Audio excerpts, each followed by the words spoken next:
What happens when one man tries to watch all of the horror films of the 1930s? Well, we're about to find out because I'm your host, Josh Spiegel, and this is the 30s Project.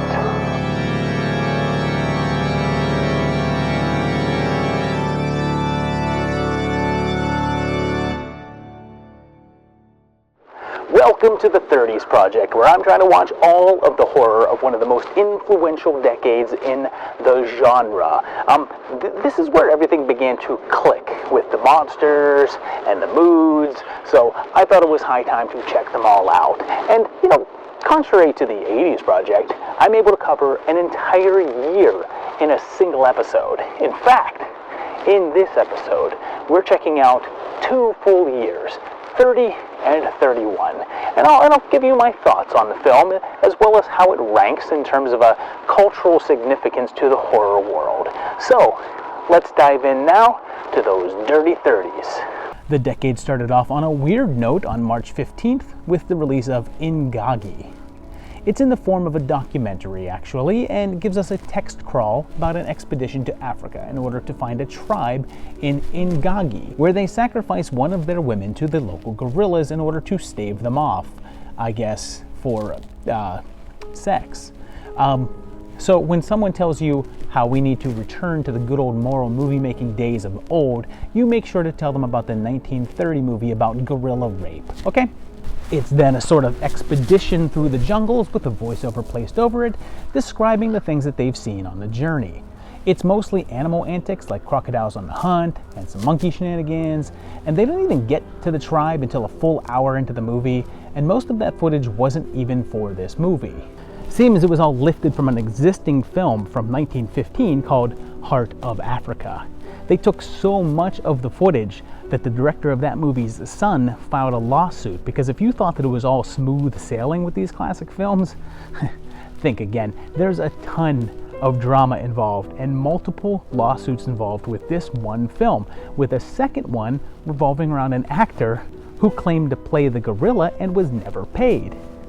It's not just a straight documentary though, since the film does have several fantastical elements, including the discovery of a new animal called a tortadillo that they claim is a cross between a turtle and an armadillo, but it's clearly just a turtle with some extras attached to it. The giant gorillas do finally appear in their men in suits, and here's the thing, when they released this one, they actually tried to pass it off as a documentary and that everything that happens was real, although it appears as if no one really fell for that. And in fact, there was an investigation by the FTC that declared that the film and its marketing were fraudulent and deceiving, and had to remove any of their advertising that claimed that the proceedings were genuine, and afterwards it was taken out of circulation. For a while it was thought lost and remained unavailable to view anywhere. However, that designation wasn't true, since several prints did exist, and it went through a restoration process, recently being re-released in 2021. Now, you might ask yourself, this looks like a sort of documentary or travel film with a smattering of fake gorillas. So does it really qualify as belonging on a history of horror films? Well, it's included here for 2 reasons. One is that it was quite successful, and because of that, RKO decided to go forward with their own giant ape film that draws a handful of plot elements from this one, a little number called King Kong. The second reason is that I'm a sucker for ape suits, and my rating on this to kick off the entire decade is a mere 1.5 film reels. Holy cats, is this dull. Not only that, it's super racist, and thankfully, looking at the roster for the rest of this journey, this is not representative of the 30s overall. Its horror cultural significance is a 1.5. This is never really talked about and is mostly forgotten. Hell, it went unseen for about 90 years.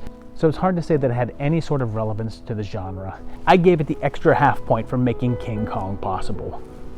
Should you watch it? This is an easy skip. To me, the whole thing smacked of something inhuman. The next entry didn't arrive until November 2nd, and it was another ape-inspired flick, simply called The Gorilla.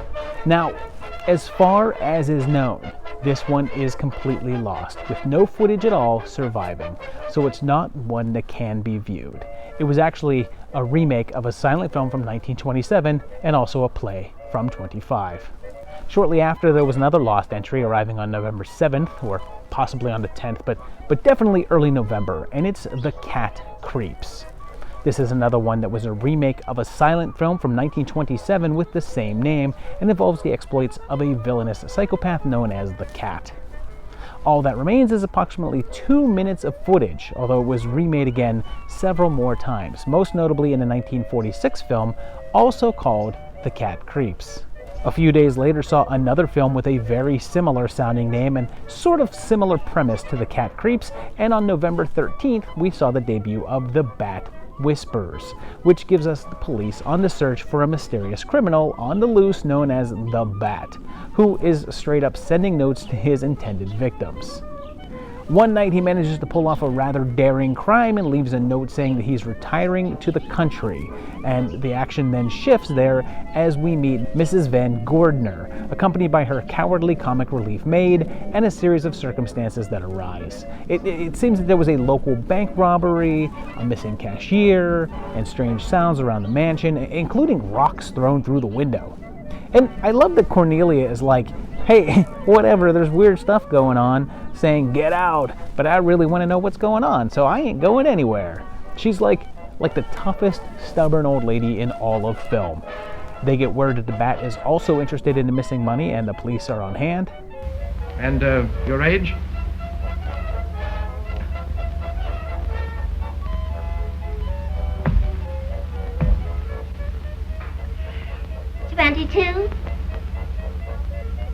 She's 42.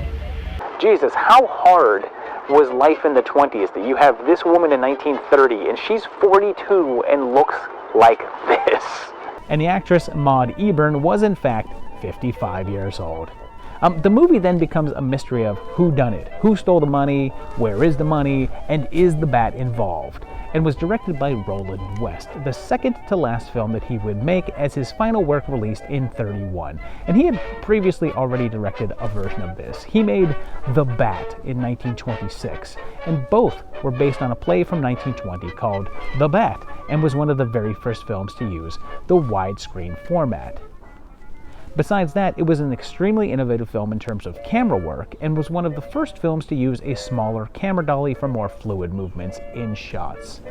For a long time after its release, it was also considered lost, but when Mary Pickford, Hollywood pioneer producer, passed away, she left a considerable amount of film prints to the Library of Congress in 1979. Years later, while going through that collection, they discovered a print of The Bat Whispers and had it restored, making it available to view once more.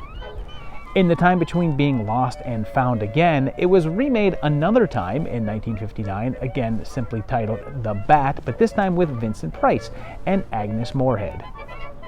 It's also pretty important to note that Bob Kane claimed that the look of Batman was greatly inspired by the look of the villain from this film, and IMDb says inspiration for his character, Batman, as if Bill Finger isn't a thing.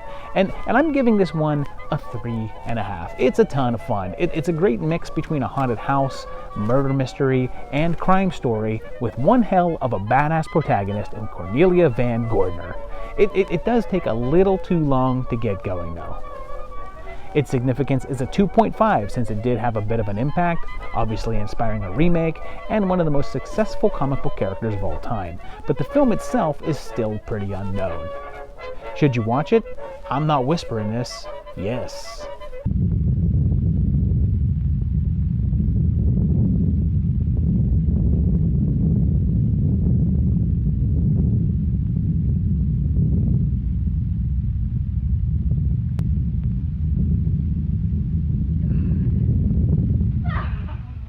And those movies represented all the horror of 1930. So we now jump directly into 1931. And the next horror film revolutionized the entire genre and changed literally everything, because on February 14th, 1931, Dracula was released unto the world.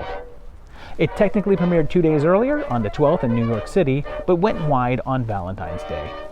It is, of course, an adaptation of the classic novel from 1897 by Bram Stoker, and had previously been adapted into a stage play in 1924. The book had previously been adapted in a way back in 1922 with the silent Nosferatu, although it was unofficial, and Stoker's widow sued in order to have the film removed from release, and she won, nearly destroying all copies of that film. That led the way for Universal to produce this version, which cost them around $40,000 for all the rights to the story and characters. It follows Dwight Fry as Renfield as he heads on up to Castle Dracula, which for some reason has pest control issues with possum, armadillos, and this cricket in a casket that I can never tell if it's a giant cricket in a full-sized coffin or is it a vampire cricket and, like, the casket is tiny. Bela Lugosi took on the role of the Count, and he was already an established actor and had played the character a number of times on stage and was more or less known as Dracula at this point. Even with that, he wasn't the first choice for the role, as a list of more popular actors were considered before he was cast, including John Carradine, who would eventually go on to play the character elsewhere. The director was Todd Browning, already an experienced director, and it was done with a budget of $350,000, a pretty healthy number at the time. The shoot was reported to be a touch chaotic, with Browning not really present for a good deal of the filming, leaving much of the actual directing work in the hands of the cinematographer Carl Freund. Lugosi remained in character on set, avoiding talking to the cast members and staying in costume and referring to himself as Dracula. One thing that stands out here, as well as in some of this era's films that we'll see, is the absence of music in a variety of dramatic scenes. This was apparently done in the interests of saving money, and some theaters would have a live orchestra playing music along with it, but there was no official music for the film, save for the opening tune of Swan Lake. But later releases featured a redone score by Philip Glass. It was a huge hit upon release, becoming profitable very quickly. Of course, its influence was overwhelming, much to the chagrin of Lugosi, who found it difficult to find work afterwards since he was so strongly associated with the role.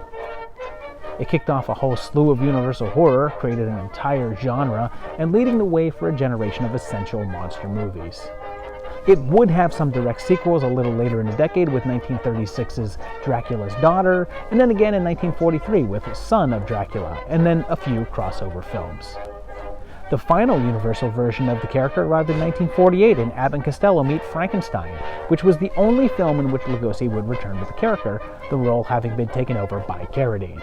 It's regarded as one of the most important horror films of all time, and definitely one of the most important vampire films, and as such has been preserved in the National Film Registry by the Library of Congress.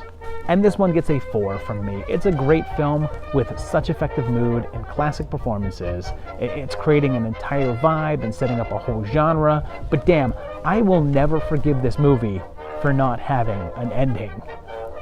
Its significance is a straight up 5 though. There's no denying that this is one of the most important horror films in existence, for the sake of vampire films and horror in general. Should you watch it? Yes, go listen to that sweet music it makes. I am Dracula. A few weeks later, on March 2nd, there was a more lesser-known entry with the premiere of the Drums of Jeopardy. It has Dr. Boris Karloff here, and you can tell he's a mad scientist as opposed to just a regular scientist because everything he's working on has fumes, and his lab has giant stone walls, and these very important flashing lights that I'm sure have an actual purpose and aren't simply there for the aesthetics. Karloff, much to everyone's surprise, is not actually played by Boris Karloff, and is instead played by Werner Oland, who would later go on to a huge notoriety for playing Charlie Chan, and in fact, his reputation was for playing a number of Asian-themed characters like Chan, and also Fu Manchu, even though Oland himself was Swedish and wasn't Asian at all. When Karloff's daughter becomes pregnant, he discovers the Drums of Jeopardy, a necklace belonging to the Petrov family, and swears revenge. He begins a reign of terror to attack them, joining the Bolsheviks in order to get after family members to join the military, and finds out that other members are headed off to America. He and his men head over, kidnapping and attacking the Petrov family, and kicking off a game of cat and mouse. And this is another one that was a remake of an earlier silent film, this one from 1923, based on a novel from Harold McGrath. In the earlier version, the character of Boris Karloff had a name change to Gregor, as they wanted to avoid confusion with the actor Boris Karloff, who had recently risen to fame. In this version, however, the name was restored to Boris in order to match the original book version. The director was George Seitz, an extremely prolific filmmaker who made more than 100 films, most notably the Andy Hardy series of films that featured Mickey Rooney. And I'm giving this one a 3. It's pretty enjoyable, but honestly really nothing special, and a fairly anticlimactic finish. Its significance is only a 1.5 though, since it's not really known and didn't have any sort of impact. Should you watch it? Yeah, I'd give it a shot. It's a fun, cool revenge thriller. I have seen men die by the thousand. I've seen them shot against walls, stabbed with bayonets, but never have I seen a man low enough to betray his own brother, to save his filthy hide. This next one is a bit of an oddity, and I think it's one that more people know about now than used to, because on April 24th, about 2 months after Dracula debuted, Spanish Dracula was unleashed. It had played in Mexico a couple of weeks earlier as well, but got a New York debut on the 24th. And if you don't know what this is, let me explain. Back in the day, it's not like they had dubbing available or even subtitles, so most films were only released in their home countries, in their native languages. At this time, some of the studios decided to try to expand their films into other markets, but in order to do so, they would actually have to film the entire thing in that language. This had been going on for a few years by this point, and Universal had put all their eggs in the Spanish-speaking basket and decided to make this film. Literally just Dracula in Spanish. It was shot on the same sets, using the same scripts, but with a different director and different actors. Todd Browning would go into the sets during the daytime and film Dracula, and when his crew would wrap, director George Melford would step in and his crew would use those same sets at night, often mimicking the same shots and setups that were done for the US version. It's not an exact copy though, since it runs nearly a half hour longer and contains several scenes that are fully original. There are 2 actors who appear in both versions with lines, although there's several others that are background characters, and there's some rather drastic variations in performance. Carlos Villar's take on the Count is lighter and more human than Lugosi's, and a number of the women's wardrobes are clearly breastier. Unfortunately, the foreign language film market was not as successful as they had hoped, and nearly all of the alternate versions flopped, eventually leading into the onset of dubbing, meaning this was one of the very last of the alt-language variations. For a while, it was completely forgotten, with only really historians speaking about it, so it was sort of a lost curiosity. It wasn't until a print was discovered in New Jersey, of all places, that it started to get more widespread attention, which is something good coming out of Jersey, which is nice, and that joke is from my ex, who is from Jersey, so take that, wicked burn, Michelle. That print, however, was missing portions of the film, an entire reel marking the portion from Renfield turning in for the day, his encounter with the brides, and the beginning of the boat trip. That reel was eventually discovered in Cuba, but in a lower quality version. It's been somewhat restored, but it's still pretty obvious to see the difference in quality on the release. And I give it a 3.5. It's similar enough to the classic Dracula to be enjoyable to watch and has some of the same strengths, but I'm not a fan of Villar's Dracula, which brings it down a notch in my eyes. Its significance is a 3 though, since it's a really important side note to one of the most relevant horror films in history. Should you watch it? Sí, es muy bueno.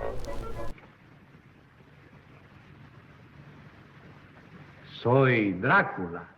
Our next entry arrived a month later, on May 22nd, with a film called Sengali, and begins with a woman going to meet her singing teacher, a man named Sengali, here played by the great John Barrymore, one of the classic old-school actors and grandfather of Drew.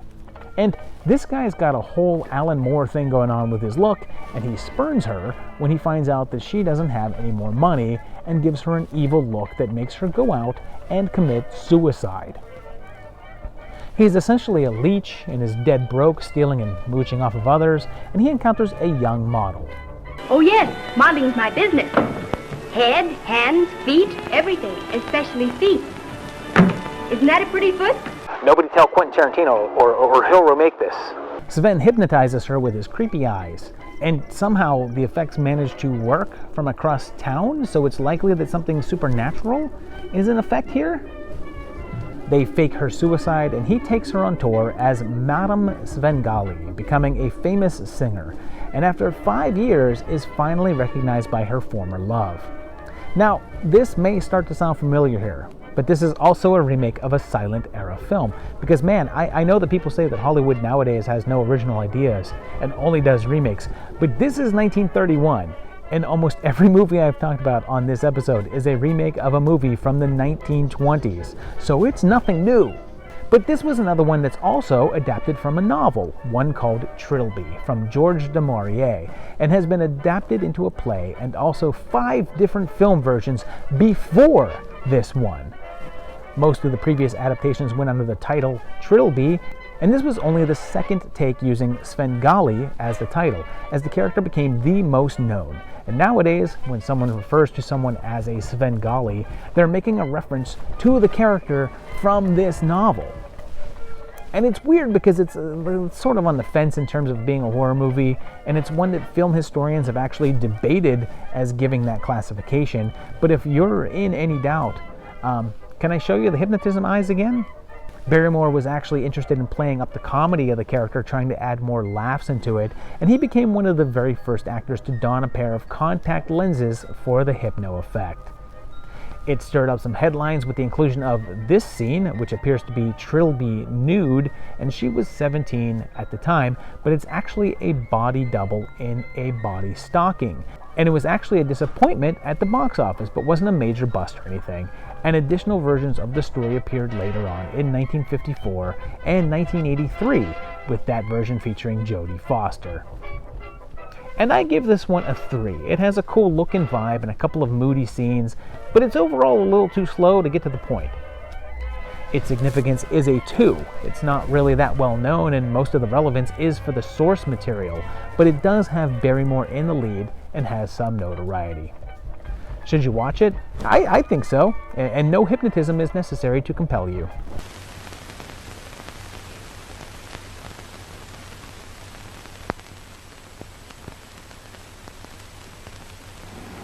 It took until July 21st for another horror entry to arrive, and this one is a little clearer with the horror, and it's Murder by the Clock, which gives us old Mrs. Endicott, and she's a cranky old rich lady. And man, a lot of movies from 1931 with strong-willed old women with a ton of cash. She's scared of being buried alive, so scared that she has a siren installed in her tomb and orders to leave her casket open, and has a breakdown about it. Like this is a very strong fear that she has. She's having her family over, and they're discussing her will in order to cut out one of her sons and her nephew. And that night, she's mysteriously murdered. Her meek son Philip is blamed, and shortly after, she's laid to rest. And after it was revealed that it was actually nephew Herbert that did the deed, and right before they are preparing to execute the will, family members and heirs start to get bumped off. And believe it or not, this is actually an original film that hadn't had a previous version. It was, however, adapted from a novel of the same name, although only partially so, since it also took elements from a play called Dangerously Yours and mixed the two together into this new narrative. It's the first film role for Lanita Lane, who plays a very minor role in this one and would go on to star in a slew of genre films in the 1950s, including that previously mentioned Vincent Price version of The Bat Whispers. The director was Edward Slogan, who had been directing films since 1914, making him one of the earliest vets of the entire industry, and he shot over 100 films, doubling as an actor in others. And it may be slow to get going, but the ending of this one throws a pretty healthy handful of twists at you, with one of the least subtle femme fatales in the entire film world. And I'm going to give this one a 2.5. It's not bad or anything, but it's just kind of like a tangle of different threads that don't seem to tie up. They try at the end, but it just doesn't. Its horror-cultural significance is pretty low, though, at a 1.5, since it's pretty unknown and not very relevant to the genre, without even any real noted stars in it. Should you watch it? I mean, it's not a bad watch, but it's not essential viewing either. Here's a piece of coconut pie. Hello, this is Cassidy. Now listen. Sergeant Valcour's at Mr. Hollander's apartment, 32 Minetta Lane. Get some in there in a hurry, he's in trouble. The next one is another that's a bit strange because on July 28th, there was the release of The Hound of the Baskervilles, a British film adapting the classic Sherlock Holmes tale.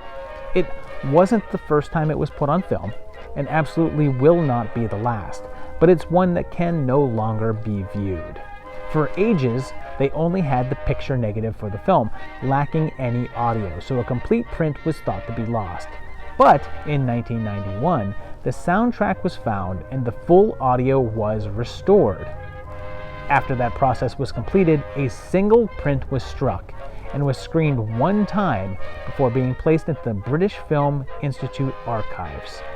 That version has never been released and is currently not able to be seen.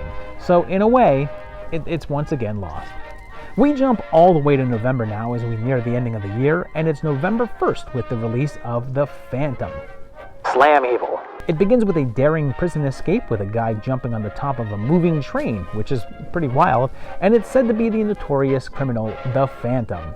And I love that he was in prison, and you have to assume that he went through a trial and all, so they likely know what his real name is, but they just refer to him as The Phantom. He sends a note to the DA saying that he will be at his house that evening to make a proposition.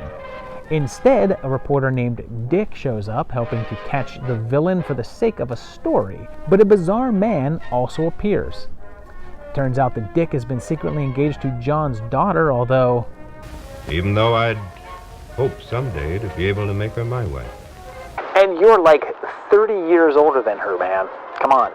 They trace the intruder back to Doc Weldon's place, a sanitarium that's known for weird goings-ons, and what's weird is that both this movie and Murder by the Clock featured a really timid maid character as well as a comic relief cop. The Thing is here as well, and there's then this series of mistaken identities and chases through the mansion, but who is the Phantom?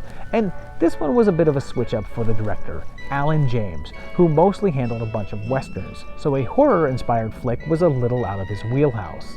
And this is breaking with the tradition of most of the other films in this list, and that it's not a remake, not a book adaptation, and not a film version of a play. It appears to be a completely original tale, written for the screen, with James also credited as the writer. And let me tell you, the story is, something else. It's like a mixture of about 7 different plots, none of which ever really seem to pay off. And the ending of this movie feels like something extremely unrelated to the whole Prison Break opening of it all. And I'm giving this one a mere 1.5. It's dull as can be and doesn't make much sense, but at least it's a short runtime at a mere 61 minutes. Its significance is only a 1 since it's pretty forgotten, lost in a myriad of other films called The Phantom. Should you watch it? This one can remain a phantom. Hello? Somebody? You better look out. I'm coming. You better look out here. A little while later, on November 7th, we get a recurring appearance from the Sengali with the Mad Genius. That film's John Barrymore once again appears, this time with much less makeup, and he's a puppeteer with a disability obsessed with dancing. One night, a young boy is chased by a thug into his tent, and that thug is not only the boy's drunken father, but it's also Boris Karloff in a small role, and one that went uncredited. And they protect the boy, with Ivan deciding that he's going to mold him into the greatest dancer of all time. Time passes and young Fedor grows up to become exactly that, making Ivan very rich and influential. Fedor is in love with another dancer, Nana, with Ivan using his role to take advantage of the girls in the company. He decides that Nana is interfering with his young ward's performances and decides to interfere with the help of his comic relief sidekick. Hope she doesn't recognize my typewriting. And if you think it's weird that there was 2 films this year that involved John Barrymore playing a sort of creepy older guy who manipulates the career of a young performer, well, it's no coincidence. Apparently, Warner Brothers was so happy with the modest success of Sengali that they rushed this film into production with an incredibly similar plot, pulling in not only John Barrymore, but also Marion Marsh, who plays Nana here and also played Trilby in that earlier film, making this like some sort of a spiritual sequel in a way. They pulled the basic plot out of a play called The Idol from 1929, although it was like a little lesser known at the time, never even being performed on Broadway, so this film was likely the most exposure that this story received. The director was Michael Curtis, who had been directing films for a while by this point, beginning his career in Hungary and then starting to shoot in America under the name Michael Curtiz, before changing it to sound more American. He's one of the most prolific directors in film history, with 178 titles under his belt, including massive hits like We're No Angels, Errol Flynn in Captain Blood, Flynn again in The Adventures of Robin Hood, The Jazz Singer, but most importantly, this is the guy who directed Casablanca. For the most part, it's not very horror-related, even less so than Sengali, mostly dealing with the drama and tension between these 3 characters, but the ending gives us murder threats and a bona fide axe killing, so it makes up for it. And this one is a 3 for me. It's got some good stuff happening, but it felt redundant after Sengali and didn't have that one's stylistic flares, but did have a more cohesive plot. Its significance is a 2 since it's by a very notable director and features Barrymore, but again, never really reached any sort of mainstream importance. Should you watch it? I mean, it's worth a watch. Again, if you've already seen Sengali, it's really not essential. Now, during all this time, the girls are dancing in front of these little Spanish shawls. They're dancing there in Spanish music, but in the center there's a very large shawl. You keep wondering what on earth could be behind that large shawl. Well, the girls keep dancing behind these little shawls, and some men come in and they take away that big shawl, and you discover what was behind that shawl. It's a girl too, but it's a big girl. Another massive monster of a hit unveiled on November 21st, and when I say monster, I'm talking about the man himself, Frankenstein. Again, it technically had a premiere 2 days beforehand, just like Dracula did, but it actually debuted on the 19th in Detroit, but the 21st is when it was a wider release. It's the tale of Henry here, and I bet you thought I was going to say Victor, but this is Henry here, and along with his sidekick, and I bet you think I was going to say Igor here, but nah, this dude is Fritz. Igor doesn't show up until later, but these two are grave robbing, hunting for a brain. They decide to rob a school for one, but oopsie, Fritz drops the good brain and has to settle for the one that belonged to Abby Normal. Henry has a friend named Victor, and yeah, that's not confusing at all considering the character in the book is Victor and not Henry, and has a fiancée named Elizabeth. And I mentioned a book because this is, of course, like Dracula, based on a pre-existing novel and play. The book was Frankenstein, or the Modern Prometheus, from Mary Shelley, which she wrote when she was a mere 21 years old. The 1818 novel was made into a play in 1927, and after Dracula was a huge sensation, Universal was excited to crank out more horror product and rushed Frank into production. Initially, they had thought to put Bela Lugosi in there as well, but he wanted to play the Doctor, and the producers wanted him as the Monster, and he ended up passing. Although it's a little unclear if he actually said no, or if he was booted off the project. It seems that the original director, Robert Florey, was also fired as soon as James Whale asked to direct it, and considering that he was a bit of a name at the time, they gave it to him. It's said that he cast Karloff as the monster, mainly because Karloff bore a resemblance to him, and it's possible that Lugosi was shipped off like Florey. There was one other major carryover from Dracula, though, since Fritz is played by Dwight Fry, who also held the role of Renfield in that one. One weird note about it is that in the opening credits, it's said that the original book was by Mrs. Percy B. Shelley, as Mary was married to him at the time, although it's a curiosity that she was credited as that instead of, just Mary Shelley. Also, earlier, I mentioned that they had changed the name of Victor Frankenstein to Henry, which I guess they did because the name Victor was considered unfriendly and severe, and they wanted the character to be seen as likable, unlike his book counterpart, who was a darker guy. So they swapped his name with his friend Henry. Of course, it was a smash hit, earning a ton of cash at the box office, making a massive profit and ensuring that Universal would remain in the monster business for quite a while. Obviously, sequels would follow, and in 1935 there was the direct follow-up, Bride of Frankenstein, which we'll talk about shortly, but the character has been in dozens of films by this point, although most unofficial and not truly connected to this one. Attempts by Universal to remake the story never really happened. I mean, sure, there were other versions of the story, but they were from different studios, merely different adaptations of the novel as opposed to Universal-sanctioned remakes. In fact, the biggest effort by the company to give another shot at the tale was from Guillermo del Toro, who put an effort into doing this story for years, although it never came to fruition, but it looks like it is finally happening, so we'll probably have that within the next year or so. When they were planning on doing the whole Dark Universe thing, they had another shot at it, lining up Javier Bardem as the monster, but after the Mummy debacle, it was canceled. And this is great. I give this one a 4, since it's one of my favorite Universal classics, although I definitely understand why people prefer the sequel. Its HCS is a straight 5, though. It's Frankenstein, damn it. Do I need to say anything else? Should you watch it? I mean, it's almost a requirement. It's alive! It's alive!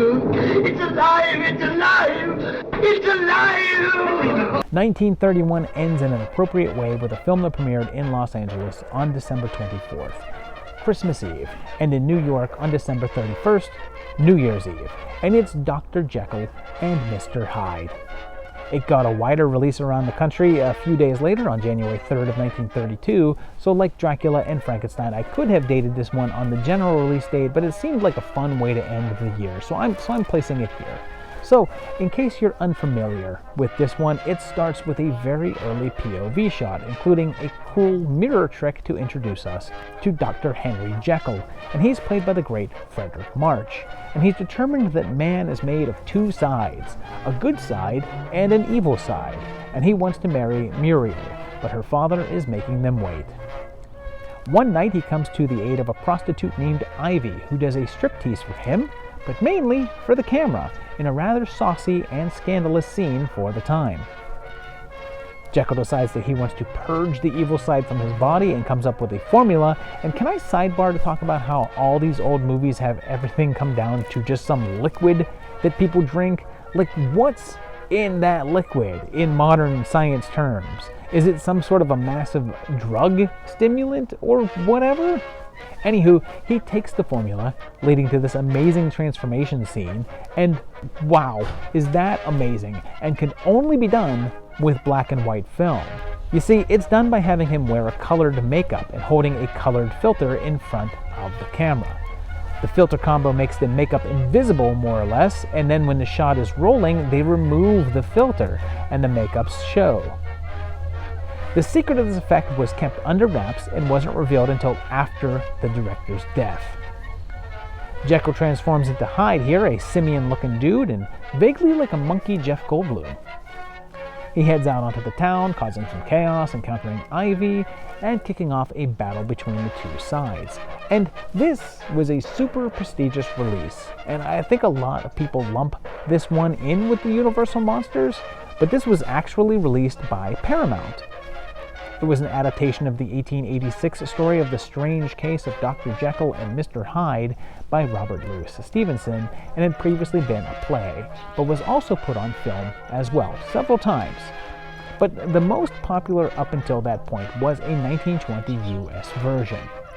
This version is notable for a whole lot of reasons, but the first is the addition of the Ivy character, who wasn't in the story or plays. John Barrymore was hoped to play the role of Jekyll and Hyde, since he handled the role in the 20 version, but his contract with MGM prevented it, and when they suggested March, it was met with some contention. But it ended up paying off, since he won an Oscar for it. He tied for Best Actor with Wallace Beery from The Champ, and was nominated for Adapted Screenplay and Cinematography, and is known as the first horror film to win an Academy Award. It was a big hit and rivaled Dracula and Frankenstein at the box office, making a nice profit, but its $500,000 price tag make it a little less of an earner than those others. And it also got overwhelmingly positive reviews, becoming a strong competition for Universal's slate of creatures. And my rating on this one is a 4. This one is great. Such a fantastic movie with some amazing effects scenes and some innovative filmmaking. I love this one. It's pretty awesome. Its horror cultural significance is also a 4.5. It's obviously one of the most powerful versions of this story, and being one of the very first horror films to ever win an Oscar makes it a bit of a bigger deal than others. Should you watch it? Oh, absolutely. This is a good, fun time. You who have sneered at the miracles of science. You who have denied the power of man to look into his own soul. You who have derided your superiors. Look. We're starting off this year on February 10th for a film that's a little lesser known, and it's The Monster Walks, and begins with a man who died in his sleep, and he has an ape locked away in his cellar, and his family arrives later on to get his business in order, including Uncle Robert, who is wheelchair bound.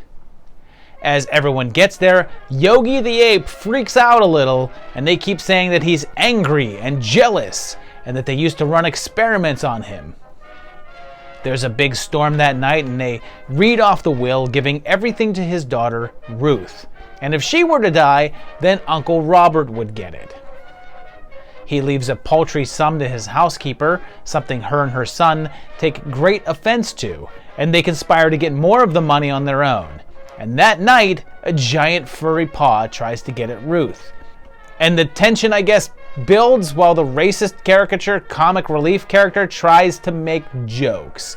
And this guy is actually Willie Best, one of the most popular black actors of the time, and is often maligned for his willingness to take roles in which he was the butt of the joke.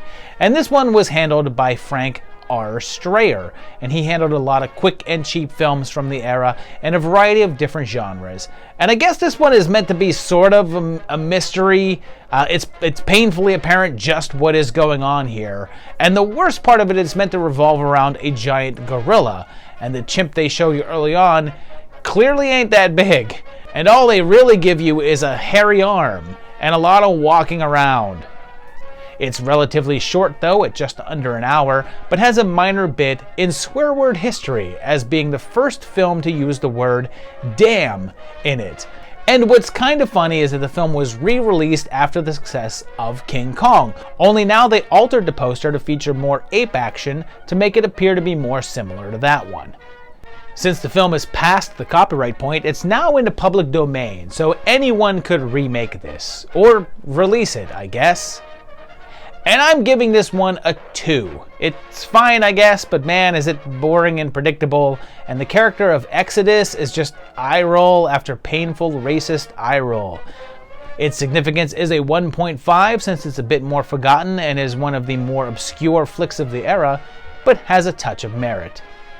Should you watch it? No. I mean, you're not getting a big ape when one was promised to you, so skip. Well, there's gonna be another big one. We get a bit more noted entry on February 12th when this film premiered, although it got a wider release on the 20th, and we're going big with Freaks. We're set in a carnival sideshow, and we're introduced to the group that work there, including the little person Hans, who is obsessed with the beautiful trapeze girl, Cleopatra. We also meet the other members of the sideshow, including a half-man, pinheads, the bearded lady, and the half-man, half-woman Josephine. Cleopatra is romantically involved with the strongman Hercules, and they have a tumultuous relationship. And a good portion of the beginning of this film simply highlights the daily life of these people. And you may notice that they simply used actual people with disabilities in the film, since, yeah, disabled folks used to travel in freak shows to make money. And the film displays the class struggle going on within the circus. The nice part is that most of the able-bodied members of the circus simply treat the disabled members as equals, and there's no distinction between the two on the average.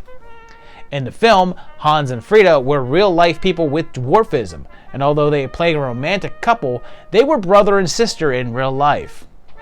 The so-called pinheads are simply people suffering from microcephaly. There's also an actual pair of conjoined twins in the film, and is that correct? Are they a pair of twins, or is it just twins? Is a pair of twins 4 people? Well, anyway, there was also Johnny Eck, a actual legless man, and the human torso, a man who actually had no limbs. The story kicks in when Cleo finds out that Hans inherited a large amount of money and conspires to marry him and then poison him so her and Herc can steal his money, and their marriage sets off the film's most memorable sequence. A loving cup, we accept a one of us, we accept a one of us. Gooba gobble, gooba gobble. We accept her, we accept her. And this is another film from Todd Browning, who we saw in the last episode as the director of Dracula. And even though that's considered his most noted, this is often referred to as his best. Originally was meant to star Lon Chaney and was a subject matter very near to Browning's heart as he traveled with the circus when he was younger. However, when Chaney died in 1930, the director retooled the script in order to move forward with it. It had a troubled start since the January test screenings were called a disaster and a group of viewers got up and left. The film's art director joked that they didn't walk out of the movie, they ran out. Other viewers fainted and fell ill, and one woman threatened to sue, claiming that watching the movie caused her to have a miscarriage. After this, they chopped the running time down from 90 minutes to 64, with a good chunk of the missing footage being comedy bits, and a portion of the finale. Unfortunately, those segments are lost now, and even in shorter form, it was considered to be a bomb. It cost around $300,000 to produce, which is equivalent to around $5 million today, but it only made about half of that back. It was also banned in the UK, where it would remain so until the 1960s. But in recent time, it's been regaled as a classic, and its themes have been dissected and discussed repeatedly. It's become an important part of pop culture, with it being referenced in songs and TV shows, including South Park, The Player, and in songs by David Bowie and the Ramones. It had several sort of remakes, even though they're unofficial, with one called She Freak in 1967 and Freak Show from 2007. It was also vaguely adapted into a season of American Horror Story called Freak Show, as well as being adapted into a comic series. And I'm giving this one a 4. This movie rocks, but I think that there's too much build-up, and I think it takes a bit too long to get to the main plot of the film with the wedding scheme. That ending is fantastic though, and extremely effective. Its horror cultural significance is the same, since although it took a while to achieve the notoriety it has, it's now earned a place as the classic that it is. Should you watch it? Yes. Become one of us.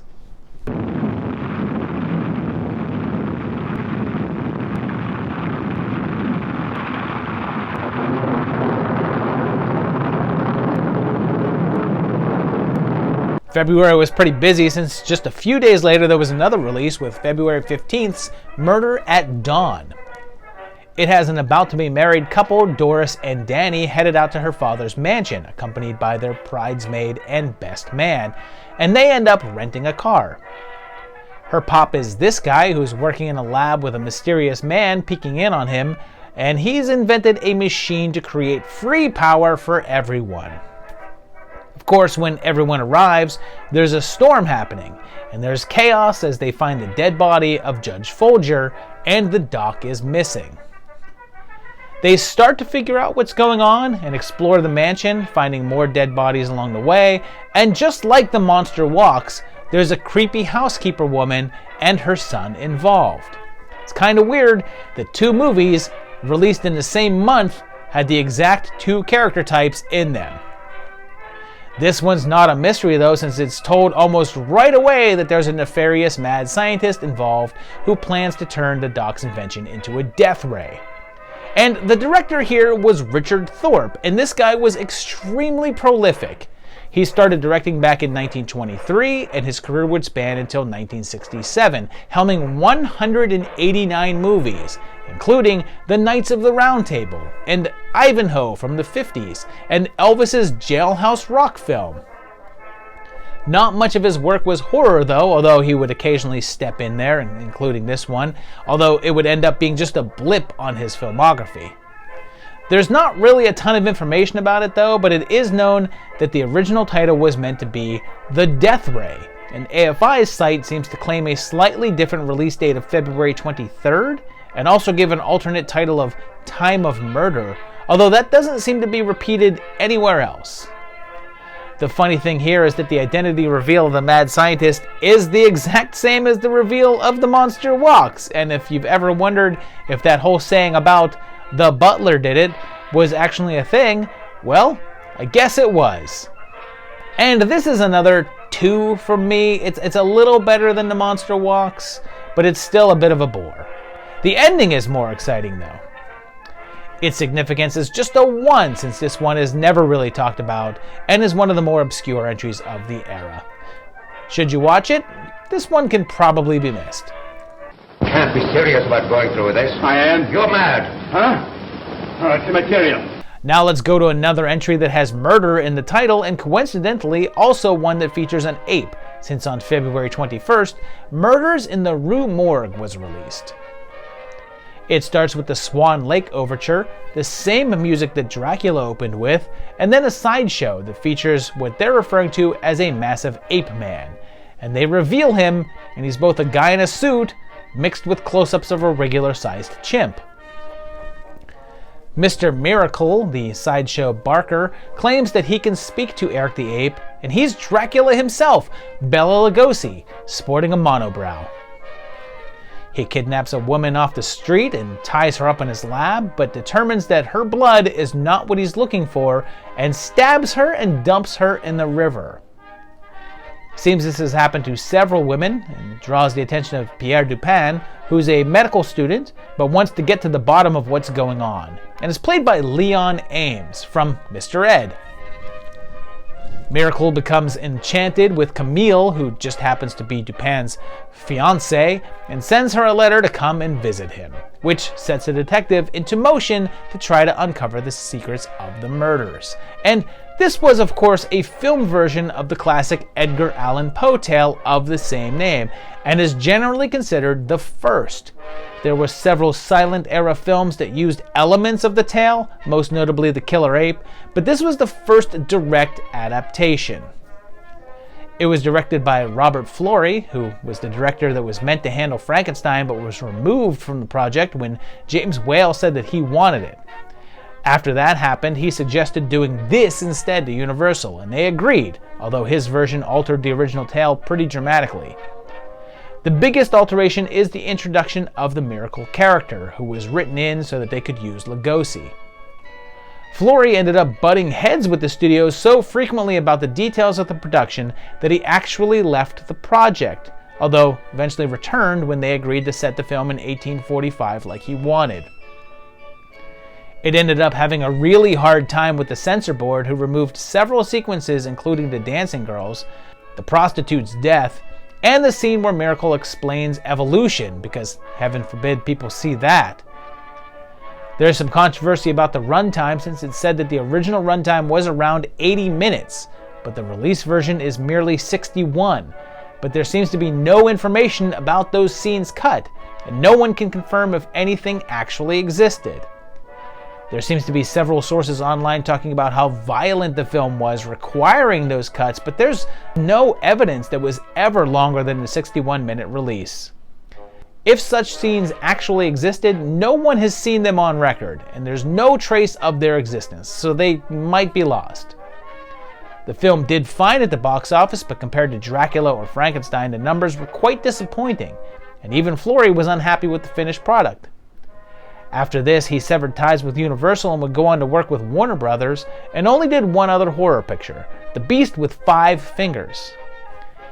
Ames also didn't care for it, calling it a perfectly awful film that still pops up on TV to haunt me, and it ain't all that bad, but it's certainly not great.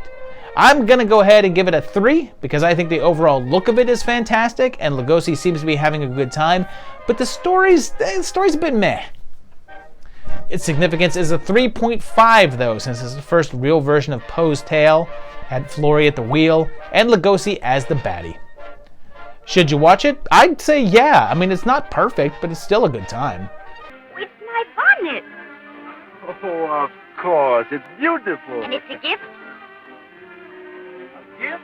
Well, well. Who from? Yes. February kept pumping them out since a few days later, on the 25th, we get a picture called Behind the Mask, which immediately gives us Frankenstein himself, Boris Karloff, as a prisoner plotting an escape. But there's also an FBI guy who's promising immunity to this guy, Arnold, in exchange for helping to bust up a drug ring. And he has a daughter who's concerned about him, and this woman who's spying on him. Meanwhile, secret agent Jack Hart manages to get into Arnold's house and has his friend shoot him in the arm. And they treat it like it's a freaking bee sting or something. Like Julie literally puts a small bandage on it and the boo-boo is all better. They shot him in the arm. They're searching for the head of the ring, a guy named Mr. X, and Karloff's Jim Henderson is released from jail by X and meets up with Doc Steiner, the operations resident mad scientist that every drug-running operation has. And he's played by Edward Van Sloan, who was also in Frankenstein as Doc Waldman, making this a sort of mini reunion. And he's also Van Helsing in Dracula. Henderson is the assassin of the group, and the guys at the FBI, the Bureau of Investigation, since that's what it was called at this point, and didn't become the FBI until 35. And for the most part, this is a simple crime drama, except for the whole psychotic mad scientist aspect of things. The poster sure wanted to play up the Karloff horror aspects though, since it makes it look like some sort of slasher flick. This one was one of the last films of John Francis Dillon, one of the more known silent film directors with 131 credits under his name since 1914, although quite a few were shorts. He had 4 films in 1932 alone, but died just 2 years later in 1934 of a heart attack at the pretty young age of 49. Meanwhile, there's a really bizarre plot point here where they fake Hart's death by making it seem like his plane crashed, and he says that they may find a dummy with a parachute strapped to it, which makes me wonder who pulled the dummy's ripcord to open the chute. And if they were faking his death, why would they need a dummy to bail out anyway? And this one has some moments, so I give it a 3, but there's just not enough horror going on, although it's not quite dull.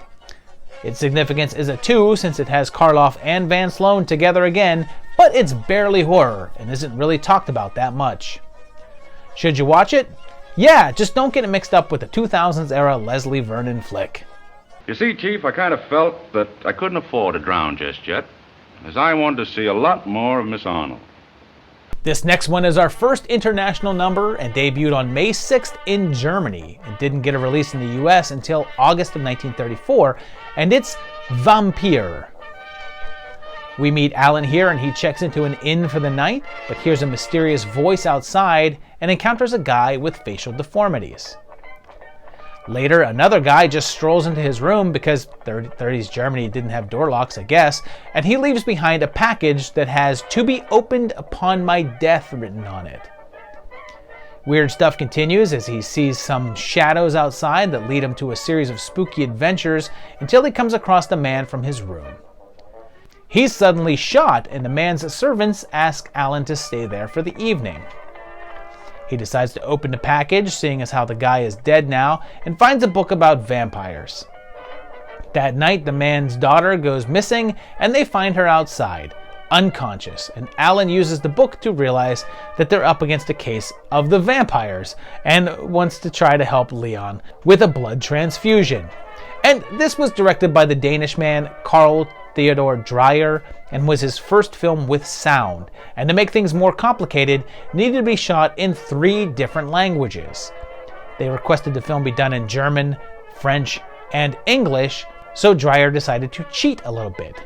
He used the element of the book in place of the silent film dialogue cards and delivered parts of the exposition that way. Many scenes that featured dialogue would have the actors' mouths out of view or covered so that it was simply a matter of adding in the voice later. And the final tactic used is to simply not use a lot of dialogue and convey as much through action as possible. Even with all of that, it appears as if an English version was never completed, since only the French version and German seem to exist. Also, a lot of the actors featured in the film weren't actually actors, and this would be their only work. Julian West, the actor playing Alan, wasn't one either, and instead was a member of Russian nobility who bankrolled the movie in exchange for being able to play the lead. Similar to Freaks, it had a bit of a bad time in the theater. The crowd booed the movie at the premiere, leading to Dreyer cutting it down, but the issues continued to plague it since a showing in Venice had an entire audience demanding their money back.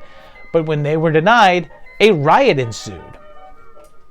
It ended up making very little money and was denounced by critics all over Europe, although more modern retrospectives have been a lot more favorable. And I'm more favorable because this is a solid 4 from me. This is a very cool flick that has this great dreamy atmosphere. I mean, sure, the story is a little thin, but you'll be entranced by it the whole time. Its significance is lower at 2.5 since it's really not as impactful, but does have a reputation as an early vampire film and experiment in the surreal, and is now called one of the best vampire films of the old guard. Should you watch it? Yes, you should. Sit back and go for this ride.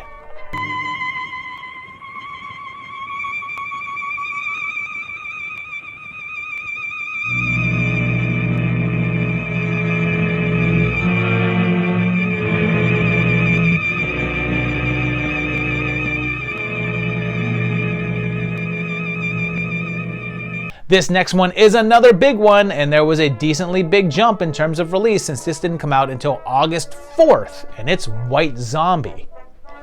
This has a couple about to be married, Neil and Madeline, as they arrive in Haiti, and they encounter a man known as Murder Legendre, another appearance here from Bela Lugosi, who had a pretty busy year. The couple witness his zombies, which they're told are walking corpses, and they're staying at a plantation there. It's Charles's place, but it turns out that he's smitten with Madeline so much that he conspires with Murder, who says the only way to do it is to turn her into a zombie. Chuckles is hesitant as my man is so pressed that he's even trying to convince her to run away with him as he's walking her down the aisle for her wedding. That is some bold shenanigans there. Since she still turns him down, he puts the zombie boss's plan into effect and poisons her, and she's buried. Shortly after, Murder and Charles restore her in a zombified state, but Neil can't get her out of his mind and is shocked to find her body missing. But then Charles regrets his decision and is put up against Murder and his crew. And this was from Victor Halperin, who had been working since the mid-20s, so this was still fairly early in his career, but he only stayed in the biz until the early 40s when he retired. Most of his films were horror or romance films, all done on a lower budget. It's often considered the first feature-length zombie film, and you can see how its influence spread into other later films. Although it's still that voodoo-type zombie and not exactly the Romero style that would appear much later on. The budget was around $50,000 and was filmed on a Universal backlot using sets and props that were previously featured in other horror films in order to save money. The casting of Lugosi was a bit shocking considering he was a name actor at this time, and being attached to such a low cash affair seemed odd, and it said that he was probably only paid between $500 to $900. His presence on set seems to match other records of his behavior, as some actors found him charming, while others claimed that he was distant and difficult. It was poorly reviewed at the time and generally criticized for its cheapness and poor acting, but it was a box office success, even if not a blockbuster.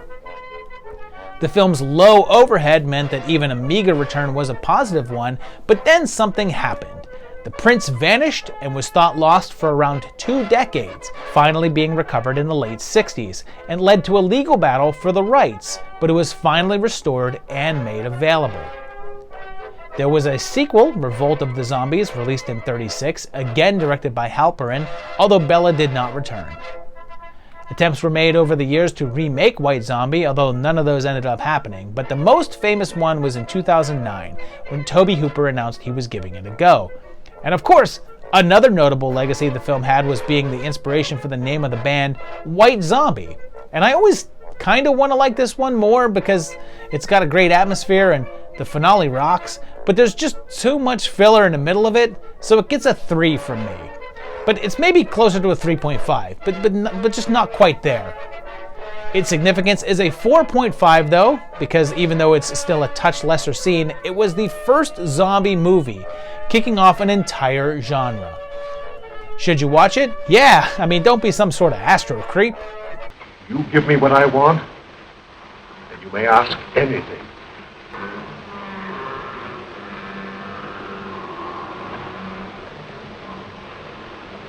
No. Not that!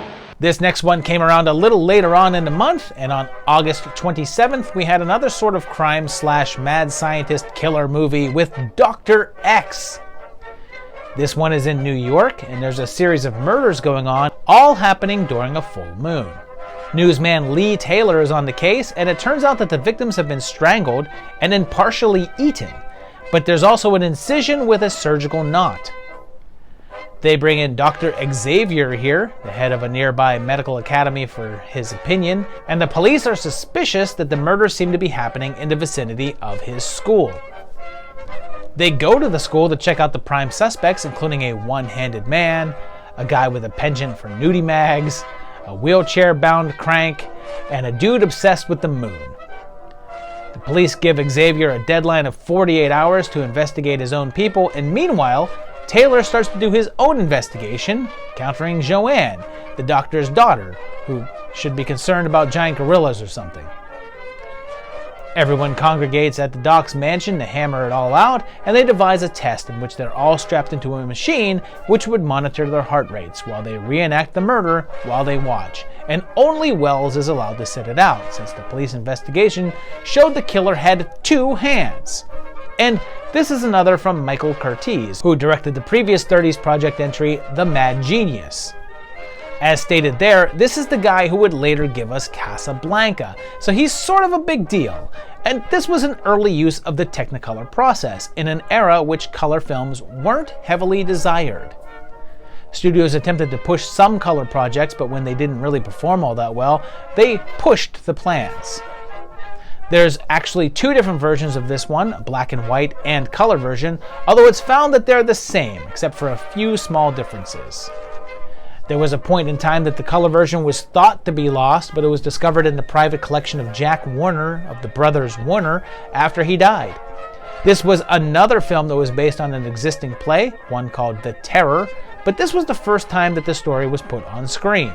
It had a fairly high budget of around $250,000, but did decently at the box office, making around $600K, with some cities showing the full color version, but small towns only receiving the standard black and white.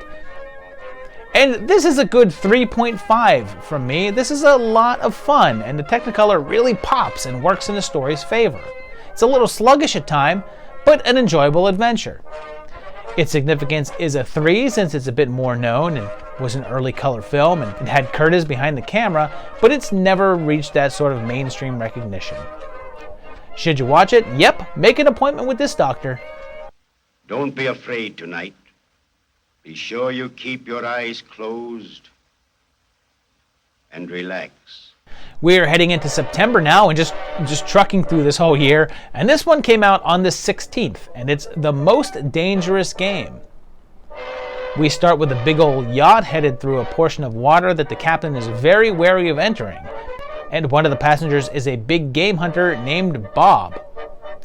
Seems like the captain was right to be fearful because their ship crashes and explodes, killing most everyone on board, and killer sharks take the rest, until only Bob is left to make it to a nearby island. He finds a house and enters, where he meets the silent Ivan and then the master of the house, Count Zaroff. It turns out that there's also several other people there who survived a similar wreck, and one of them is Fay Wray again, who had a pretty busy year, I suppose, and also another future King Kong star, Robert Armstrong. I know. Flagpole sitter. I'm not sick, but I'm not well. For a while, it seems like the Count is accommodating and friendly, but then he reveals that he's a born hunter, tired of hunting the same old animals, and now hunts the most dangerous game. Turns out, of course, that he's talking about man, and he sends people out on their own and then hunts them down and kills them. He offers Bob a chance to join him, which he says no to, and the Count makes Bob and Eve his latest prey, giving them until morning to survive for a chance at freedom. So this is an adaptation of the classic 1924 short story with the same title, and it was the first time it would be done on film, but definitely not the last. There were a pair of directors, and one was Irving Pichel, but the other was Ernest P. Schoedsack, who would go on to co-direct King Kong and Son of Kong, and also Mighty Joe Young, so this man liked his monkeys. It was shot around the same time that King Kong was, and quite a few of the sets were the same, and some of them are glaringly obvious. It was originally intended to be a bigger budgeted number, but then RKO took over the producing reins and they reeled it back to around $200,000, forcing them to cut back on some of the concepts and scenes and eliminating several characters. Originally, a larger group of survivors were meant to make it through the shipwreck and be hunted down, but they cut out several of those for cost. It received mostly good reviews at the time and did fairly well at the box office, but in 1961, they forgot to renew the copyright, and the film has now fallen into the public domain. It's been remade, or I guess the short story has been readapted a number of times in some form or another, with some odd takes like the John Woo Van Damme flick Hard Target, or the sci-fi version called Slave Girls from Beyond Infinity, or the weird Brian Trenchard Smith version called Turkey Shoot. It was formally remade in 2022 as The Most Dangerous Game with Judd Nelson and Casper Van Dien, and it's not good. But this version it's an easy 3.5 from me. Sure, we all know the story, but this is a very cleanly and well-told version of it that just looks great, even if it looks like King Kong. Its horticultural significance is the same since it's an extremely influential story with a number of the Kong crew at work. Should you watch it? Yes, or else you'll be hunted down.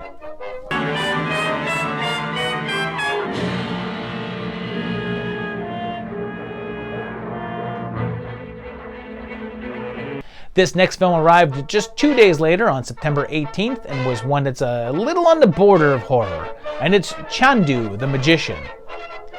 It begins with a guy in India being anointed as Chandu, his new name, and he has some cool rope lifting powers, astral projection, and fire walking.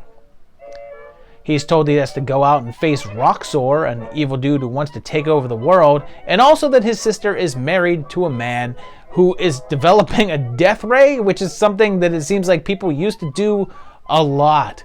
Like if you went by 30s films, everyone was trying to create some kind of new death ray, which just isn't a life goal anymore, but I feel like it should be.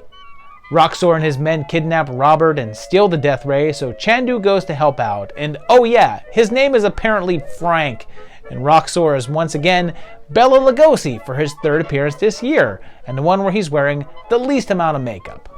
Chandu teams up with his sister and her kids to try to rescue Robert, and end up meeting comic relief Jiggles along the way, along with the Egyptian princess Inagi, played by the Swedish-Austrian Irene Ware. And this was actually an adaptation of a very popular radio play that ran from 1931 to 36, and Fox jumped at the chance to have a property with a built-in audience and snapped up the rights. They paid $40,000 for the film rights and brought on directors William Cameron Menzies and Marcel Varnell to direct. The film was fairly accurate to the radio stories, as Frank was also joined there by his sister, but there's not much information as to how well the film did. And IMDb says the budget was an estimated $350,000, but that seems really high for this era, so I'm assuming it's not accurate. It had to have been somewhat of a hit though, since there was a sequel made a couple of years later in 1934 with The Return of Chandu, a 12-episode film serial which had Bela Lugosi return, but he'd actually play the good Yogi himself that time around. They then edited the footage from that into 2 full-length features, one called The Return of Chandu, and the other titled Chandu on the Magic Isle. The radio show continued as well and was ended in 1936, but had a revival 12 years later in 1948, which ran until 1949. Although the character is a bit forgotten nowadays, he's said to have influenced modern comic book characters like DC's Sargon and Marvel's Doctor Strange. And this one is a 2.5 for me. It's fine and all, like it's entertaining enough, but it didn't really get that into it, and it got a little tedious. There was some fun here and there though. Its HCS is low at a 1.5 since it's not really well remembered at all and doesn't have much in the way of horror talent, and the 0.5 is for the presence of Lugosi, although based on this year's movie, that doesn't really make your film special. Should you watch it? Yeah, I mean, it's alright.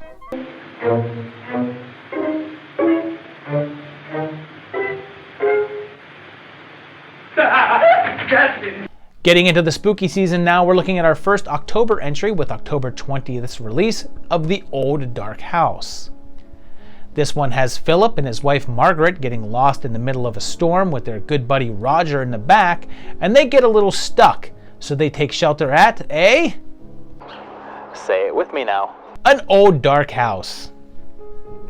They meet Horace Femme, and this is just a ton of known faces here. Silly Roger is Melvin Douglas, an immensely storied classic actor who would much later appear in both 80s films The Changeling and Ghost Story right before his death in '81. Margaret is freaking Gloria Stewart, and she was in The Invisible Man, but I think modern audiences know her as Old Rose from Titanic. Horace is Ernest Thesiger, who would very shortly be the evil Dr. Pretorius in Bride of Frankenstein, and finally the mute and angry butler is none other than Boris Karloff himself, under a bunch of makeup, as usual, and he's said to be quite the drunkard and very violent. The Femmes are an odd couple, and they're soon joined by another couple stuck in the storm, and Sir William here is Captain Bligh from Mutiny on the Bounty, and as the night goes on, they encounter strange noises, weather problems, and an aggressive Morgan.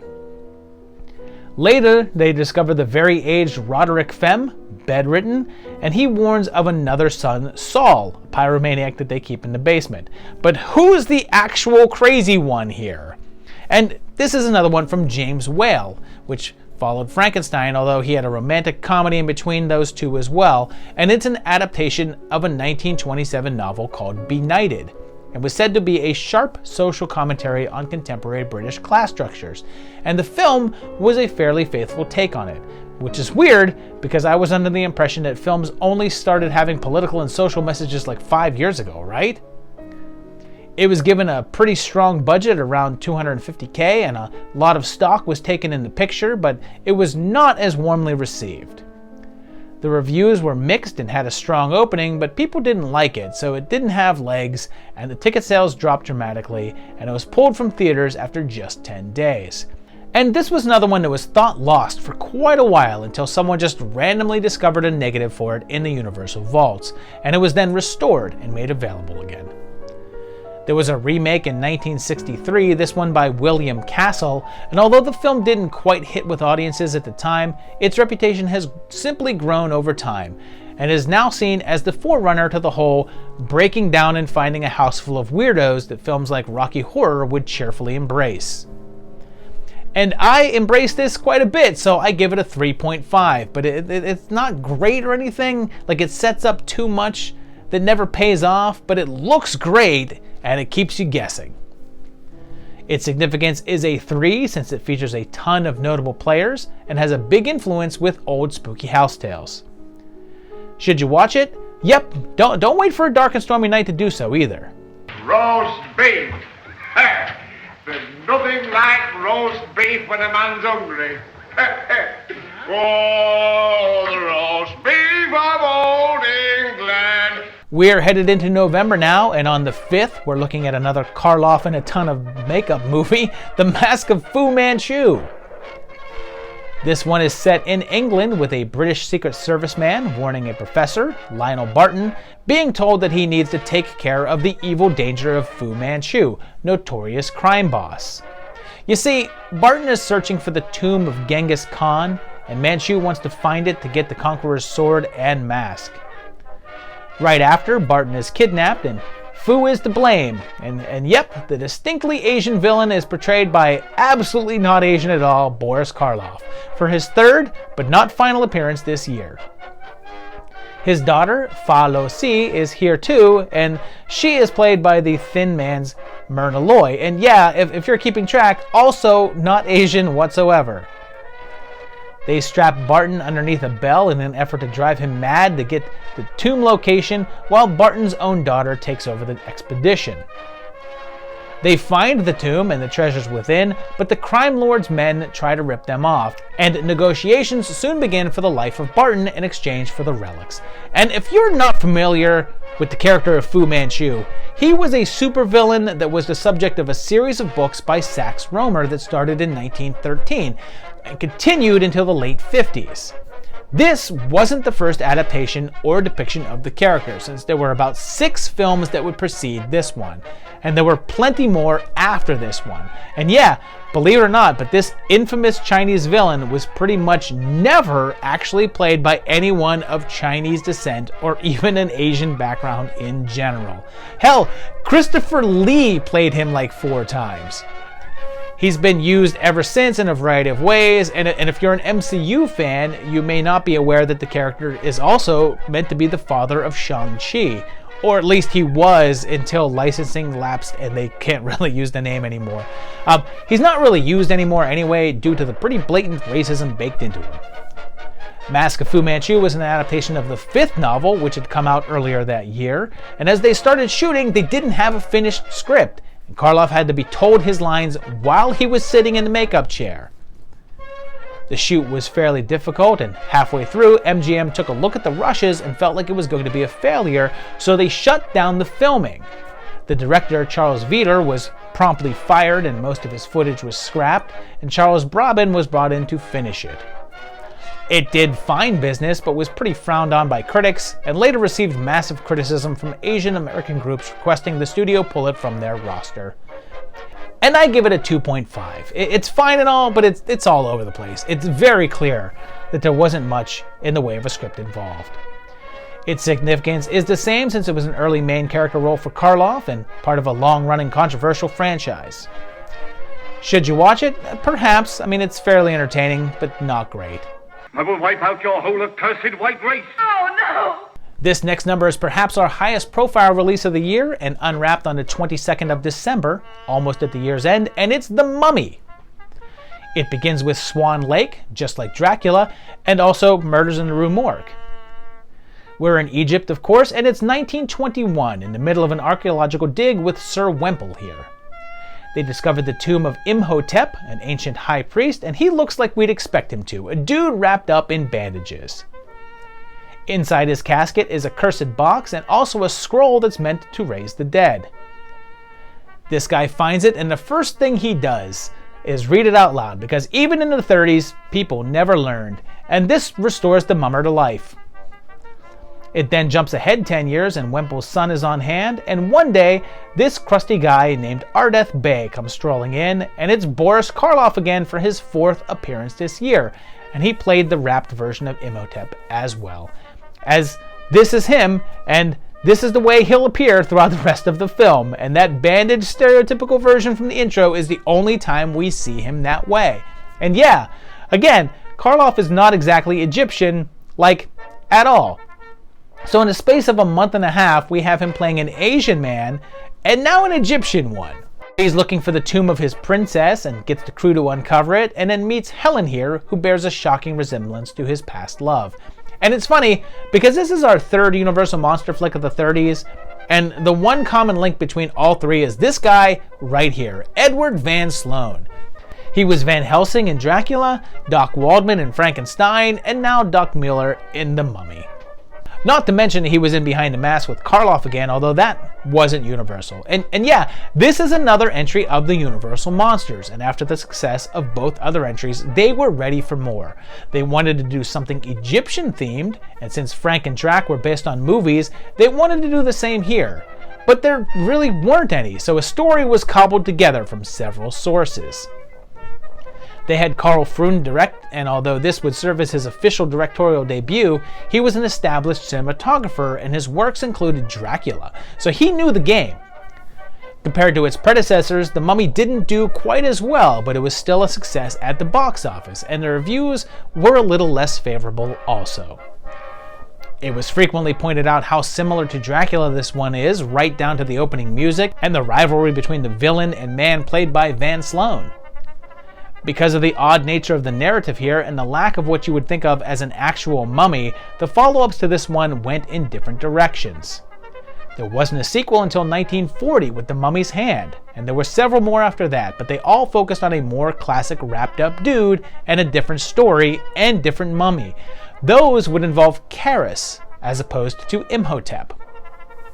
Of course, there was also the Hammer adaptations of the character, and much later on, the Stephen Sommers versions, which could be seen as direct remakes, considering that they were Universal, and focused on Imhotep once again. And then, of course, there was the failed Dark Universe reboot of the Universal Monsters with the lead-off Mummy film with Tom Cruise, although that shared very little DNA with this one. And this one is a 3.5 from me. It's not one of my favorites from the Universal Monster Tales, and yeah, I prefer the wrapped-up version. This one feels too much like something I've seen before, just with a vampire instead of whatever Imhotep is, I guess. It's still a solid flick, though. Its significance is a 4.5 since it's a huge film that features one of the all-time classic archetypes, even if he's not as notorious as those other guys. Should you watch it? Yup, dig this one up. You shall rest from life, like the setting sun in the west. But you shall dawn anew in the east as the first rays of Amon-Ra dispel the shadow. The final film of 1932 arrived just in time for the end of the year, debuting in Scranton, PA, maybe at some paper factory or something. And on December 26th, we get to the Island of Lost Souls. It has Edward here, shipwrecked and rescued and taken aboard a ship, delivering animals to a nearby island. There's a doctor on board, as well as a drunken, loutish captain, and also a ship hand with some animalistic features. When Parker fights the captain over his bullying, the Cap tosses him onto Moreau's boat in one of the most hilarious dummy drops that I've ever seen, and he's now stuck going to the island. Moreau is Charles Lawton, who we just saw in the old dark house, and when they arrive on land, Parker encounters some of the strange individuals who live there. One of them is Lota, and the doc claims that she's the only woman on the island, like some sort of Smurfette or something, and she's smitten with Edward. They catch him experimenting on someone, so they flee together, running into a group of half-men, half-beasts led by one called the Sayer of the Law. Moreau reveals that they're not exactly people on the island and instead are the results of his experimentation and are evolved animals. He has plans of his own for Parker and destroys the ship so that he's stuck there. And this is another one that's an adaptation of a classic novel, this one the H.G. Wells classic, The Island of Dr. Moreau from 1896, and this would be the first American attempt at the tale. There were previously 2 silent film versions from France and Germany, but this one was headed up by Erie C. Kenton, and he'd been directing for a while and would later go on to work with Universal, handling The Ghost of Frankenstein, House of Frankenstein, and House of Dracula. This wasn't Universal though, and was instead Paramount, and after the success of their Jekyll and Hyde film, they were looking to compete in the horror market, and since Jekyll won out with their sexy overtones, they wanted to push the envelope a little further. The shoot had a major incident when one of the extras playing one of the Beastmen got too close to one of the tiger cages and got himself a little kitty scratch for his troubles. His arm was said to be nearly torn clean off, and it's not known what happened to the man afterwards, and his fate is unknown. Also, the part of the Sayer of the Law is played by Bela Lugosi, making his 4th appearance of this year and matching Karloff, and he's under more makeup than any of the other flicks. Apparently, he was in the middle of bankruptcy proceedings, having lost all of his money, and did the film for a mere $800. There's also rumor that Buster Crabbe, Randolph Scott, and Alan Ladd are all in the film, playing Beastmen uncredited, but there's no real record of this anywhere, so it seems likely to simply be an urban legend. Its release was full of controversy, and several states would edit parts of the film out to make it more savory for general audiences. Not only that, but it was banned in quite a few countries, including the UK, Germany, Hungary, Italy, New Zealand, and more. Possibly due to its salacious nature, it didn't do as well as planned, although there's no numbers reported, just a note that the sales were less than expected. It had one very sharp critic though, and that was H.G. Wells himself, who said that the adaptation was terrible and miserably handed. He felt that they had made it too much of a horror film, ignoring the philosophical aspects of the tale.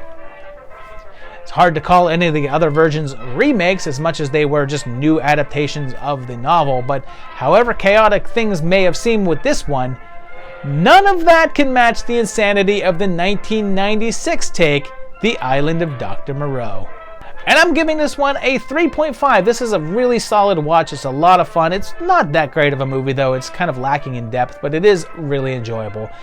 Its significance is a 4, considering it's the first take of this classic tale in the US and features Lugosi and some other stars and would end up being fairly influential. Should you watch it? I would say absolutely yes. This is worth a watch. Not to run on all fours. That is the law. Are we not men? Our adventure into 1933 begins on January 10th, pretty early on in the year, as we check out the Vampire Bat. It starts off with a string of mysterious deaths in a small town where the people are drained of their blood, and they suspect that vampires are at work. But Detective Brett Schneider doesn't think so, and he's Melvin Douglas, who we just saw last year in the Old Dark House. And people say that they see giant bats swooping through the streets, although Renfield is here and he doesn't believe it since he thinks that bats are pretty awesome. When another murder occurs, all eyes turn towards Herman, and all of the deaths feature victims drained of blood with 2 clean puncture wounds in their jugular vein. There's a doctor on the case as well, and he's played by Lionel Atwill, and we also just saw him last year in Dr. X. To round out our recurring faces, Carl's lady friend is played by Fay Wray, and this was a super hot time for her. She was in both Dr. X and The Most Dangerous Game of 1932, and we featured several more times in this episode. One of those films was already completed and was being heavily promoted by Warner Brothers, and it was Mystery of the Wax Museum, which also featured Atwill, and the pair of them were a hot ticket. So Majestic Pictures rushed to production and post of this one to ride those coattails. In order to keep the budget low, they shot in the off hours on the Universal backlot using the sets from Frankenstein and the Old Dark House. They did some extra touches by hand coloring the torches that the villagers are carrying, although that's not evident here in the versions that exist today. So in order to recreate the effect, digital coloring was used to simulate the way it looked back at the time. This scene is also shot at the famous Bronson Caves, the locations of the Bat Cave from the original Batman show, and the spot that they filmed like 100 different things. And the director here is Frank R. Strayer, who we've also already seen since this is sort of like the all-stars of the 30s project here. And he had previously done The Monster Walks, which was not good. But this was better than that one, but I still give it a 2.5. Just not enough happens, and it's rather dull, but I do dig the pretty wacko ending reveal. Its significance is also a 2.5 because although it's not really that well known, it has a pretty star-studded cast with some of the most relevant stars of the day. Should you watch it? Probably. It's not that great, but it throws out some pretty oddball twists that are worth checking out. You have some coffee? No, thank you, Frau Stammmann. No, it's just as well. There's only 2 cups. Our next entry came out on January 13th, and it's The Monkey's Paw, but it's mostly lost. A version of it does exist, although it's dubbed in French and the original audio in English is missing. Versions of it are still unavailable to view, however, and are simply preserved, so we won't get a chance to check out its merits. But this version was by Wesley Ruggles and is an adaptation of the famous short story of the same name. The next entry was coincidentally the film that the Vampire Bat was trying to cash in on, because on February 18th, The Mystery of the Wax Museum arrived. This kicks off in 1921, and we're in color, and it's that cool-looking Technicolor process that we saw in Dr. X. Ivan here is the operator of a wax museum, and once again, it's Lionel Atwill, and he has some late-night visitors and gives them a tour of the exhibits. He's particularly fond of his Marie Antoinette figures, but his business partner wants him to make more horror-oriented designs since they're not making enough money, and suggests setting everything on fire to collect the insurance. The two fight and a fire breaks out and the place burns down. It's then 1933 on New Year's Eve, and Ivan is here, as is this deformed man in black who has snuck into a morgue to steal a body. News lady Florence is threatened to find a story or get fired, and finds out about the missing body and that 8 bodies have now been taken over the last couple of months. Meanwhile, Ivan's now wheelchair bound and has assistants to help out, and one of them is engaged to Florence's roommate, and it's Fay Wray again for her second appearance this year. And when they go to the museum, Florence notices that the figures sure look a lot like those missing bodies. And, like I said earlier, this one was meant to be a bigger release, and they promoted the hell out of it. It was another entry by Michael Curtiz, his third on the project so far, since he also made The Mad Genius and Dr. X. It was based on an unpublished short story called The Waxworks, and it would turn out to be the final film that Warner did in Technicolor at the time. Audiences thought it was a novelty, and the popularity of it was waning, and since the contract the brothers had with the color company was expired, they decided that the process was too expensive for too little reward. This movie had a budget of just under $300,000, which was a decent chunk of change at the time, and ended up doing pretty well. The reviews were mediocre, with some critics calling it too gruesome, but people seemed to like the actors involved, particularly Glenda Farrell as Florence. In fact, her role here was instrumental in landing her the part of Torchy Blaine, a very similar character that would run in a series in the late 30s.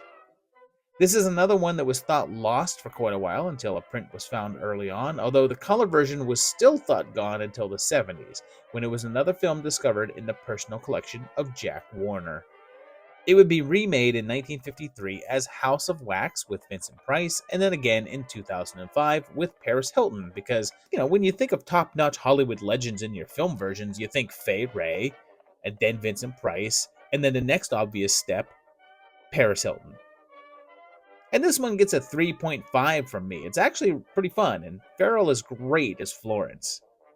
The horror cultural significance is a 3, since it's pretty remembered and made enough of an impact to be remade twice. It features quite a few big names. Should you watch it? Yes, visit this museum soon. Hey! What do you think you're doing? Put that stuff back there. Not on your life. This is my percentage. We're now going into March for this next entry, and it's almost a full month later, since on March 13th we get the release of The Intruder. We get a boat on the high seas in the middle of a massive storm, and reports of a murder on board. And a man named Samson claims to be a police detective, and this is William B. Davidson. And oddly, we just saw him as the captain of a boat in the middle of a storm in The Most Dangerous Game. He calls everyone together since he thinks he knows how to solve the murder mystery of the man killed with an axe. In the middle of the investigation, though, the ship wrecks and everyone has to abandon ship, which is called the SS Intruder, by the way, and they end up on a small island. There's a big old gorilla here, or at least a guy in a gorilla suit, and I'm not sure if that's what's making these sounds.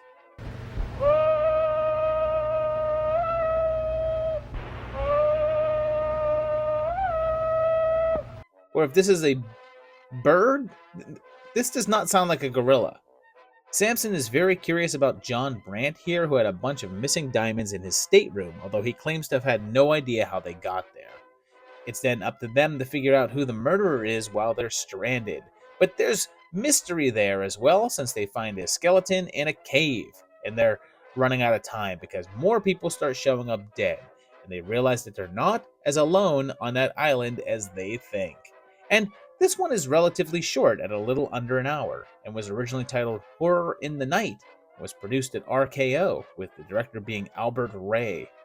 He'd been directing since 1915, with a lot of his work being shorts and such, but continued into the talkie era, and he would keep on directing until his final film in 1939. He would later die in 1944, 5 years later, at a pretty young age of 47. There's not much information about this one out there, and there's not a ton of horror involved since it's more of a crime thriller than anything, but it has a few elements, but there's no note of how successful it may have been. It wasn't overly successful with me, though, since I'm just giving it a 2. It's a little too sluggish and plain. Its significance is just a 1, though, since it's very obscure and never spoken about and doesn't feature many known entities. Should you watch it, you could probably leave this one on an island. Oh, let him kill us now! Let him kill us now! Over my dead body. We're going all the way to the end of the month now on March 31st, and we're doing all sorts of cultural things, since I guess we had a mystery at a wax museum, but now we have murders in the zoo. It opens with Eric here, and it's Lionel Atwill again! Not only is this his 4th appearance on the 30s project, it's his 3rd appearance on this year alone. He's sewn the mouth shut of a man who he caught kissing his wife, and then leaves him in the jungle to die. His wife is Kathleen Burke, who we just saw in Island of the Lost Souls as the Panther Woman, and she seems to also have something going on with Roger, since Evelyn is too much woman for just one man. Eric takes a bunch of animals back for his zoo, which is having a bit of financial trouble, and they get a new press agent, Peter Yates, played by the longtime comic actor Charles Ruggles. Ruggles would go on to be a staple of television and radio, and even had his own show called The Ruggles, and would continue on to appear in almost every TV show through the 50s, 60s, and 70s when he eventually passed away. When Yates accidentally spills the beans about Evelyn and Roger, Eric gets jealous, but they're planning on her getting a divorce and running away together. At a party for the zoo, though, Roger drops dead, and they determine the cause of death was the bite of a poisonous mamba, much to the dismay of Evelyn, who must then come face to face with her murderous husband. And this one was Paramount, and they were looking to follow up on Island of the Lost Souls, which did very well for them, and got a lot of attention for envelope pushing, so they wanted to do more grisly subjects. They brought on Edward Sutherland, who wasn't really known for horror, and had done more war pictures than anything at this point, and they used a number of trained animals in the film. One of them was a 25-foot python named Oswald that they rented from a guy named the Snake King out of Texas, and things got a little out of hand when some of the wildcats got into a fight with each other, which led to the death of a puma. It got quite a bit of notice when it was released, and some of the darker elements caused a lot of controversy, and several countries outright banned it, including Germany, Sweden, and Latvia. Other places, including several states in the US, would only screen it if they cut out things like the guy with his mouth sewn shut. It didn't do well at the box office and was described as a box office disappointment, and more or less faded from view pretty quickly. And I give this one a 3. It's got some pretty crazy dark stuff going on, and it's a good watch, but nothing really special. Its significance is a 1.5 since it's not really spoken of, and doesn't have any bigger names outside of Atwill and Ruggles, but did have some darker moments for horror relevance. Should you watch it? I think so. Just don't feed the animals. Mr. Yates is going to help us out. Well, that's fine. Sure, any little thing at all. Follow me. Oh, for goodness sake. This next one actually belonged back in the 1931 project, since it came out in that year all over Europe. And I didn't have it there because it's sort of a crime drama, but I was wrong not to. But since it came out in the US on March 31st of 1933, I'm placing it here, and it's M. It starts with children chanting about a murderer, and it turns out that what they're singing about is real. There's been a rash of child killings recently. We see a little girl get lured in by a stranger who whistles the Hall of the Mountain King and buys her a balloon, and her mother soon notices that she hasn't come home. The killer writes taunting notes to the police, and the town goes into high alert, and everyone starts suspecting everyone else of being the killer, causing some good old-fashioned street justice on the wrong guy. The cops try to use the killer's notes to figure out who he is, but their investigation falls short, and they end up frequently raiding criminal establishments, putting the entire underworld on edge. Since the police presence has been ramped up so much, it's impossible for them to conduct their business, and their profits fall off immensely. But then, while checking up on recently released psychiatric patients with a history of violence against children, they're led to Hans Beckert, played by the legendary Peter Lorre, in one of his very first roles, and well before he would become a major star in the US. But before the cops can get their hands on him, he's recognized by a blind beggar who hears his whistle, and his friend marks him with an M on his back. It's then that the criminals decide to deal out their own brand of justice, and this one is from the legendary Fritz Lang, the Austrian filmmaker who also did Metropolis, but this was considered to be his magnum opus. So this was shot in Germany, and this was during the rise of the Nazi Party, and Lang had some issues with getting the film made, as the original title was The Murderers Among Us, and the head of the studio was a member of the Nazis and thought that the film was about them. However, when Lang told him the plot of the film, they relented. It was thought that he changed the title to M because of this, but that's not actually true, and the decision was made because the director liked the starkness of the single letter. It was his first film with sound, and he was interested in experimenting with it, leading to some of the more innovative aspects of the movie, and it is thought to be one of the first times in a film that a particular song was used to identify a character, such as Beckert whistling in The Hall of the Mountain King. It was also an early example of using long tracking shots following the action. It would go on to mild critical praise, although it would end up being banned in Germany just a few years later by the Nazis. Also, Peter Lorre, who is Jewish, ended up fleeing the country shortly after the film's release in order to avoid persecution, and ended up having a bad association with the project. Considering that Lang treated him poorly on set, and in fact repeatedly made him redo a scene where he is thrown down the stairs, he refused to work with the director again when asked. Also, since his character was a child killer, and the movie became so famous that it was a role that he was associated with, he felt people saw him as the character. It should be mentioned that Lang also ended up getting out of the country, as he was also Jewish, and ended up going to first Paris and then the US. Over time, M would be considered one of the most important films ever made, and often shows up on lists of best films of all times.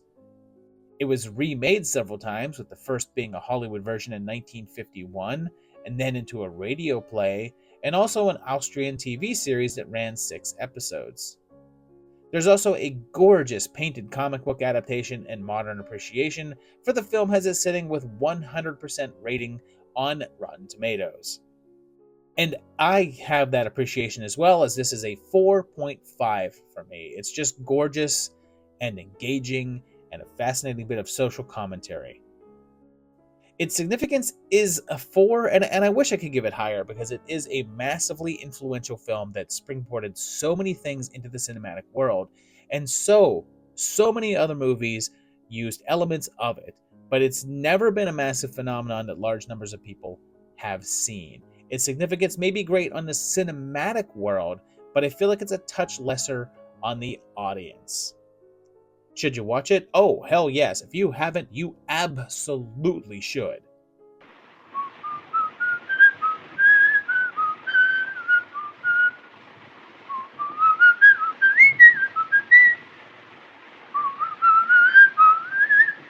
The year got bigger just a week or so later, since on April 7th there was a giant release with the 8th wonder of the world, King Kong. It had a premiere a bit earlier in March in New York and also in Los Angeles, but April 7th was the wide release. It gives us a ship on the way to a controversial film shoot led by the reckless film director Carl Denham, played by Robert Armstrong, who we just saw in The Most Dangerous Game.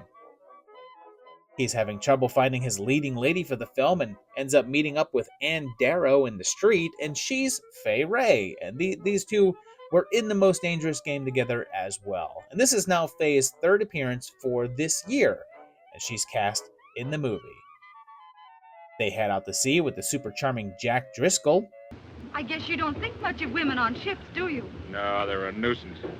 And along the way, Denham tells the tale of the Skull Island, an uncharted land that has a legend of a mysterious beast known as Kong, and he intends to put it in his movie. They make it to the island and encounter the natives there, who become enamored with Anne.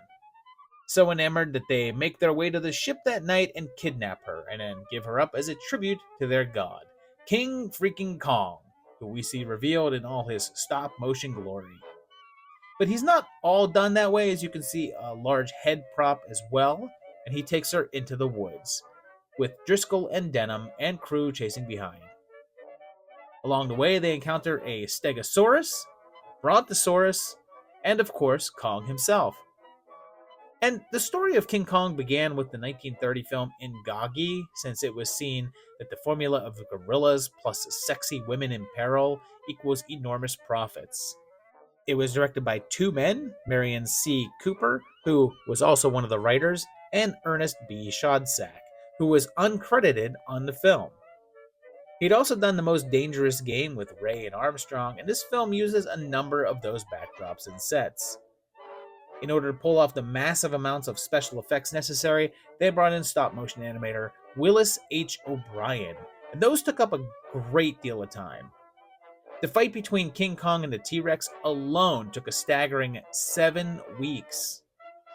One of the interesting stories here is that since the models used for Kong had fur on it, when they would touch the figures to move it, they would move the fur, and that detail was impossible to hide. However, it was perceived as natural hair movement blowing in the breeze, and has since been regarded as a benefit, even if an unintentional one. It was also one of the first bigger films to incorporate the stop-motion effects with the live action through the use of rear screen projection. There's been reports and rumors that claim that certain scenes in the film are done by an actor wearing a suit, although Cooper denies that and says that those stories may have come from some forgotten test footage with a human actor, but nothing like that is in the actual film. Historians who have studied the film have asserted that it appears that this is correct and there are no shots with a man in the suit, and all the effects are either a stop-motion puppet or a full-size prop. It was a bit more of an expensive of a venture at the time, costing almost $700K, with most of the money going towards the wide array of effects. When it was released, it was a massive hit, earning around $5 million upon its initial release, and the critics loved it. Because of this, a sequel was rushed into release, and we'll talk more about that shortly. The character would then live on in several different versions. He'd appear in the Japanese kaiju flicks King Kong vs. Godzilla, and King Kong Escapes, with the second film being intended for Godzilla, but then having Kong substituted into. It would get its first remake in 1976 with Jeff Bridges and Jessica Lange, and that version would get a sequel in King Kong Lives. Later, there was the Peter Jackson remake with Naomi Watts and Jack Black, and later again, the Kong Skull Island reboot. That version would be revealed to be a part of the Godzilla Monsterverse, leading to the character taking on the Big G once again in Godzilla vs. Kong, and also Godzilla x Kong: The New Empire. Of course, there's also been animated films, TV shows, video games, and books, and of course a hugely popular theme park ride in Universal Studios called King Kong Encounter. The one in Hollywood burned down in 2008, 1 month after I moved to LA. And a short time before I started working at Universal, and it was replaced by a 3D ride based on Jackson's version. And this is another one I'm giving a 4.5 to. What a dazzling movie that this is. It's just such an amazing achievement in special effects, with a great story to boot. Its significance is a 5, and that should be no surprise. It's a huge film, huge character, and hugely important. Should you watch it? Yeah, stop monkeying about. Say, I guess I love you. Why, Jack, you hate women. A couple of weeks later, still in April, there was another horror release on the 24th with the much more low-scale film Night of Terror. The first minute gives us a killer attacking a young couple and stabbing them to death, and he's on a spree, always killing after sundown and leaving newspaper clippings on his victims. We then see him entering a fancy estate where a scientist is working and looks to be ready to kill him, but is interrupted and has to flee. Turns out this guy has invented a way for humans to survive without oxygen and plans to have himself buried alive to prove it, and his uncle is on hand and he is a butler, and it's good old Bela Lugosi. And with how many appearances he made in 1932, it's wild that this is his first showing in 33. He's sort of an Indian mystic here, as is Sika, who is also in the house, and he seems on high alert about the murderer lurking. Turns out that that's pretty warranted since our guy is right outside looking in. He comes inside to kill the old guy. Sure enough, more bodies start to appear, all of them being attributed to the maniac, and then it's said that his vast fortune is meant to be divided amongst his family members and servants. If any of them die, then the rest of the money will be split between them, so of course, there's gonna be more bodies. And this one's directed by Benjamin Stoloff. He's got a pretty long filmography, but most of them were smaller and lesser known features. It was a fairly low budget job, and this was during the time when Lugosi was going through some pretty extreme financial issues. There's some confusion though, since it's been said online that the actor was forced to only be able to shoot at night since he double booked himself to increase his pay, and was filming a movie called The Devil's in Love at 20th Century Fox during the day. But that film was already completed during the period that this was being shot, so that seems to be untrue.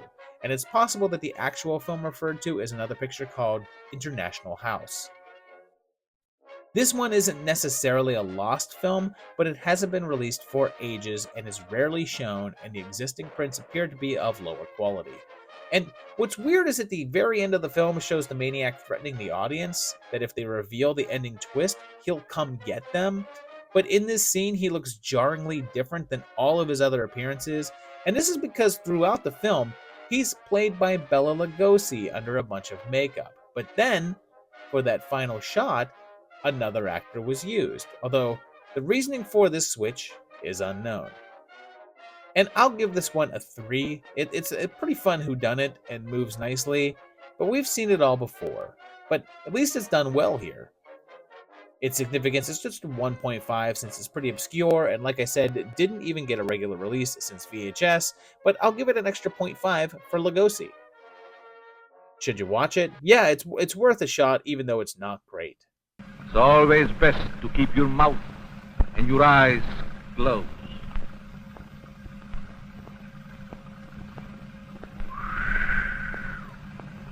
We go now into May for our next entry, and it arrived on May 12th, and checking out Supernatural, which thankfully is not 15 seasons long, and is instead an hour-long movie. This has a murderer, Ruth Rogen, and killed 3 people, and is set to be executed. Dr. Houston, however, thinks that she's so evil that her spirit will be able to live on after her death and keep on killing. And he gets her permission to do experiments on her after the execution. There's also this guy, Bavian, and it turns out that he was also Ruth's lover, and in fear of also being murdered, turned her into the police, and is now in hiding until she's terminated. Bavian is a scam artist psychic, and he's planning on tricking a Harris, but his landlady is threatening to expose him, and that Harris is acclaimed actress Carole Lombard. She was regarded as one of the greatest comic actresses of the generation and had been in film since 1921, and is regarded as one of the greatest female stars in classic cinema. Unfortunately, she died in a plane crash in 1942 at the young age of 33, and since she was mostly known for comedy roles and goofy films, she didn't do much horror or such, so this will most likely be the only time that we get to cover her here on the project. As Roma, she's mourning the loss of her twin brother, and after he kills his landlord to keep her quiet, Bavian convinces Roma that her brother is communicating through him and wants to have a seance to get a message to her. They do the show, and he's successful in his ruse, but then something unexpected happens, and the spirit of Ruth Rogen enters Ruby's body, intent on revenge. And this wackiness is from Victor Halperin, and was his direct follow-up to White Zombie, and they went directly from that production into this one. Fox was really keen on getting Lombard to be in the movie, and reportedly there was trouble on set and resentment afterwards because the actress felt that horror wasn't really her thing and wanted to play things more comedically since that was her regular role. She wasn't the only non-horror player here, since her character's fiancé is played by Randolph Scott, and he would later become a huge icon in the Western genre. One of the more notable filming stories was that they were in the middle of shooting when the 1933 Long Beach earthquake struck and shook things up, causing the cast and crew to run off set screaming and looking for safety. It wasn't as much as a success as White Zombie was, but still managed to make money in the long run, and the critics of the time seemed to enjoy it. Due to the more overtly saucy content, it didn't get much television play later and slipped a little more into general obscurity. And I'm giving this one a 3.5. This was super fun and a twist a minute. I'd probably rate it higher if it didn't just sort of end without resolving some of the plot lines, though.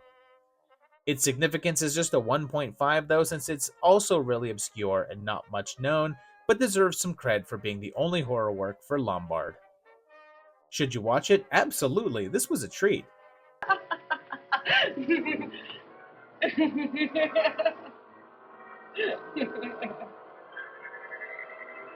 We are going international again and taking a trip to Mexico for a film that debuted there on May 25th, although it wouldn't get an American release until sometime in 1935, and it's The Crying Woman, also known as La Llorona.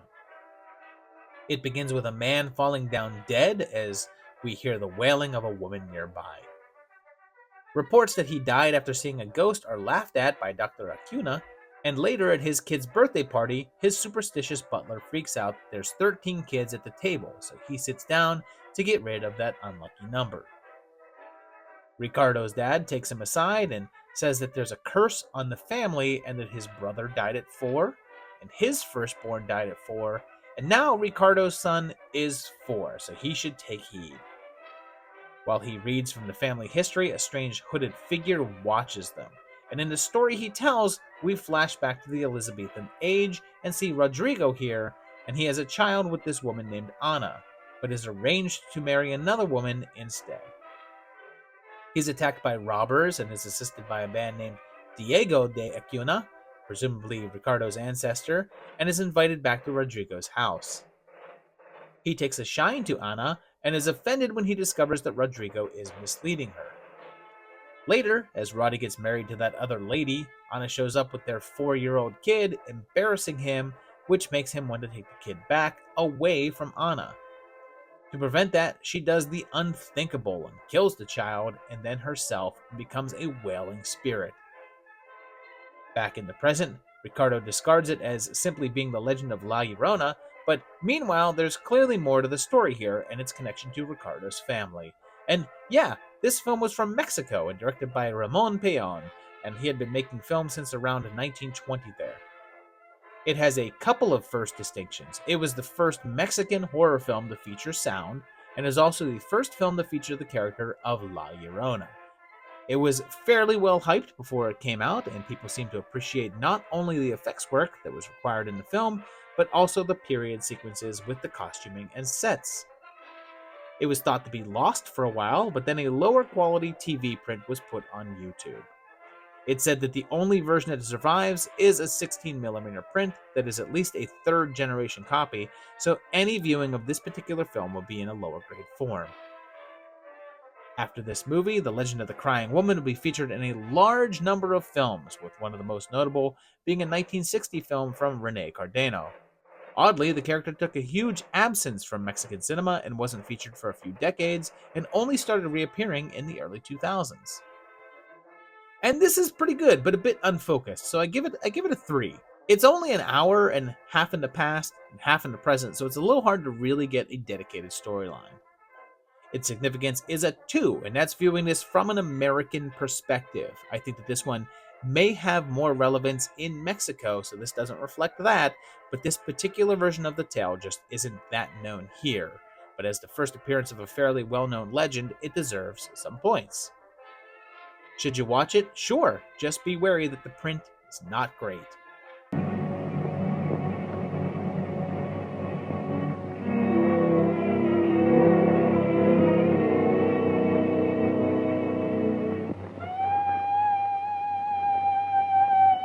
We jump ahead now to July 20th as we go into the summer season, although keep in mind that the whole concept of summer movies was still like 40 years away, and we have the release of The Secret of the Blue Room. It starts with Swan Lake, just like Dracula and The Mummy and like 20 other movies. It's Irene's birthday, and she just turned 21. And it's Gloria Stewart again, who we just saw in The Old Dark House. And like I said there, modern audiences know her as Old Rose from Titanic. And her father, hot damn, is Lionel Atwill again. This guy is just rocking 1933 to its core, but it looks like it'll be his last appearance for this year. Irene's suitor Thomas challenges the other two guys interested in her to a little challenge. It seems that there's a room in their mansion that's all blue, and Robert's sister, good friend, and a detective died in that room, and they say that it's haunted. So Thomas says that they should each spend a night in the blue room. As per the challenge, they promise that even if something happens to one of them, the others will still carry through with things and stay in the room. Thomas decides to go first, and they go to the room and check it out, and he stays there, but at exactly 1 a.m., the time the other deaths occurred, he vanishes. Keeping to their promise, the others then decide to stay in the room with dark results. And this one is an early feature from Kurt Newman, and he would go on to a pretty long career. He would later direct The Fly and the sci-fi flick Rocket Ship XM. Blue Room was a remake of a German film from 1932, so look, even in the 30s they were doing American remakes of foreign films, and was made on the low budget of $69,000, which was a meager amount even for 33. In fact, it was the cheapest Universal Studios production of the entire year. In order to save some money, they used existing sets, including several pieces from The Old Dark House, which also had Gloria Stewart in it. They even used some of the footage for the house exteriors from the German film it was remaking. The reviews weren't great, with critics complaining that the plot was a little too obvious and formulaic, but seemed to like the actors involved. Even with the negative marks, it would go on to be a nice-sized hit since it didn't need to make as much money due to the small budget, and between this and The Old Dark House, they noticed that simple spooky mansion movies were profitable. This was later remade a couple of times, once in 1938 as The Missing Guest, and again in 1944 as Murder in the Blue Room. And this one gets a 2.5. It's fun enough, but the mystery is so obvious from the very beginning that you're just sitting and waiting for the reveal that you know is coming. Its significance is a 2, since it's definitely fairly obscure, but did have some influence on the increase in Haunted Mansion tales. Should you watch it? Perhaps. It's alright and all, but it's also fairly skippable.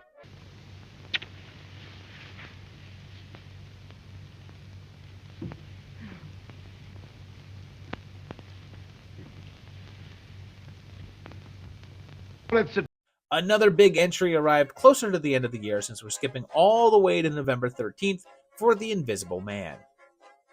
It did get a couple of screenings in October and November, but the 13th is when it went wider, and we're in the middle of a big snowstorm, and a mysterious man, wrapped from head to toe, comes wandering into the local inn, and he's pretty antagonistic to the woman who runs the place, and won't take off his hat and coat. When she accidentally walks in on him, he appears to be missing the lower half of his face, and it seems that his name is Jack Griffin, and he's been missing for a month as a result of an experiment gone wrong. His girlfriend is very worried about him, and oh hey, it's Gloria Stewart again, so she was pretty active in late 33. Very quickly, he angers the townsfolk, and they call the cops to confront him, and he removes the bandages, except there's nothing underneath. Griffin is the Invisible Man. Turns out that he was experimenting with a chemical called monocaine, which has a sort of bleaching power, but also drove its subjects mad. And it appears, or I guess doesn't appear, as if Griffin has taken it. He's looking for a way to reverse it, but he's in a race against time to do so before he loses all of his sanity. Griffin is played by Claude Rains, and it was essentially his first film. He's credited in something in 1920, but it appears to be a bit part in a silent film, so this was his first actual role, but he'd go on to be a major player in Hollywood and even returned to the monster world with The Wolfman and The Phantom of the Opera. Those are both Universal monster features, so is this one, as the company was all in with monsters by this point, after Dracula, Frankenstein, and The Mummy. It was suggested that for their next picture they should adapt H.G. Wells' The Invisible Man, since several of the other films were based on existing books. It was actually suggested right after Dracula, although Universal chose to do Frank instead, but then came back around to this one later on. James Whale, director of Frankenstein and the Old Dark House, was set to direct it, but left early on because he didn't want to be seen as a horror director. Their first choice to replace him was Robert Florey, director of Murders in the Rue Morgue, and it was fitting that it was him because he was originally meant to be the director of Frankenstein, yet was replaced by Whale. However, Universal hated the scripts that he was turning in, and things got delayed, and Florey also left. But then, since his non-horror film flopped at the box office big time, Whale opted to go back to the monsters and returned to The Invisible Man. The special effects turned out to be a big challenge in regards to making it, and the details of them were pretty kept secret at the time. And they spread fake stories saying that it was all done with mirrors. In fact, they were done with a sort of early equivalent of a green screen, although in this case it was done with solid black. Even with all the effects, the budget was still pretty reasonable at $328K, which was somewhat high for the era, but it was half of that of King Kong. The reviews were very positive, and newspapers were in awe of the effects on display and Rains' performance, even though you never really see his face. And it was a huge success, even though there's no numbers to show exactly how much money it made. It became a franchise of its own, even if he's never been as big as the others. He'd come back, although as a different Invisible Man, in 1940 with The Invisible Man Returns, followed by The Invisible Woman, The Invisible Agent, and The Invisible Man's Revenge. His final Universal appearance would be the comedy film Abbott and Costello Meet the Invisible Man. Obviously, the concept of the Invisible Man would then be done over and over and over in a variety of different films, with some comedic and others horror-based, but it actually did get an official remake in 2020 with Lee Winnell's The Invisible Man.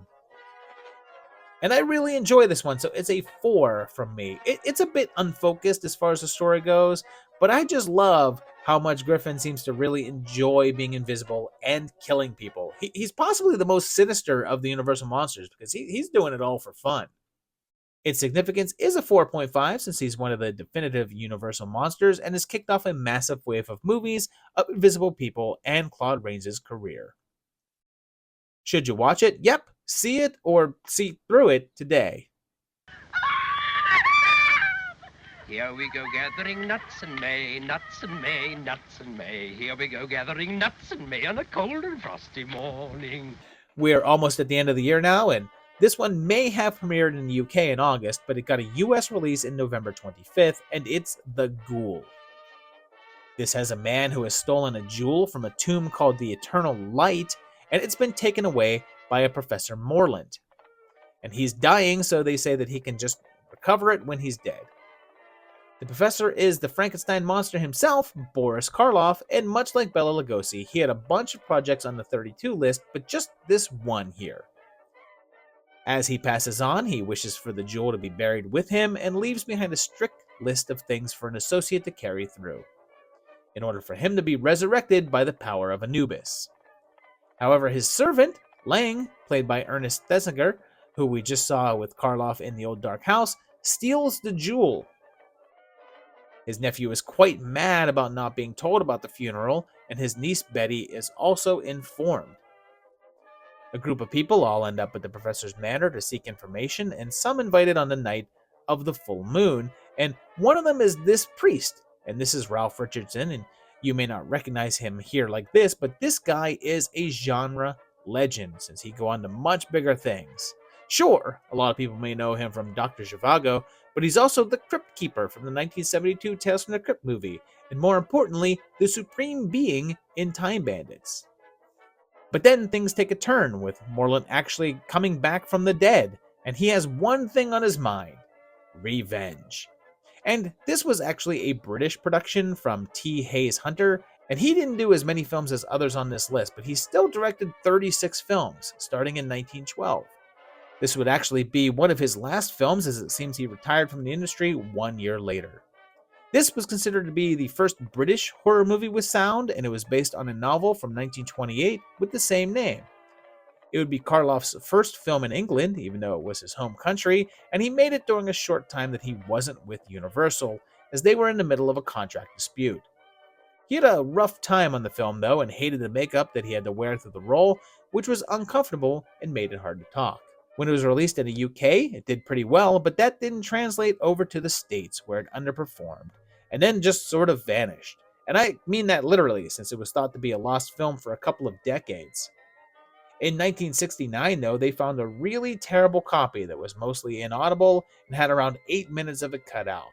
But then, in the early 80s, an old vault was discovered at a film studio, and they discovered a pristine copy of the original film negative and immediately struck new prints, making it available once more. And this one gets a 2.5 from me. It starts off nicely, but then kind of wanders around aimlessly and doesn't seem to know what the plot even is. It does look very nice, though. Its significance is a 2, since it's lesser known, but has a bit of recognition and Karloff involved. Should you watch it? This is pretty skippable, but it's not a terrible torture. And if you shoot, I'll go with it. I mean it. Down 30 feet. And about 60 feet of water. And then Australia. Our final film of 1933 is pretty wild with the turnaround time, because on December 22nd, a mere 8 months or so after the original, we got Son of Kong, the sequel to King Kong. It gives us Carl Denham, once again played by Robert Armstrong, and it's just 1 month after the events of the finale of the first film, and everyone is after the director because of his part in everything. He's regretful for taking Kong off of Skull Island and ends up back on the Venture to escape being indicted. And they travel around, and along the way they encounter Hilda and her dad, and he gets into a fight with a drunk captain who kills him. That guy tells Denham that there's a hidden treasure back on Skull Island, so they all decide to go back there. Hilda stows away. Hellstrom causes a mutiny, and Denham, Hilda, Engelhorn, and Charlie the Cook have to get in a lifeboat. But then Hellstrom is kicked off as well. They all eventually make it to Skull Island and very quickly encounter Son of Kong, who is smaller and way more polite than his pops. And with Ernest Schoedsack getting uncredited director's work on the first one, he would do this one completely on his own, and was credited as such. After King Kong was such a big success, they rushed this one into production and had Ruth Rose, who wrote the first, do this follow-up as well. She decided there was no way to really top the first film, so she took a more comedic and lighter tone with the sequel. The film was only given half of the budget of the first, so in order to save time and money, they reused some of the stop-motion models from King Kong and ended up cutting out an extended dinosaur stampede near the end of the film that was scripted, but then never shot. William O'Brien returned to do the stop-motion stuff, but something terrible happened. While he was working on the film, his wife shot and killed their 2 sons and then tried to kill herself and failed. O'Brien was shattered and as such never discussed making this film afterwards. Unlike the first film, this one wasn't met with such universal appreciation since the reviews were more lukewarm and the reception at the box office went the same way. It certainly wasn't a failure since it was said to have brought in a profit of around $133,000, but that was nothing compared to the predecessor. So RKO decided to chill out on Giant Ape movies for a while. In fact, it wasn't until 1949's Mighty Joe Young that they tried again. And this is fun and all, but it's not its daddy, so Son of Kong gets a 3 from me. It takes too long to get to the island, but once it gets there, it's a good time. Its significance is the same since it's a sequel to a massively influential film, but it's just nowhere near that one's level of infamy. Should you watch it? Yeah, definitely, even if it's a bit silly.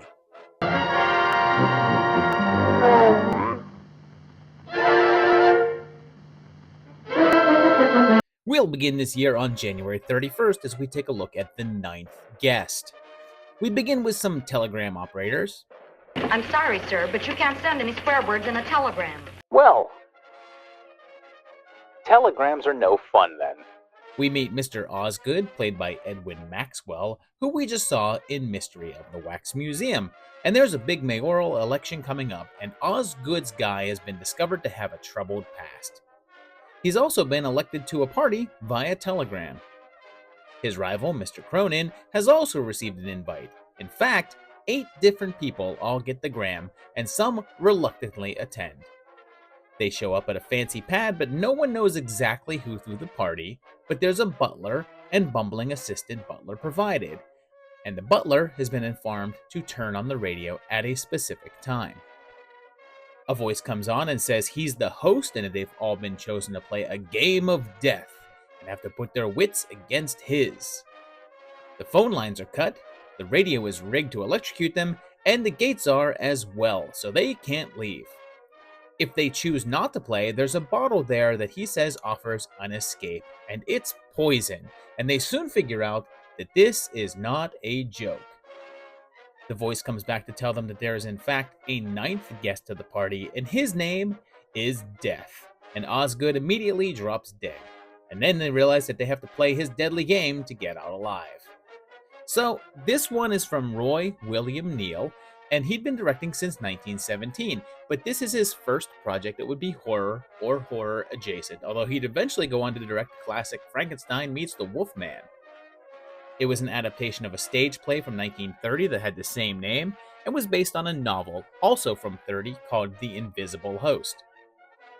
Even though there's plenty of comparisons to Agatha Christie's And Then There Were None, or 10 Little Indians, and here's a tip, don't look up that book's original title, but that was published in 1939, and The Invisible Host predated it by almost a decade, perhaps influencing Christie.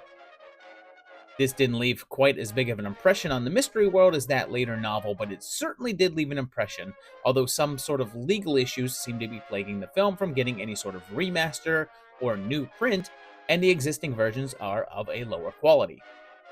The original high-end negative is said to be locked away, so perhaps in time, a much higher resolution version will be available.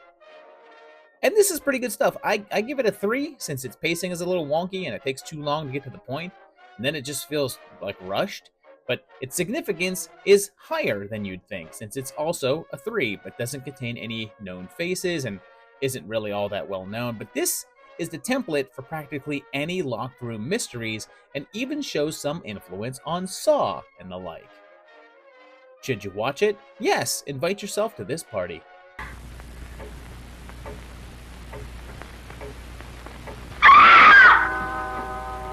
Fast forward 2 months now, and the next one that we're looking at arrived on March 30th, and we're checking out The House of Mystery.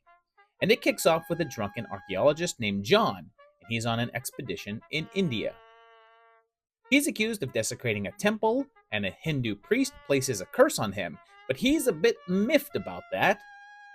The priest then reanimates a gorilla that he killed, and it chases after him, and Prendergast narrowly escapes. He leaves the country, treasure in tow, and then 20 years passes, and it seems as if they found him under a fake name of John Pren. All of the people involved in his past expedition gather to try to claim their share of his wealth, and John is still haunted by the curse, saying that he still hears the drums and sees shadows. He's now wheelchair bound and says that he even tried returning the treasure, but they wouldn't take it as it was cursed, and anyone that he gives any portion of it to ends up dead. He has a stuffed gorilla that he says that he raised from youth and kept with him, but it died as well, and he keeps it in his office as an example of what he had done. He tries to convince the others that taking the money would only haunt them, and offers to give them the money provided they stay with him for 1 week. They take him up on that and hold a seance to try to break that curse, but it backfires when it looks like the gorilla comes to life and one of the guests is dead with a broken neck. But is the curse the real deal, or is there something else going on here? So, this one had William Nye behind the camera, and he's another one that had been at this for a while now, as his first film was in 1914, intended to focus on crime and war stories. Much like The Ninth Guest, this was also a play adaptation, and this one was called The Ape. And what's funny is that Nye will direct a film in 1940 called The Ape as well, which was based on the same play, although it was the working title of this picture. House of Mystery also went by Curse of Kali, and this one is one of many that the copyright owner failed to renew, and it became public domain. The Because of this, anyone could then just make a release version of this, and a number did, with the majority being of a shoddier quality. And this one is a 2.5 for me, and I think it's mostly just dull, but it does have some moments, and a really out-of-the-blue ending that I thought was great. Its significance is just a 1.5 though, since it's a little more obscure, didn't really impact the genre, and doesn't have any known faces. Should you watch it? Maybe? It's not great, but the final reveal is a real treat. There's been a murder committed here. Who did it? Just a day or so later, on April 1st, we got one with a rather unusual title with Chloe, Love is Calling You. It has a young woman named Chloe, and she's in the bayou, and her mother, Mandy, are returning to their old home, which they had to flee years ago when Mama's husband was lynched. They're accompanied by Jim here, and Chloe is biracial. Mandy blames a guy named the Colonel for the death of her man, and she swears revenge with voodoo. And I'm not sure what's going on here because Jim wants her to marry him, but she doesn't want to. But he keeps telling her that no white man would ever marry her because of her black blood. And the idea causes her to have a meltdown and jump into a lake of alligators. And look, I'm going to tell you right now that this movie is widely considered one of the most racist films of the era. Like, not quite on the level of Birth of a Nation, but it definitely portrays any black characters as evil, cackling stereotypes ready to attack a woman at any given notice. And all of the white characters are shown as heroic, noble souls. And, like, this is where they just gloss stuff over. Mandy's husband worked for the Colonel. He was a white man married to a black woman, and the Colonel fired him, but says he doesn't even remember why. And Sam was upset and knocked him out. Then he says that folks tracked him down and lynched him, and then just kind of moves on and is bummed out that Mandy blames him for the death. Like, not that, like the townsfolk just lynched the guy for what seems like a minor infraction. But then, of course, Mandy is portrayed as being insane because her daughter is in love with a white man, and then threatens to beat her, and of course then turns to black magic. And this was both written and directed by Marshall Nealon, who began directing back in 1914, and this would be one of the last ones that he handled. It's notable for being the final film of Olive Borden, who was a popular actress from the silent era that had some difficulty transitioning into sound pictures and racked up a reputation for being temperamental. And after this film, went onto the stage, but then joined the military and fought in World War II, where her injuries led to health issues and alcoholism, which hindered her attempted comeback into the film world. There's not much information about the film from its time of release, but from a historical aspect, it's looked back as a pretty offensive viewpoint, even for the time period. And I'm giving this a 1, even outside of the whole racism thing. It's a boring slog with ridiculous over-the-top acting. Its significance is a 1, since it's one of the more unspoken of tales of this time period, and even though the poster art really wants you to think it is, it's barely horror. Should you watch it? Nah, just leave this one in the swamps.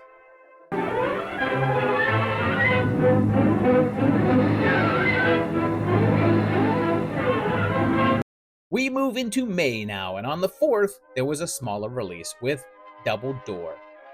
It has the wedding of Ann Darrow to a guy named Rip Van Brett, and if that isn't a classic film name, then I don't know what is. The wedding is at the Van Brett home, where Rip's 2 half-sisters live, Victoria and Caroline. Victoria is super cranky, with hair like a Disney villain, and she thinks that Anne is just marrying Rip for his money, and gets all super petty by first sabotaging the organ during the wedding march, but then getting Rip's name taken out of the family will. This lady is so nasty that she locked her sister in this big vault and almost buried her alive, and threatens to do it again. She calls them back early from their honeymoon and just generally tries to control them while Anne shows up looking like Lady Dimitrescu. There then begins a battle of psychological torture and Rip's repressed memories, and this one is definitely a touch more on the drama side, but there's also a big vault that people suffocate to death in, so you know. Anyway, this one was from Charles Vidor, and unlike most of the others on this list so far, this was pretty early on in his career. His first actual work was The Mask of Fu Manchu, which we covered in the 1932 episode, but he was fired just a few days into production and replaced. He'd recover from that, though, and go on to a pretty lengthy career, directing the Rita Hayworth film Gilda and many others until his fairly early death in 1959. Double Door is yet another one that was a film version of a play, because, what's up with Hollywood today and all these damn remakes of plays? I mean, don't they have any creativity? Is what people were likely saying in 1934 and still say today like it's a brand new phenomenon. But the play had the same title and the two actresses playing the Van Brett sisters reprising their roles here. In fact, Mary Morris, who plays Victoria, was a bit of a superstar when it came to the stage, and her appearance here was widely hyped, and she received great reviews. But when the studio's plans were to make her sort of like a horror villain actress, kind of a female Boris Karloff, she decided to stick to theater. And I like this quite a bit. I give it a 3.5. And yeah, Victoria is one of the more devilishly nasty characters in old school film, and Morris really has a blast with her. Its significance is just a 1.5 though, since it is lesser known, although Vider would have some influence. Should you watch it? Yeah, walk on through these doors.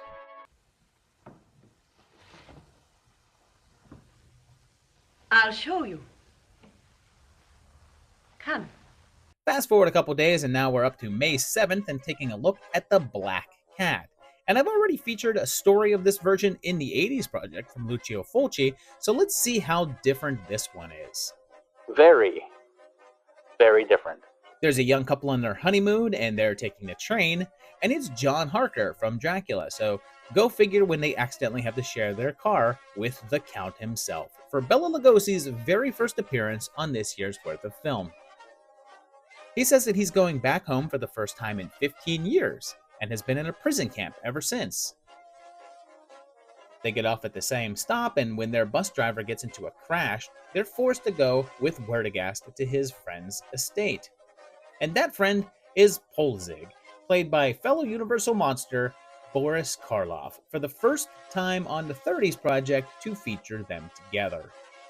It seems that the two have a long-running feud that involved Polzig betraying him and leaving him to die in World War I, and then stealing his wife. Turns out that Werdegast is horribly afraid of cats, and he kills one, so he's the villain, right? Clearly the bad guy here. And then Joan appears, acting strangely.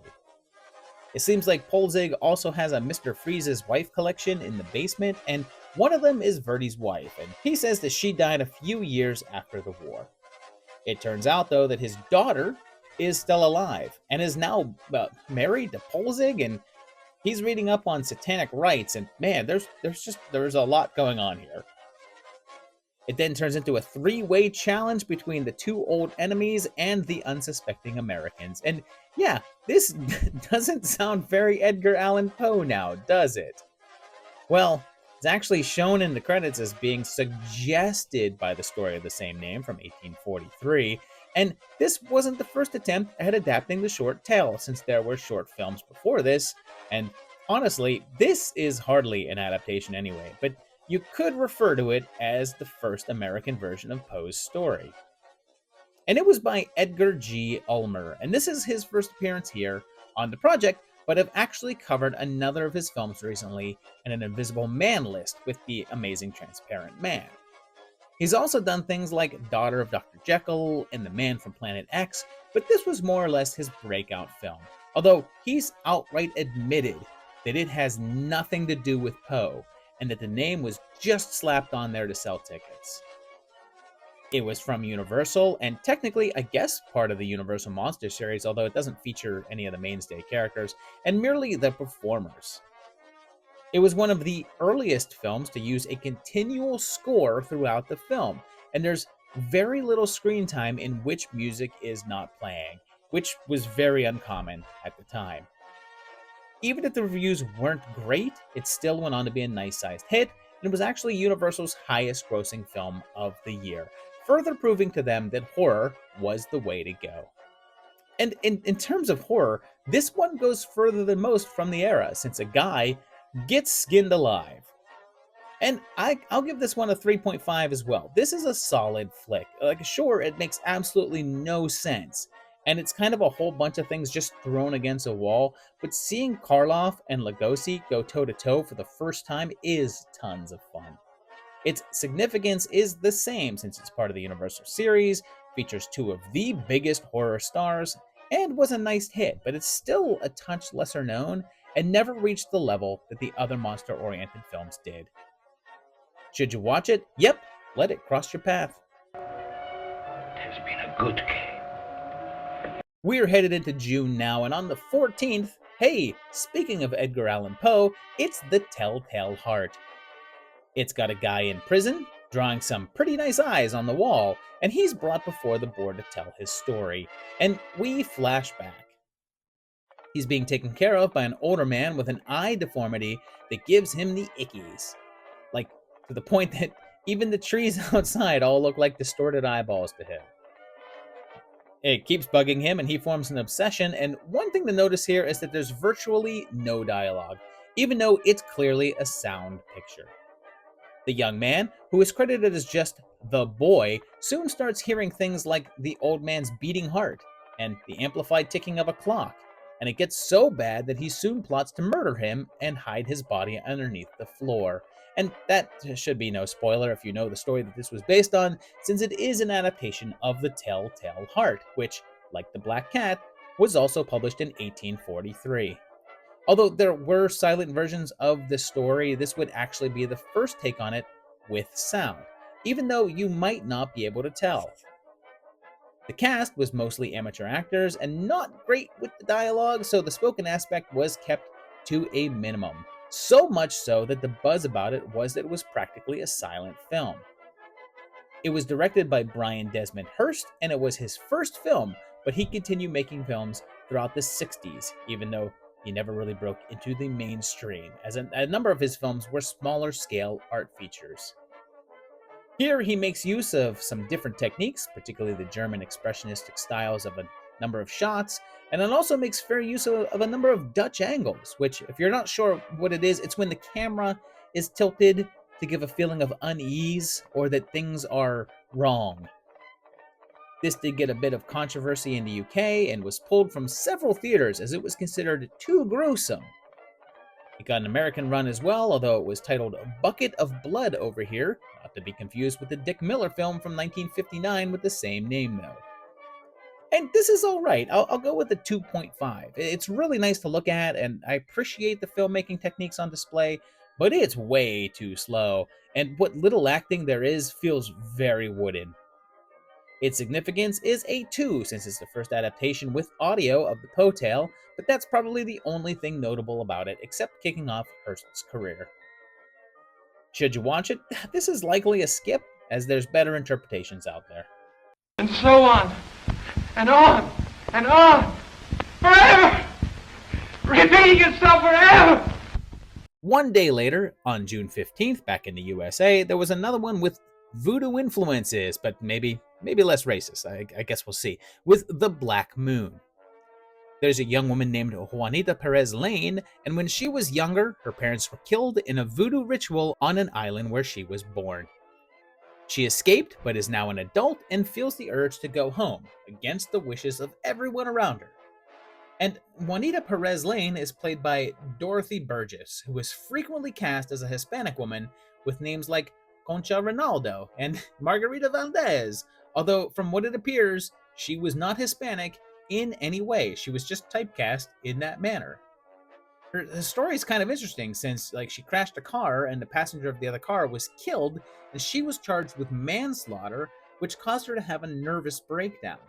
In the movie, she takes her daughter and her nanny with her to head off to the island and stays with her uncle, and her husband's secretary Gail comes with them. And it's Fay Ray again, no stranger to weird islands. And this is her first appearance in 1934, as opposed to the several entries she appeared in for 1933. But she actually spent this year doing more spy thrillers, drama, and comedy. But then, when Juanita starts acting funny and disappearing at night, and their boat drifts off and strands them there, it's up to Steven to figure out how to save his wife from the dreaded voodoo curse.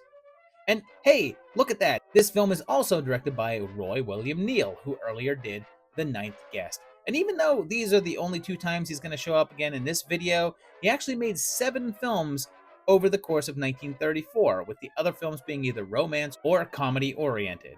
And yeah, for a film about voodoo rituals in the islands, as you can imagine, it doesn't have the most favorable portrayal of black people. In fact, papers at the time would make mention of such, saying that it might be a bit of a problem in areas with a higher black population, which turned out to be right, as the film just didn't make that much of a splash. Even Fay Wray frowned upon it and said that she has no memory of even making it and had never watched the film at any point in her life. Interestingly, it would end up being the final horror-oriented film in her entire career outside of mystery thrillers. This was based on a novel by Clemence Ripley and was one of the very last horror films to be made outside of the Hays Code enforcement, which we'll talk about quite a bit soon. But this was released on June 15th, and the stronger enforcing of the code began on July 1st. So this just barely escaped that. So some of the more salient aspects of this one would likely not have made it into the cut. And I'm a 2 here. It's got some interesting moments, but it's just mostly kind of dull, and the racism stuff just isn't that easy to look past. Its HCS is a 2, since it's also fairly lesser known, but it is Ray's last horror pick, and the final non-Hays Code entry. Should you watch it? You can pass on this one as well. Them voodoo priests going to kill her. Kill her? Why? One of them things. A couple of weeks later, down in Mexico, June 27th gave us the arrival of El Fantasma del Convento. It starts with 3 friends on a mountain hike, and they get lost. And I guess this is the 30s for you. These are the outfits that you wore to a casual mountain stroll. A spooky guy shows up and says that he'll take them to the local monastery, and he tells them that there's monks there, under a vow of silence. There, they find some unusual goings-on, and mention that they feel like they've slipped out of time and place. Christina starts acting strange, and a bat symbol appears on the wall, and I'm pretty sure that Commissioner Gordon didn't do it. But then, things get stranger when they go to dinner, and there's a mysterious wind, and their food is mere ashes, and one of the monks appears to have a skeletal hand. The one monk that hasn't been sworn to silence tells of Brother Rodrigo, one of their members who lusted after his friend's wife, found a book of evil, and used it to sell his soul in order to get her.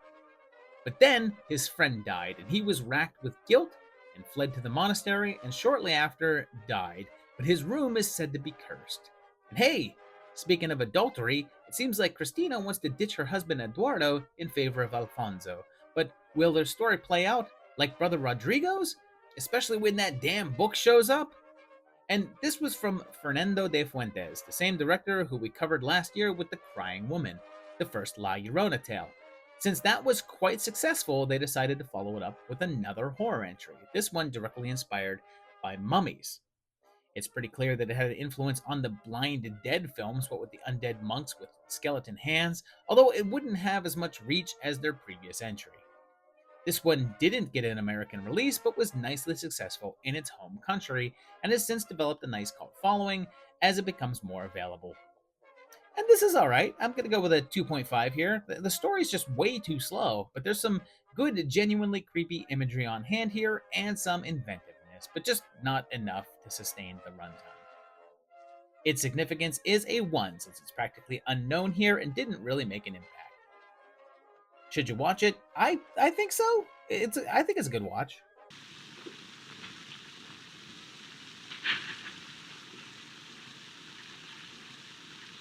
Back in the US and jumping all the way ahead until September 11th, there was a film called Maniac, but not the William Lustig one, nor the Jonah Hill Emma Stone show. Nope, instead, this is a film with a mad scientist who was looking to try out a new experimental formula on a human being.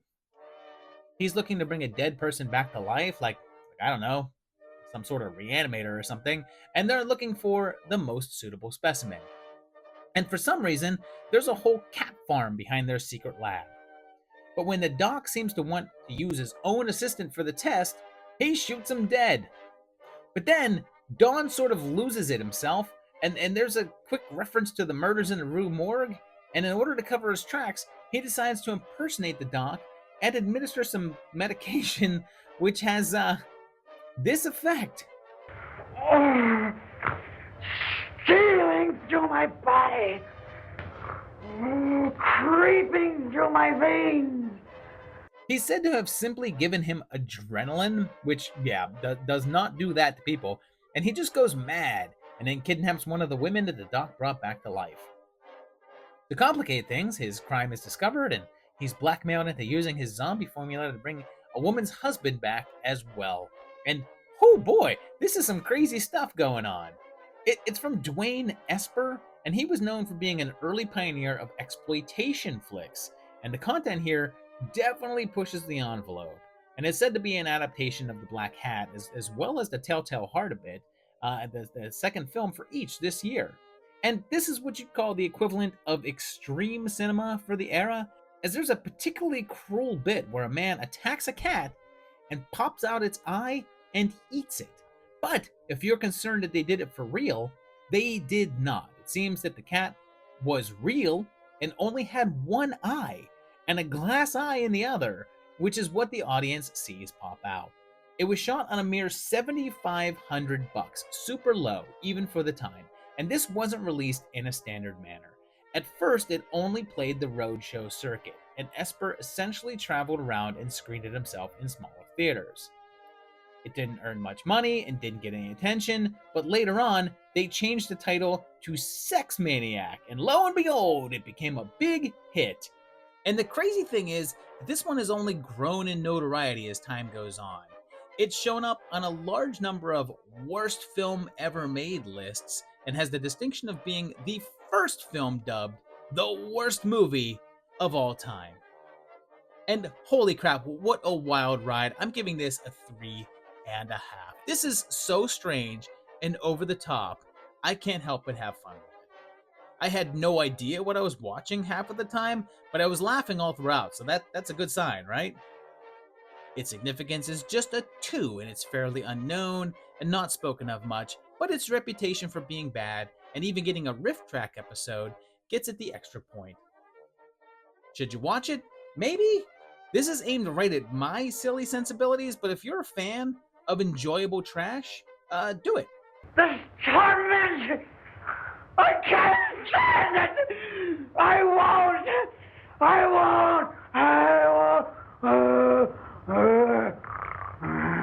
Fast forward all the way to December 1st now, and we're going to check out The Ghost Walks. It has 3 people, a producer, his secretary, and a playwright all getting stuck on the side of the road during a massive rainstorm and seeking shelter in a nearby house. Turns out that the writer, Mr. Ames, knows the doctor who lives there, and it just so happens that there's a small get-together. His girlfriend is there. They end up stranded due to the rain, but since they were on their way to do a reading of Ames's latest play, they decided to do one there instead. Beatrice is also there, and she's one of the doctor's patients because, as a doctor, it's a good move to invite the attractive female patient over to your house for dinner, right? Well, her husband had been murdered 1 year ago to the day, and she insists that he's there with them, and that someone in the room is his murderer. Suddenly, the lights go out, freaking out the producer and his secretary, but it turns out that the entire thing is Ames's play, and it was all done to impress Mr. Wood. But when Beatrice actually shows up dead, and Wood discovers the script and thinks that now everything is a play, but then it turns out that a mad killer is on the loose, and the producer has no clue what's real and what isn't. And this is another one from Frank S. Strayer, and this is his 3rd film on the project so far. We saw him back in 32 with The Monster Walks, and in 33 with The Vampire Bat, although it's possible we won't see much of him in the coming years, as he would make a rather dramatic career shift in 1940 with the film Blondie, like the comic strip character, and he would then go on to continue that series, making 12 movies about the Bumsteads. This one is sharper than either of the other 2 films we've had from him, and the comedy works far better, although maybe to a fault. I think that Ames is meant to be the heroic lead, and the guy is hardly in the movie. Most of the runtime is given to the producer Wood and his very obvious effeminate stereotype secretary, as they portray what I'm gathering is the 30s equivalent of an old married couple. And even though they never come right out with it, there are many hints as to their nature. So I think this may be the first film I've covered for the 30s with a pretty clear gay subtext. I think I'll go up and look him over. There's something queer about you both. He winks at you and you wink at me. And I don't like it. And this was fairly fun. I'll give it a 3. It starts off really strong, but then loses its way, but is entertaining enough to get you there. Its significance is only a 1, though, since it's pretty unknown, doesn't have any horror stars, and didn't impact the genre at all. Should you watch it? Sure. Enjoy the play. Is the play on again? No, we're just having a roll call. Well, consider us absent. Okay, this year ends with a movie that probably doesn't belong here since it's a stretch to include it with horror, but it is a thriller, so sure. And on December 9th in London, there was the premiere of The Man Who Knew Too Much. It would get a wider release a few months later in March of 35, and it starts with a skiing accident and good old Utgard himself, Peter Lorre, in one of his earliest American features.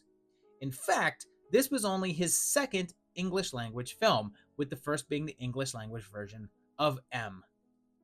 There's an American couple here on vacation in Switzerland, and Bob is Leslie Banks, who we saw as the evil count in The Most Dangerous Game.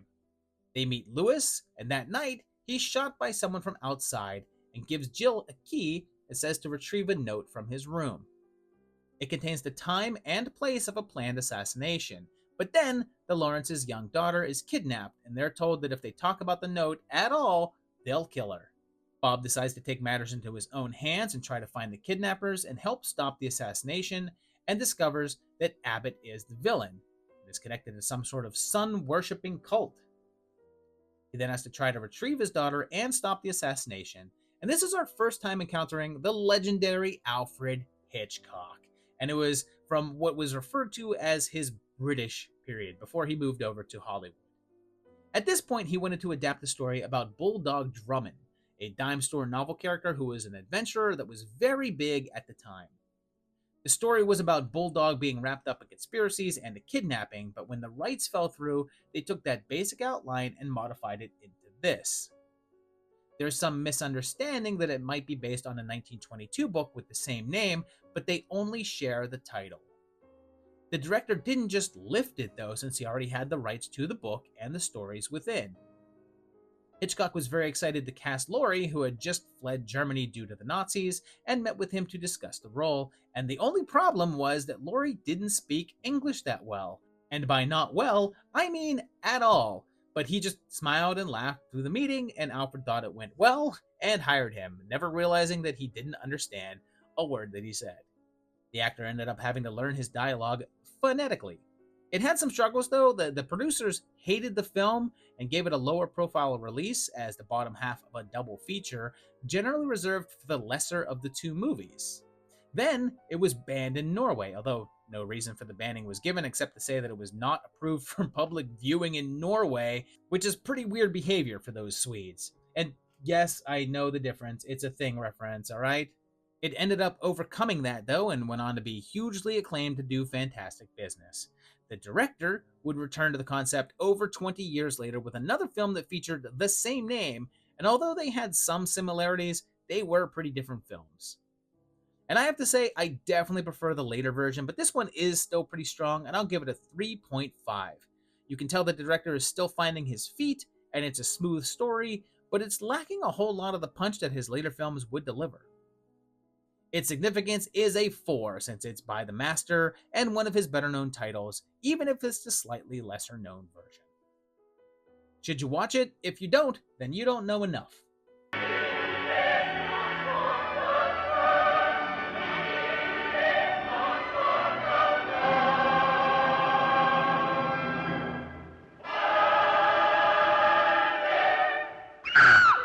This year begins a little later than most, since we're looking at April 26th and the release of Mark of the Vampire.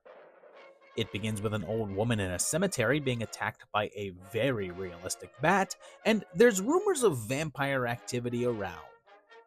A local man is killed and found with what looks like bite marks on his neck, and the doc is convinced it's a vampire at work.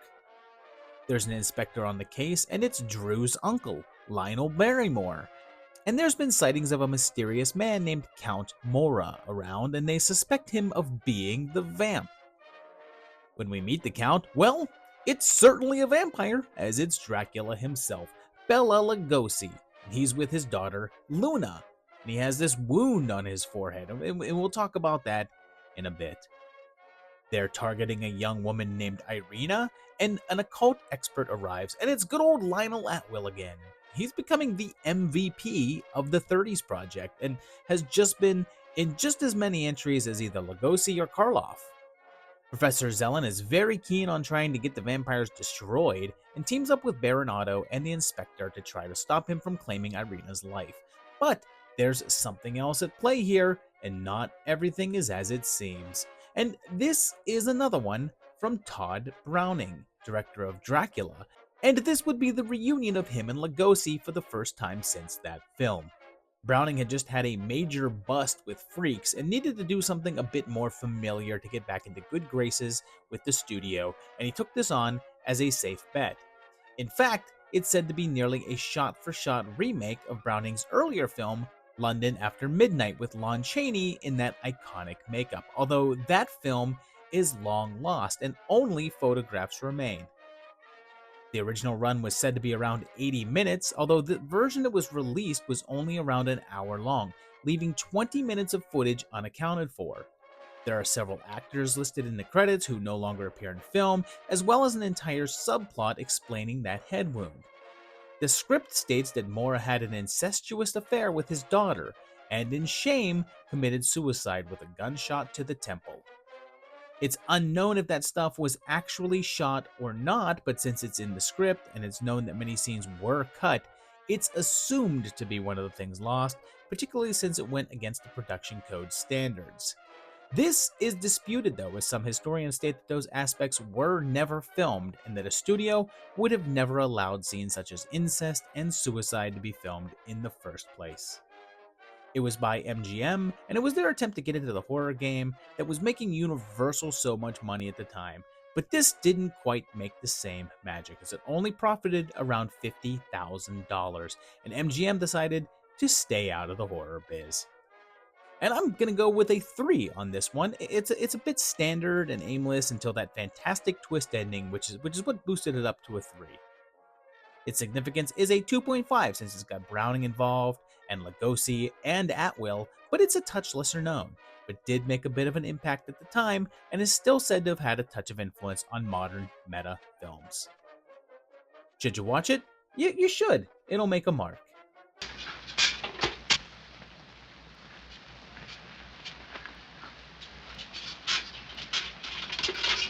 We go now to perhaps this year's highest profile release, which occurred a little while later on May 6th, and we've already got some Lugosi, so let's get some Karloff with The Bride of Frankenstein. This begins with Lord Byron and Mary Shelley's husband on one fateful night, and Mary Shelley is here too, and they're commending her for writing Frankenstein. She says that she has more to tell. She starts to tell the story, and we pick up right where the last one left off. And remember that poor father who had his little girl drowned by the monster in the last one?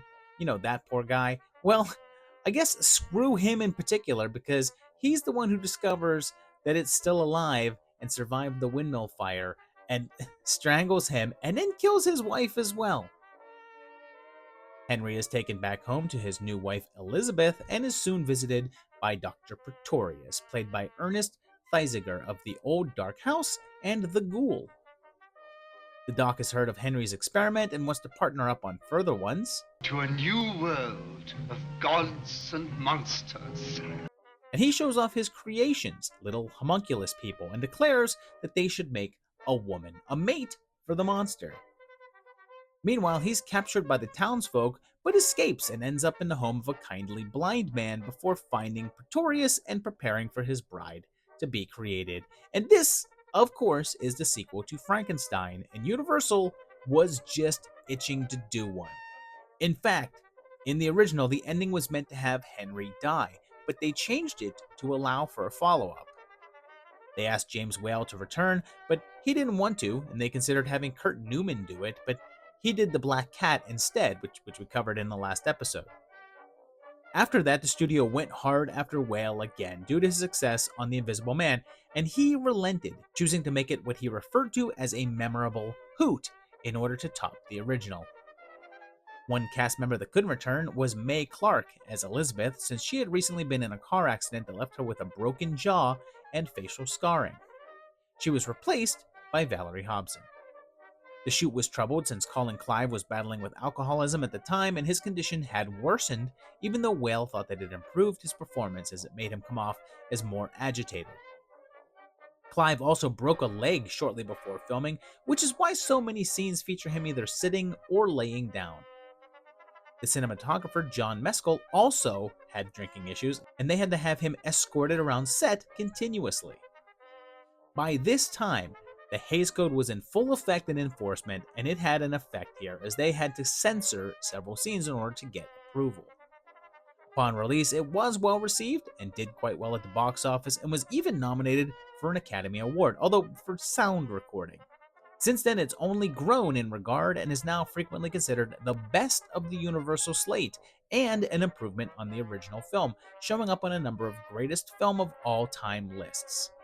And I love this one. It's a 4.5 from me. But what a great film this is. Although I think I'm more partial to the original, but it's really close.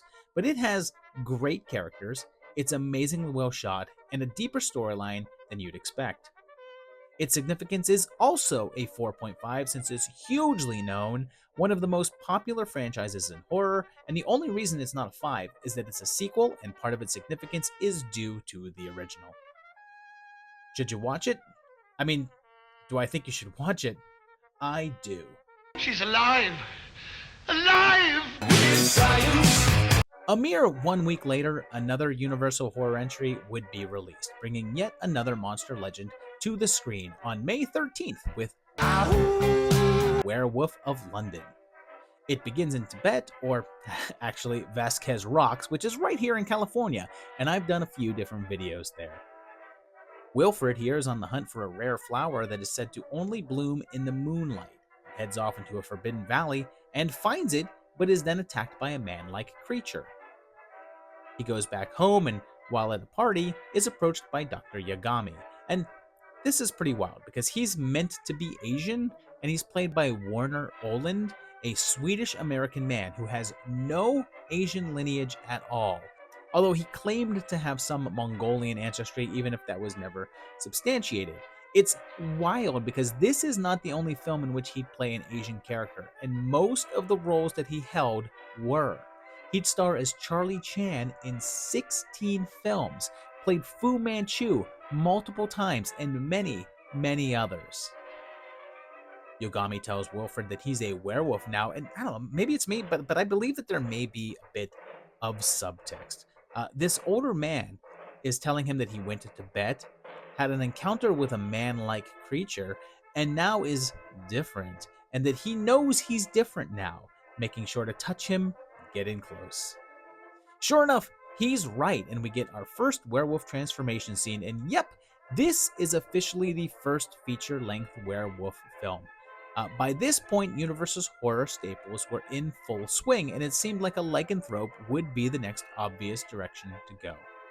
Originally, they wanted Karloff to play Wilfred and Lugosi to be Yagami, but since Bride was filming at the same time, they recast both parts. They brought on Jack Pierce, the makeup artist who created the Frankenstein monster, and his original take on the werewolf was more bestial and wolf-like, but they decided to go with a scaled back and more humanoid look instead. Stuart Walker was the director, although his filmography is rather limited and there's not much horror on it. In fact, he would only do one more movie after this, and then produce a few, and then passed away in 1941. It was decently received, and it did make money, but it wasn't anywhere close to the success that they were hoping from it, although they'd give it another shot at the werewolf concept a few years later with the much more successful Wolfman. And I'm giving this a 3.5. It's still pretty enjoyable, but just not as interesting as the later entry, and feels more Jekyll and Hyde than it does werewolf. Its significance is a 4, since this is the first werewolf film, a Universal entry and created the rules for pretty much every other Wolf movie, but it's not higher because when people think of classic Universal werewolf, this is not the guy that they're picturing. Should you watch it? Yep, do not wait for a full moon.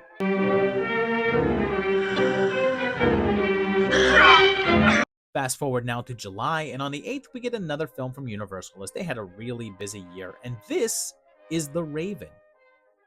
It begins with a car crash, and Jean gets put in the hospital, and she's Irene Ware, who we last saw back in Shandu the Magician. They need a reclusive retired neurosurgeon to operate on her, and it's Bela Lugosi once again, and he kicks off this appearance by quoting Poe's tale. He's convinced to come back to operate on Jean, but then forms an unhealthy attachment to her. But then another big gun strolls in, and it's Karloff, so the pair now have 2 appearances for the year, but it's the first to feature the both of them since The Black Cat, another Poe adaptation.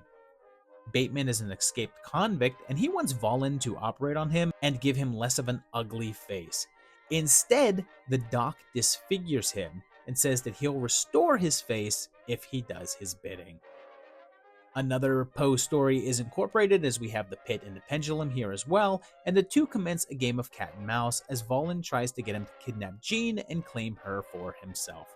And this one was from Lou Landers, and it was pretty early on in his career, but he'd go on to do much, much more, although not a lot of it was horror. He did work with Lugosi again in 1943 with The Return of the Vampire, and in the 50s made a hard shift into TV directing. This was the 3rd film of Universal's Poe trilogy, following Murders in the Rue Morgue and The Black Cat. All 3 would feature Lugosi, and Karloff was in the last 2. Like The Black Cat, this is extremely far removed from the source material, and again, like that one, is credited as having been suggested by Poe's story as opposed to adapting it. Even though Karloff got top billing, Bela was featured here far more and was actually paid far less. Karloff got 10 grand as opposed to Bela's 5, further firing up the feud between the two. The film had to make some changes before filming due to the strict standards of the production code, and Bateman's operation was forbidden to show any scenes, and they had to tone down the script. Even with that, it was dubbed a gruesome movie and banned in several countries, including the UK. They even went so far as to say that The Raven would be the last horror film that would pass the British Board of Film Censors. It was actually not that well received and was called a bit of an insult to Poe, but did well enough at the box office, even though it wasn't a huge hit. Of course, the short story would be adapted later on several more times with varying degrees of accuracy, as would The Pit and the Pendulum. And I enjoy the hell out of this, but maybe because it's given me a good amount of the 2 horror stars going at it, I'll give it a 3.5. Sure, it could move a little faster, and it's held back by the code, but it's still a trip. Its significance is a 3 since it's a Poe adaptation and has the 2 big guns, but it's not one of the more well-known films or versions of this or the Universal slate. Should you watch it? Yes. May the time you haven't be nevermore. Do I look different?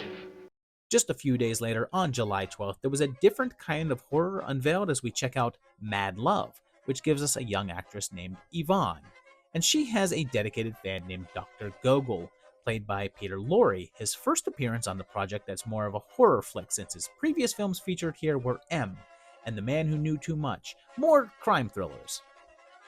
Yvonne's husband is a piano virtuoso, and they're intending to take off together to England, and when Gogol finds this out, he gets pretty creepy, as if bald Peter Lorre could get creepier, I guess, and then he purchases a full-size wax figure of her. Yvonne's hubby, Stephen, played by Dr. Frankenstein himself, looking quite different here, is on the train home, but it crashes, and his hands are mangled.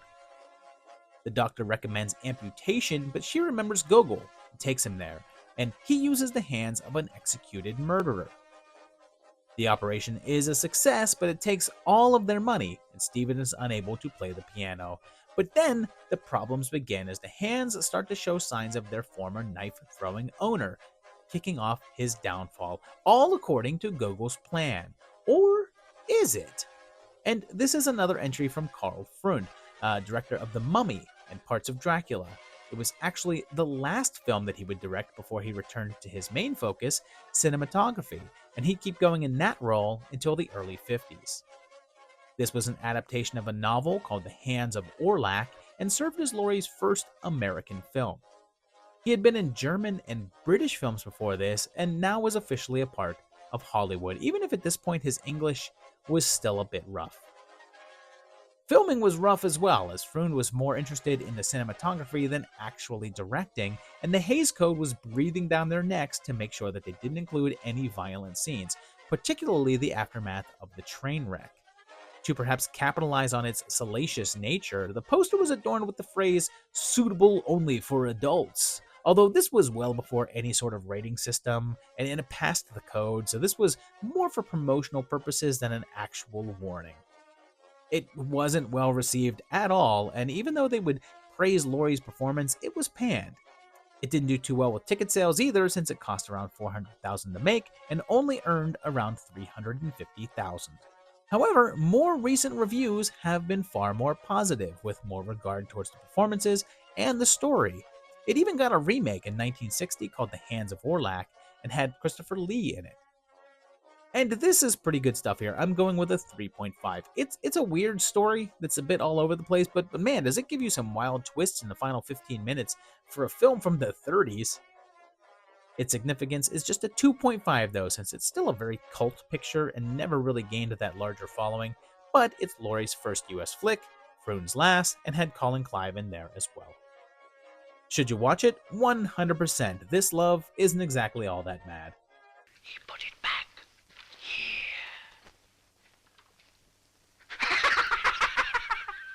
Just a few days later, there was yet another release because July was all about horror in 1935, and on the 15th, there was The Black Room.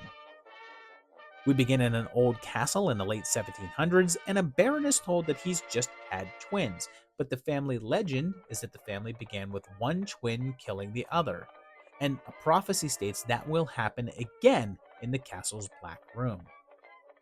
They suggest sealing up the room so that there is no more Black Room and the prophecy can't happen, and it jumps ahead several years. Their parents die, and then it jumps ahead 20 more years, and one of the twins is now the Karloff for his third appearance this year, and man, Boris was busy. He hasn't seen his brother in 10 years, and he's got a reputation for being a jerk.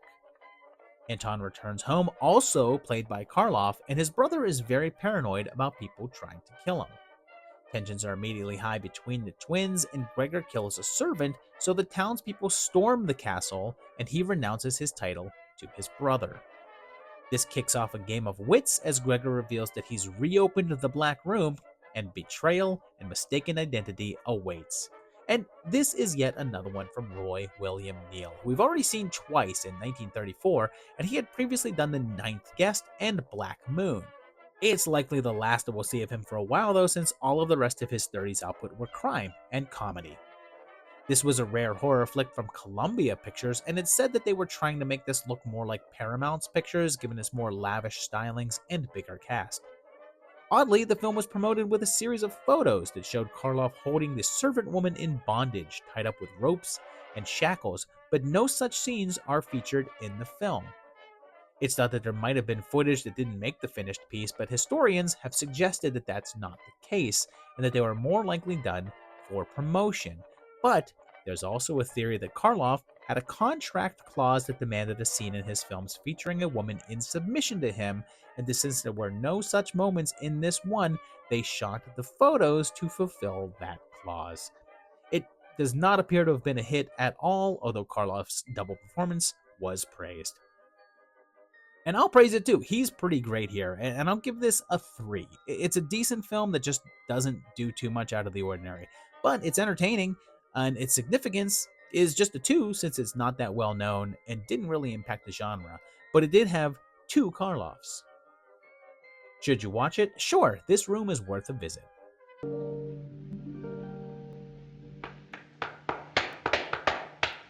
A little later in July, and we have another one that is not horror and should not be on this list. And I know that some will comment that, but it's worth inclusion because on July 31st, The 39 Steps was released.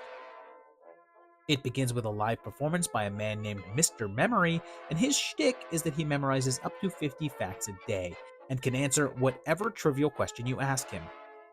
Gunshots break up the show, and Richard Hannay meets a woman outside and takes her home.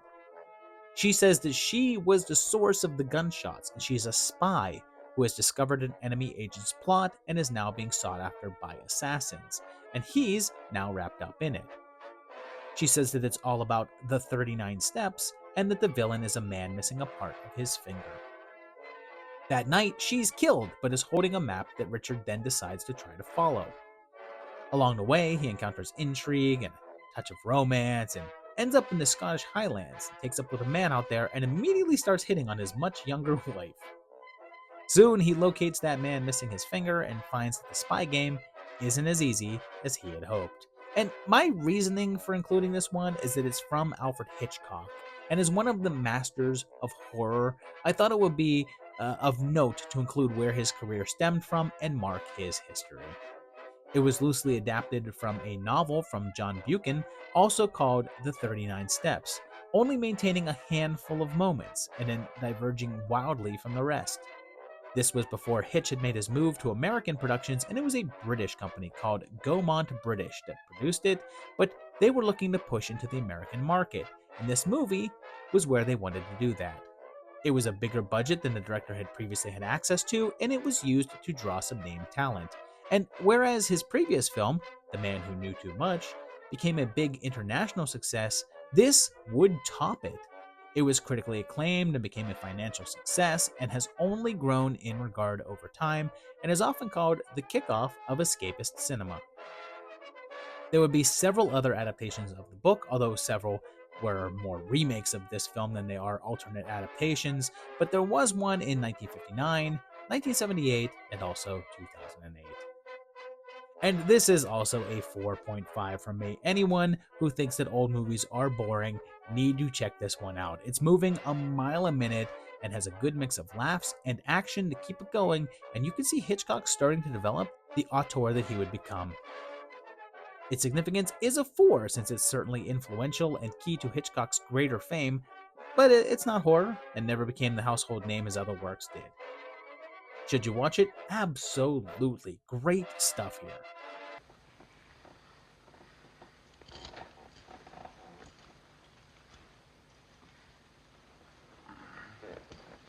Here, hold this. Oh, yes. We are moving into the latter half of the year now, and we're going to September 24th for a much less known release, The Crime of Dr. Crespi. The Doc is a pretty exclusive guy and not the most pleasant man to work for, and he's played by Eric von Stroheim, and he would later become known for being in Sunset Boulevard, and one of the doctors under his employ is Fritz himself, Dwight Fry, who we did see earlier this year very briefly in Bride of Frankenstein as well. His ex-girlfriend comes to see him because her new husband was greatly injured in a car accident, and she pleads with him to operate and save his life. He agrees, but his jealousy gets the best of him, and even though the surgery seems to go okay, shortly afterwards, they declare him dead.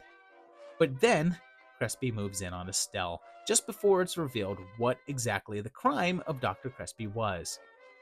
It seems that he's invented some sort of new drug that makes it appear as if a person is dead, but they still retain all of their senses. So, Dr. Ross is fully aware of everything that Crespi is doing and saying, but unable to talk or move or do anything about it. And this one was by John H. Auer, and this was a very early work for him, only his third film, and his first in English, but he didn't do much in the horror realm, or even horror adjacent.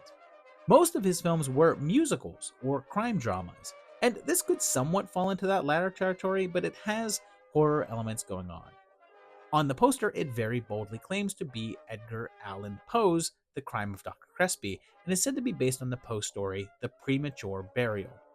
However, much like the other Poe adaptations that have been featured on the project so far, it can only be described as very loosely based, in that the original story involves a man who seems dead but still had his senses, and the comparisons end there. And this one's fine, I guess, but there's just not much to it, so I'm going to go ahead and give it a 2. The ending is pretty cool, but holy crap does it take time getting there. Its significance is just a 1, since it's virtually unknown, and were it not for Dwight Fry, it doesn't have much in the way of horror stars. Should you watch it? You can skip this one. Mommy, are we going back to see Daddy? We're in October now, and on the 1st, we get one that might just surprise you because it's murder by television. And I know that we don't all think of television being a thing in the 30s, but it was invented in 1927, even if it didn't become commonplace for a few decades. There's this scientist named Dr. Hoffland, and he's invented a new way to send television signals instantly anywhere in the world. And of course, the new TV companies are interested. However, he's not looking to sell, which upsets the big business guys, and then they call in Bela Lugosi for his 3rd appearance of the year, matching that of Karloff. They do a live demonstration where they show the device in effect, but during it, Hoffland drops dead. The police then have to investigate all of the suspects present to try to solve the murder, and what's interesting here is that much like The Black Room, this has Lugosi playing twin roles, as twin brothers.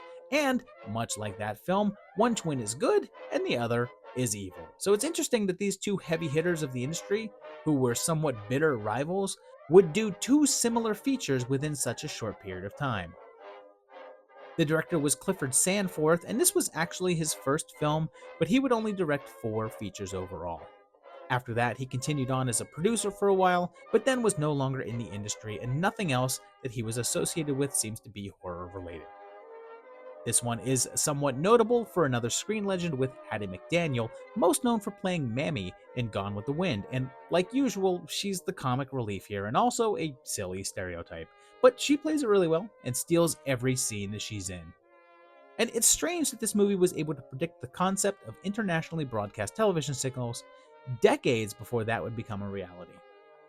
And this is a clunker. It's a 1.5 for me, and it's very slow and dull, only saved occasionally by Lugosi and McDaniel. Its HCS is the same since it's very unknown and never spoken of, but it did have Lugosi, and his presence alone is worth a 0.5. Should you watch it? You can change this channel easily. There's nothing to be nervous about, Isabella. That's what you think, sir. But you ain't been listening to Chinese death and just asked the simple since Mr. Howland died. All this excitement ain't too much for my heart. This year ends in England, actually, on November 14th, with a film that would get an American run in late 1936, and it's Phantom Ship, although the original British title is The Mystery of the Mary Celeste. It begins with a ship called the Mary Celeste, and then we meet Captain Briggs here, and he wants to marry Sarah, but another man, Captain Jim, has also asked her to marry him. And geez, this girl really likes boat captains, I guess. So she's forced to choose between them, and she decides to marry Briggs. There's then a down-and-out soldier named Anton, and hey, what do you know? It's Bela Lugosi again for his 4th showing this year. So he wins in terms of being in the most movies this year, I suppose, and he's sporting a really different look here. He's recruited to go on Briggs' ship, and even though he's on the edge of a total breakdown, and before they sail, Briggs tries to mend fences with Moorhead, but Jim's not all about that and instead pays another soldier to make sure that Briggs doesn't return alive. After they set sail, dark things start to happen that include murder, and pretty soon most of the crew is dead or vanished. And what's weird is that this one is based on a sort of a true story. There was an actual ship called the Mary Celeste, and it was found in the ocean with no passengers and completely abandoned back in 1872. This movie is a sort of a fictional tale of what might have gone on there. It was actually from Hammer Films and was one of their earliest productions, only their second one, and they'd only make 4 films in the whole decade before kicking into higher gear in the late 40s. The director was a man named Denison Clift, and it would turn out to be his final directorial effort, although he had been making films since 1920 and would continue on for a while as a writer.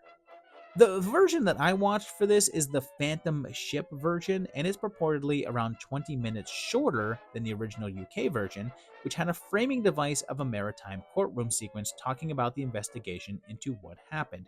But that version appears to be lost. And this is decent. I'll give it a 2.5. It's a little slow, but it has some interesting parts, but maybe not enough meat on its bones to really stick with you. Its significance is a 1.5 again, since it's very unknown and not much impact came from it, but Lugosi being there earns it an extra boost. Should you watch it? Maybe. It's decent, but I mean, it's not the best watch. I was shanghaied, flogged by the maid, thrown to the hold, alive with rats. This year begins pretty early on January 20th, although this one did get a showing in 1935 on Christmas Eve, but it was formally released here. It's The Invisible Ray. We begin with an astronomer named Janos, and he's made this massive telescope to look out into space, and the doc is, of course, Boris Karloff for his first appearance of the year. And he's pretty free of makeup and just sporting this wild curly hairdo. A couple of his skeptical peers come to his house to observe his experiments, and one of them is Boris's rival, Bela Lugosi. So this year starts off with one appearance for each of them. The whole theory is that he can use his telescope to photograph light from other galaxies, and he can use them to see into the past. And they are able to witness a huge meteor land in Africa millions of years ago. They all want to find the meteor site, so they head off to Africa, and Janos finds it, and apparently a big old sparkler. He uses part of it to make a big, invisible ray, but oops, the radiation has made him glow in the dark. And if he touches something, it dies. Kind of like David Gordon Green. He seeks help from Bennett, and he agrees, but the effects of the Radium X is also driving the permed doc mad. And this was directed by Lambert Hillier, and this is the first time that we're seeing him on the project, but this guy was very, very busy, and we'll actually see him again pretty shortly. He's also the man who directed the very first live-action Batman in a 15-part serial in 1943. This film was from Universal, and they wanted to get Karloff and Lugosi together again, since the pair did very well for them by this point, and they were planning to do a version of Bluebeard with them, but when that fell through, they pushed this into production. It was a troubled shoot since the original writer and director was Stuart Walker, and he didn't like the script he was given and asked for a mere 3-day delay to work on it. And the studio said no, so he walked. At this point, Hillier was brought on, and because of the special effects and other issues during filming, it went over budget and schedule, costing about 1/3 higher than originally expected. What's interesting is that this was a period in which science fiction themes would start to fall out of favor, and as such, this film wasn't that well received, and merely performed okay. It would go to mostly be regarded as a smaller blip on the Universal scope. And I give this 3 reels out of 5. This is good, and I like the aspect of watching Karloff's descent in his downfall, but it's just sort of missing something, and I feel like it doesn't explore some of the more interesting notions it brings up in favor of just standard killer stuff. Its horror cultural significance is a 2.5 since it was part of the Universal thing and had 2 big guns of horror, but it just never took off and didn't make the impact that the others did. Should you watch it? Yeah, anytime Karloff and Lugosi get together, it's worth your time.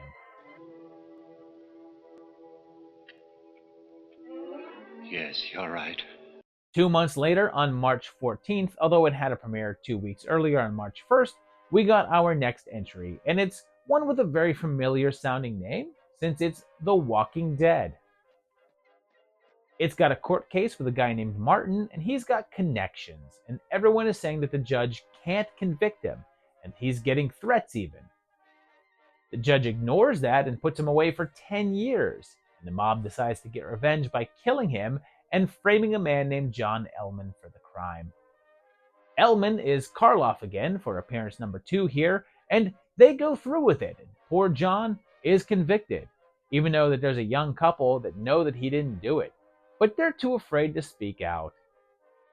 He spends some time in jail and is then executed via electric chair, and the couple fesses up, and they try to stop the execution, but are too late. Dr. Beaumont here decides to try to help out and makes Ellman a part of one of his experiments, which bears a striking resemblance to some other Karloff situation, restoring him to life. But he's seemingly had his memory wiped out, but seems to have an aggression towards those that were responsible for his prison stay, and then starts getting his revenge, one by one. And this is another by Michael Curtiz, his fourth film on the project. We've seen him already with The Mad Genius, Dr. X, and The Mystery of the Wax Museum. He did this movie after doing Captain Blood, the super influential Errol Flynn film, and was hired based on a small 6-page draft of a script.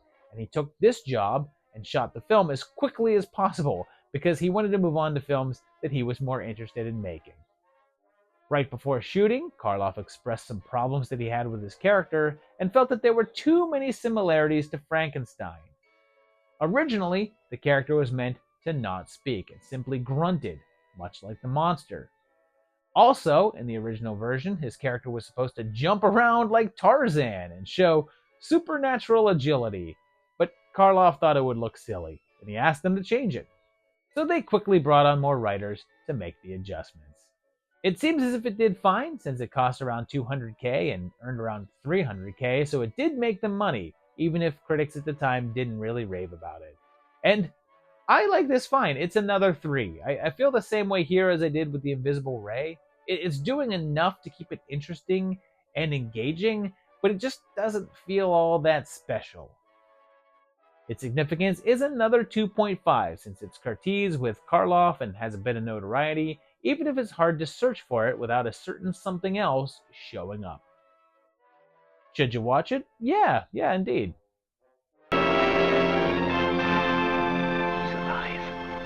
Another 2 months passed, and we get our next entry on May 11th. We've already seen Universal's sequel to Frankenstein, but now it's the Count's turn, since we have Dracula's Daughter. It picks up right where Dracula left off, with Renfield dead and Van Helsing having just staked the vamp, and Edward Van Sloan returns as the good doc. He's arrested for the killings, and the head of Scotland Yard tells him he's going to have to try him, and Van Helsing asks for a psychiatrist named Garth in lieu of a lawyer. But then, a mysterious woman shows up and wants to claim the body of Dracula, although I suppose she's not so mysterious if you've just looked at the damn title of the movie. She's Countess Maria Zaleska, and she's ecstatic that Drac is dead and hopes her vampirism is cured. But her manservant Sandor tells her it's not. And yep, she's out on the street claiming some victims by hypnotizing them with this honkin' big jewel. She knows all the lines. Thank you, I never drink wine. And see, even in the 1930s, they were doing little sequel references like, oh, hey, remember that? The Countess moves into the social scene, meeting up with Dr. Garth, and starts her own rivalry while also taking a particular liking to a young woman named Lily. And yes, this was Universal's second episode of Dracula, the official sequel, and it was a complicated start. It seems that this film was to be based on a portion of Bram Stoker's book that didn't make the publication, called Dracula's Guest. It was meant to be the first chapter of the book, and MGM actually purchased the rights to it. They were worried about making it into a film due to the legal issues with the name Dracula because of Universal's film. Universal ended up having to buy the rights from them. And in order to make it, they had to begin filming before February of 1936, so they rushed this into production. Even though it was said to be based on that story, it also borrows quite a bit from Carmilla, another vampire story focusing on a woman bloodsucker. And it was directed by, what do you know, Lambert Hillier again. Because I told you this guy had a busy 36. It was meant to be handled by James Whale, but he didn't really want to do it, and they had to essentially coerce him to do so. But he then was free to do a different project that he was excited about and chose that instead. Lugosi was originally intended to return for the film, but in the end, he only made a sort of cameo in that they used a wax bust of his image. It caused a bit of a stir because of the not-so-subtle gay subtext in the film, and the production code was very concerned about it, giving them very strict instructions on what they could or could not show. Even with that, Universal played up the fact and even used it in some of their marketing. Some reviewers at the time condemned it. The reviews were pretty good, though, and it did fairly well, although it didn't make quite as much money as its predecessor. And an interesting note is that it almost recently had a remake as the 2024 film Abigail, which began life as Dracula's daughter and was meant as a new take on this story. And this is a great follow-up. I'll give it a 3.5. The second half of the film is where everything really interesting happens, but unfortunately, it takes a little too long to get going. Its significance is a 3, since it's a part of the Universal Monsters series and a direct sequel to Dracula, but it's still a little underseen and has nowhere near the impact of the first. Should you watch it? Yes, make a date with this daughter. Why are you looking at me that way? Won't I do? Yes, you'll do very well indeed. And hey, speaking of sequels to movies from earlier in the 30s, our next entry arrived on June 4th, and it was Revolt of the Zombies. It's set in World War I, and on the front, they're discussing this priest who has the secret of the zombies and can mesmerize men and get them into the war. And the soldier gets shot and just keeps on coming. When he refuses to reveal the secret to zombification, they put him into jail for life. The secret is connected to this parchment, which he tries to burn, but he's then killed, and it's taken by General Mazovia. When the war ends, a group is sent into Cambodia to try to find and eliminate the parchment and make sure that no one else can create zombies. There's a young woman here named Claire, and Armand proposes to her, but she's actually in love with Clifford, but she accepts anyway with the intention of getting under his skin. He figures out pretty quickly who his fiancée really digs, so he breaks it off. So her and Cliff get it going, which of course makes Army a little marmy. He then discovers a secret temple and follows one of the priests, and they walk in front of a screen projection, which is pretty hilarious because it's very clear that they're not really in the water here. He discovers the secret and starts to be corrupted by the power. And here's the thing, this is actually meant to be a sequel to White Zombie, and was also directed by Victor Halperin, who did that one as well. Originally, it was meant to bring back Lugosi, but then as things got closer to actually being in production, he was no longer mentioned in association with it, which makes this the second film in a row that was a sequel to one of his films that he was meant to return in, and yet didn't. What's even crazier is that the company who helped to fund White Zombie decided that they wanted to flex their contract, which stated that they had exclusive rights to use the word zombie in the movie title. They even sent out letters to theaters to say that if they screened this film, they would sue them. The premiere was actually delayed while a judge sorted things out, but they did a handful of screenings under the new name Revolt of the Demons, and eventually the court found in favor of the financiers and awarded them some money, and had the addendum that Halperin was not allowed to promote this film as a sequel of any sort to White Zombie. So this became its own thing, and whereas it was once meant as a loose sequel, the law ended up making it a separate, unrelated film about human zombies. It's not really said how well it performed, but the reviews were not good, and it's often thought of as a poor follow-up to the original film, if it can be called one at all. And yeah, this is a drag, and I'm going with a 2. It's just so dull, and so much less interesting than the first one. Its significance is only a 1.5 since it's an afterthought to White Zombie, doesn't do much with the genre, and outside of Halperin, doesn't have any horror vets involved. Should you watch it? You can probably skip this.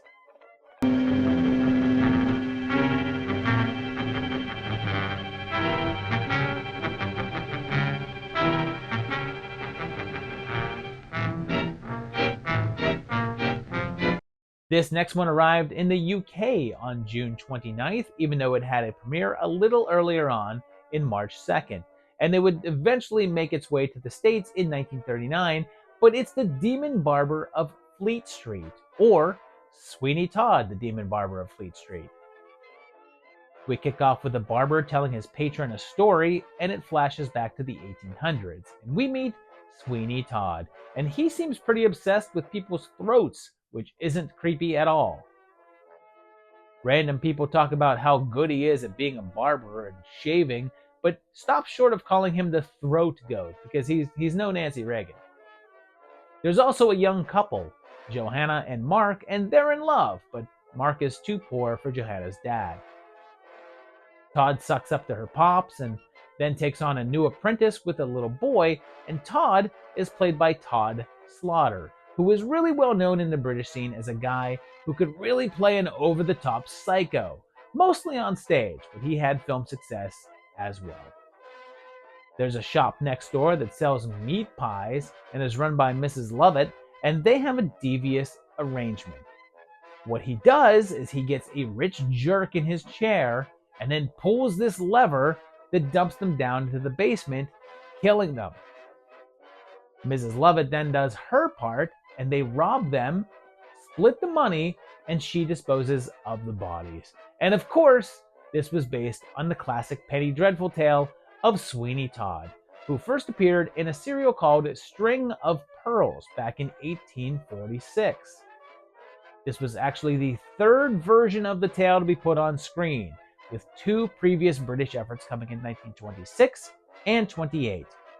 They were both silent though, and one was only a 15-minute short, so this is the first full-length with sound take on the film. The version that I think that most are familiar with, the Sondheim musical, wouldn't exist until the 70s, but there were a number of stage shows through the years, several before this film. It was directed by George King, who did a run of films, although not many of great mention, and nothing horror outside of this. Since this is only an hour long, several elements were stripped out of the story, streamlining it quite a bit and eliminating some characters entirely. It got a bit of attention, although not all that much, with most just recognizing the fun performance by Slaughter, who was essentially the UK's most known horror star. And this is fun. I give it a 3. Slaughter is clearly having a ball, and I like the story, but it's happening all so fast that it's missing some of what makes the tale so interesting in the first place. The significance is a 2, since it's the first full take on the classic tale and has Slaughter involved, but is definitely one of the less spoken of takes on this. Should you watch it? Sure! Order a meat pie and put it on. There's the penny I gave you. That's a good boy. Let's go back to the US now and move into July here as we look at July 10th, and it's the release of The Devil Doll. This has a couple of prison escapees, and one of them is Marcel. He's a scientist, and the other is Paul, played by Lionel Barrymore, who we last saw in The Mark of the Vampire. And they go to Marcel's laboratory, where his wife is excited to see him return. She's taken on a helper who they refer to as an inbred with mental deficiencies. And Marcel's experiments were focused on shrinking things down to 1/6 of their actual size, so the humans would be able to stretch out the Earth's resources. They test it out on Lachna, and it makes her smarter, but the doc has a heart attack and dies. Turns out that Paul was wrongly accused of robbing his own bank, and his associates that set him up are worried that he's out there, but he's disguised himself as an old woman and has teamed up with Melita to get revenge on them. But that's not his only goal. He also wants to make sure that his estranged daughter is taken care of. And she's Maureen O'Sullivan, most known for being Jane in a whole bunch of Tarzan movies. But she was also in Hannah and Her Sisters and Peggy Sue Got Married.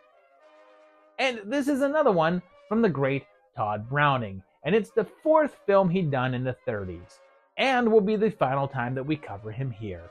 After this, he would only make one more film in 1939 that was a crime thriller, and then he'd retire and live the rest of his life in seclusion.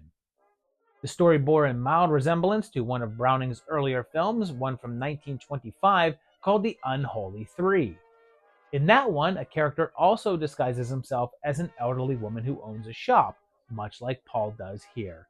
And the story was actually adapted out of a novel called Burn, Witch, Burn from 1925, although quite a few of the story details were changed, although they share the element of revenge via an old woman who runs a doll shop. And this did get some good notes from critics, admiring the integration of the special effects, but it wasn't a hit. It seems as if it did well enough to not be considered a disaster, although it also appears to have not been profitable. And this is silly and fun, and I give it a 3.5. Barrymore as the old woman is pretty wild, and the special effects are solid for the era. Its significance is a 2.5 since it was Browning's last dip into horror and had Barrymore in it, and has since increased in notoriety and gained a nice cult following. Should you watch it? Yeah, be a doll.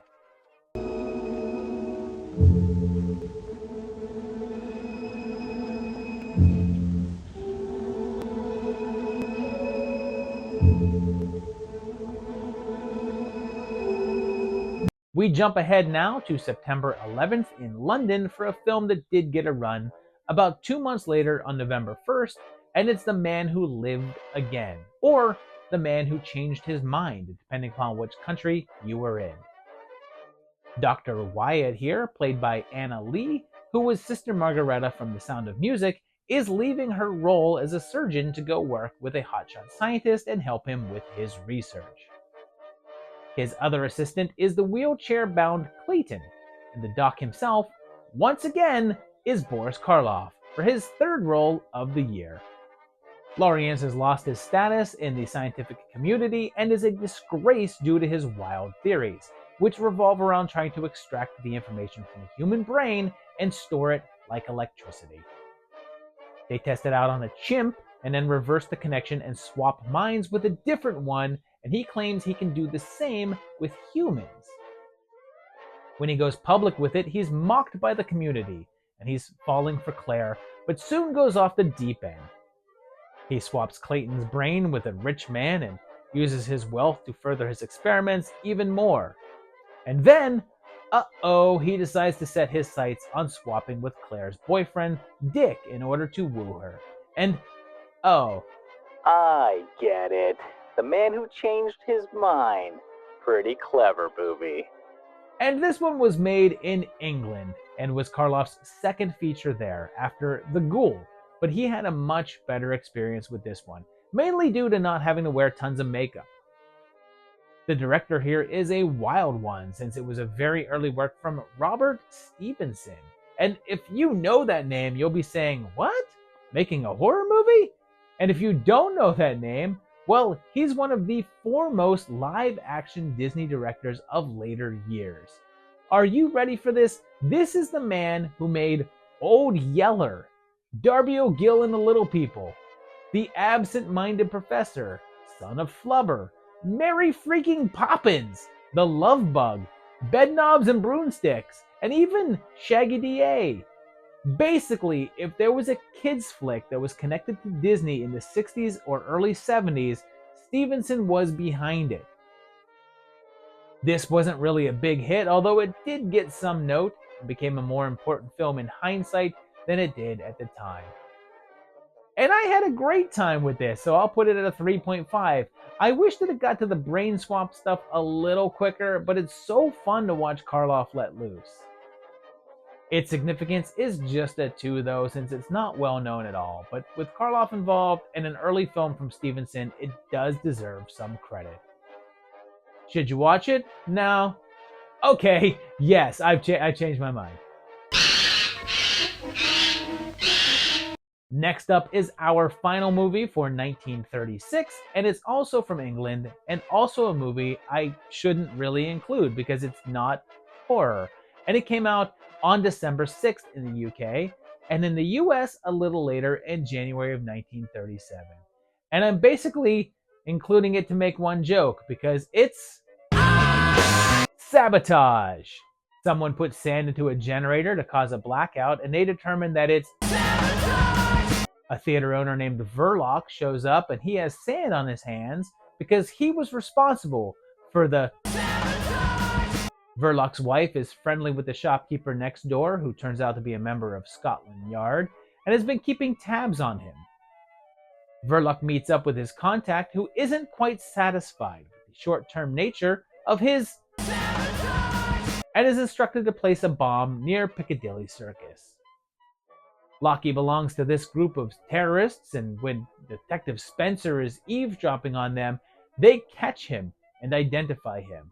And that kicks off a tense countdown as it gets close to that bomb time, with the detective on the case with Verloc knowing that he's closing in and trying to prevent his next act of sabotage! And the reason for including this, besides making the same joke over and over, is my tradition of tracking the early career of horror master Alfred Hitchcock.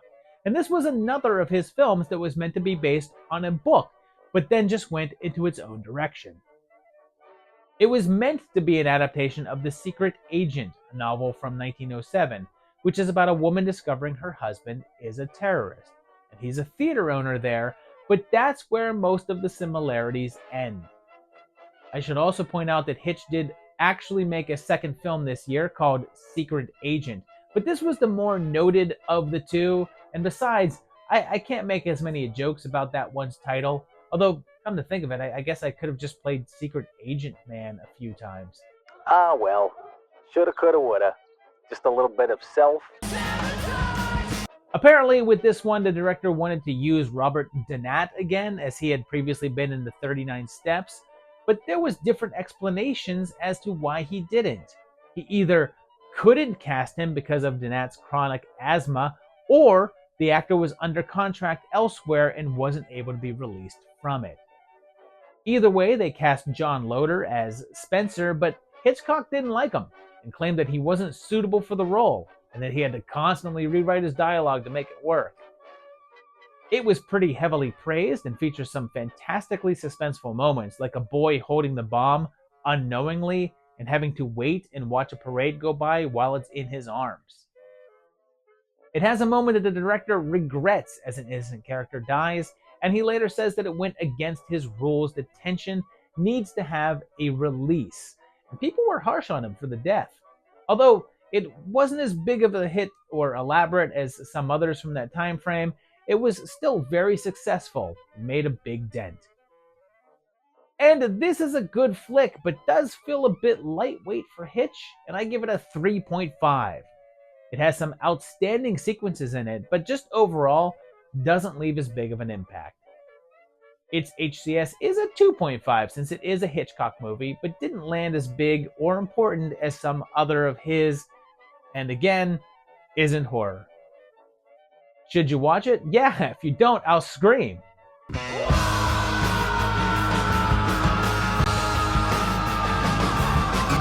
Because we believe there's something going on here connected with Sabotage. that blackout the other night, you remember? Well, my husband hasn't anything to do with sabotage. So there are only a couple of films in 1937, and most aren't from the US, since the Hays Code meant not a lot was being made in terms of horror. But in Germany, on January 12th, The Hound of the Baskervilles was released. It starts with Lord Baskerville, and he's a jealous old man, and in the middle of the party, kills someone for dallying with his wife. He then tries to kill her, but is stopped by his massive hound dog. It then jumps ahead to modern times, and the castle is still haunted by the howling of the hound, and the current lord, Charles Baskerville, gets a mysterious phone call, and then goes outside, only to then be found dead. At a will reading, it's revealed that there's a nephew named Henry that no one knew about, and he'll take ownership of the castle, but they're afraid that he'll also fall victim to the hound. To prevent that, they call in the famed Sherlock Holmes and his assistant, Watson.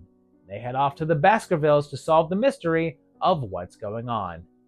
And, again, this is an adaptation of the 1902 story with the same name by Arthur Conan Doyle.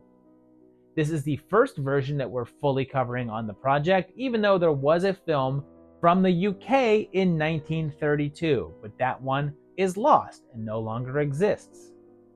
Beyond that, there were several earlier takes on the story, going all the way back to 1914, and most were from Germany as well, so they have a particular love for this mystery. But what's strange, I guess, is that this is the first film that we're covering that took place under Nazi Germany, and there was a particular distaste for the British. So doing a film about Holmes seemed like an odd choice. That may be why this take on the detective is very unusual. He doesn't even appear until a third of the way into the film, and his personality is a bit toned down. It was directed by Karl Lamak, and he was Czech, and had great success with his films in Germany. But the rise of the Nazis made it tougher for him to work there.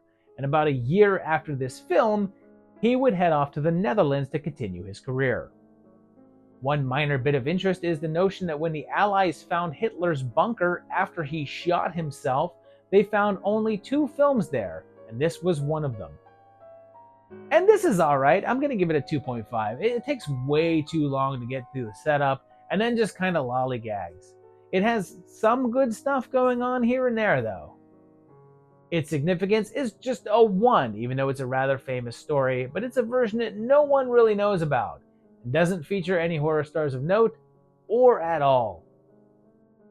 Should you watch it? You can pass and move on to one of the other adaptations.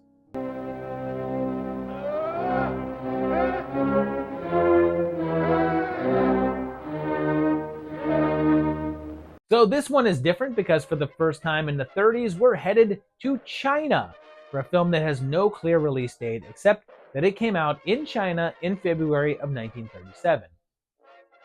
There's a poster up talking about a theater that is set to be demolished and a small theater troupe that is putting on a play there. They arrive and it's falling apart and spooky inside. And when they start to rehearse, their star, Sun, is having trouble with his lines. He stays behind to practice alone, but a mysterious voice rings out and appears to be trying to teach him. With the voice's help, he's able to perfect his craft and discovers that his mysterious teacher is Song Damping, a famous performer who was thought to have died ages ago. We then flash back to Song's heyday, and he had a pretty troubled life in that he was secretly a revolutionary fighter and also in love with Lee, and their relationship was disapproved of by her father. He's captured and beaten with a whip, and then attacked and burned with acid. He's horribly disfigured, so he figures that Lee is better off without him. He tells her that he is dead, which drives her insane. Back in the present, he tells Sun that he now hides in the theater, and he can still be near her there, and every night at midnight, he sings her a song. But then things get sticky when Sun agrees to go to her and pose as Damping to help her out, but also his old rival sees the show and causes his own set of troubles. And this is a film with some historic merit because not only is this the first Chinese horror film, but it's also the first horror musical and was the work of Ma Zhu Weibang, and he'd become known for doing works of horror after this.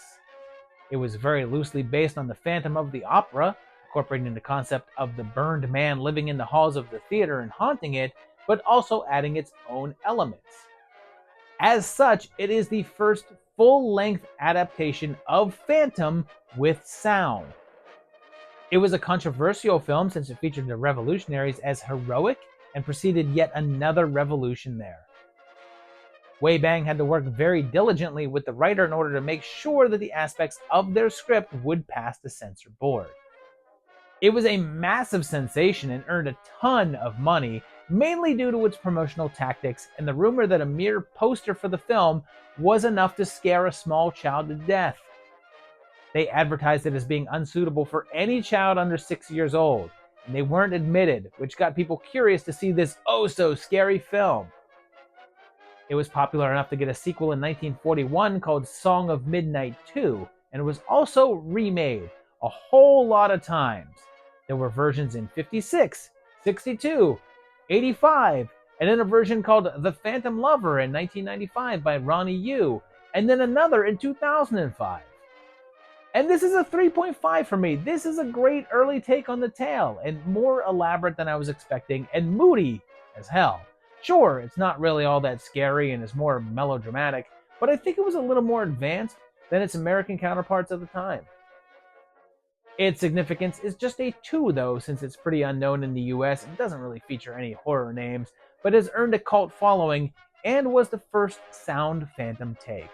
This is another that has a massive significance in its home country, but just not as much here. Should you watch it? Yep, give this song a listen.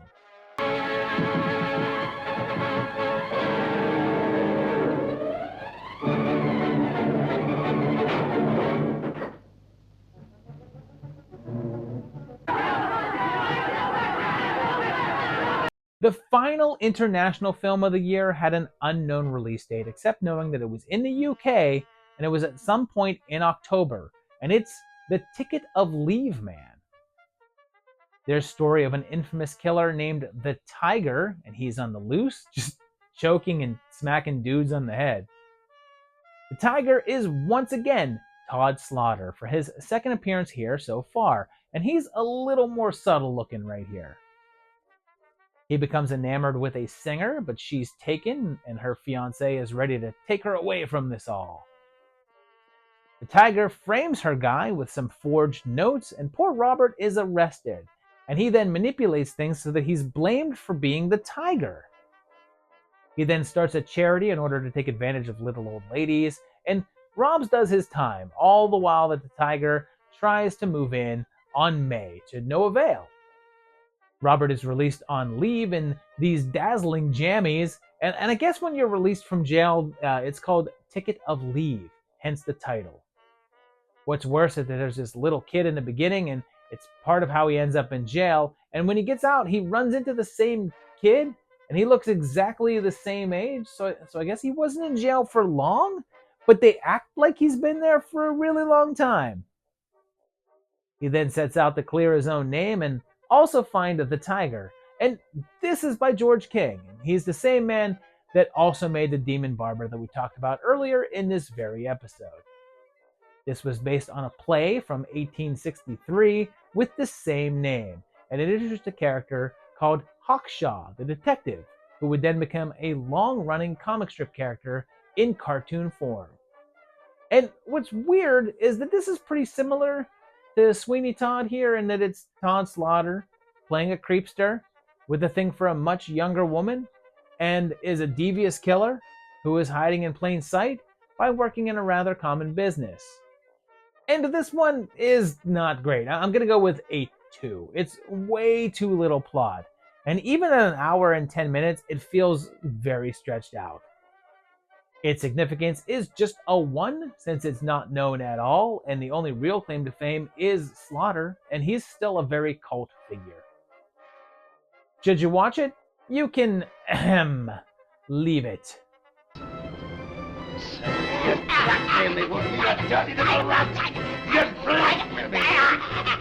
We're going to end 1937 back in the United States with a film that arrived on December 11th. And it's another that's perhaps outside of the purview of this series. But it's the Octopus. We're at this remote lighthouse, and Mr. Morgan here is the new owner. And then there's these two goofy cops named Kelly and Dempsey. And the police are all on the lookout for a crime boss named the Octopus.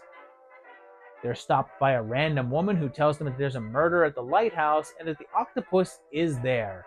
And sure enough, Mr. Morgan spots a dead body and some tentacles. Pretty soon, a wacky group of characters all converge on the place, including Captain Hook here. And it appears that one of them may be the master criminal themselves. Wacky shenanigans ensue when it turns out that that's not a body up there after all. It's just a dummy. And if you haven't guessed by now, this is mainly a comedy. But it's also one with a giant octopus attacking. And by attacking, I mean just sort of poking its testicles through doorways. But Kelly and Dempsey are no Bud and Lou. In fact, the two actors here, Hugh Herbert and Alan Jenkins, appeared in a total of 10 pictures together, but they were never featured as a comic duo, with the exception of this one. And it was by William McGann, and he started making films in the early 30s, and most of them were crime or comedy oriented, much like this one. He would end up switching gears in the 40s and moving away from directing, taking on the role of special effects guy in a number of films. This one was based on 2 different plays, and one was The Gorilla, which was already adapted back in 1930 in a film that I mentioned but couldn't cover since it's a lost film. The other play was called the Octopus, and that's where the name came from. And this one wasn't really much of a big sensation, although it was somewhat successful. And you may be wondering why I included this comedy crime caper film here. And well, I mean, I've been putting some Hitchcock movies in these things, so I guess there's really no rules anymore. But first of all, this one has a giant octopus in it, so it's got some creature action going for it. But then there's the main reason why this film has earned a small note in modern history. But I apologize because it sort of spoils one of the big reveals. But there's no way that I'm not going to discuss this awesomeness. When the octopus is revealed to be Old Nanny, check out how they show her transformation.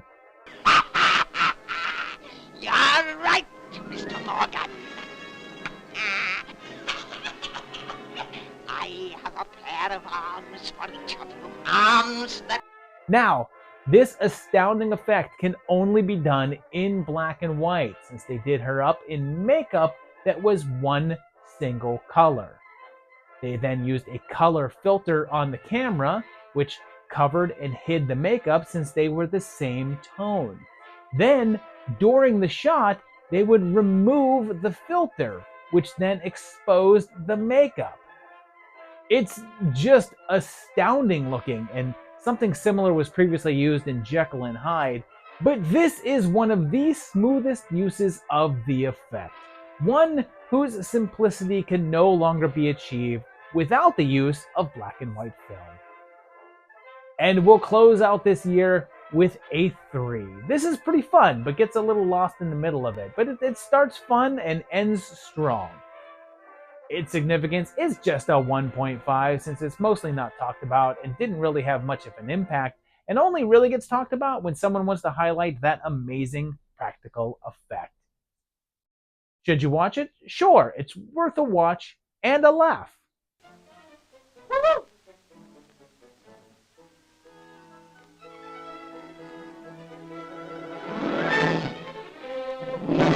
We begin early in the year and over in France for a film that ran there on January 22nd and wasn't screened in the US until November of 1939. And it's J'accuse, or I Accuse. We start in World War I, or I guess the World War, considering that this was 1938, before the sequel came out. There's 2 men on the front lines, and a soldier realizes that his good friend Jean, who he is serving with, had an affair with his wife. It's the very last days of the war, and things are winding down, but Jean's group is selected for a dangerous mission that has a low rate of survival. They try to get out of it, and doing so lament the possibility of another massive war in the future, which is a little heartbreaking to think about now. Jean volunteers to take the patrol of a soldier with 4 children at home, and they head out. The next day, the war is declared over and everyone celebrates, but the last patrol is all dead, including Francois, but it's revealed that Jean actually survived.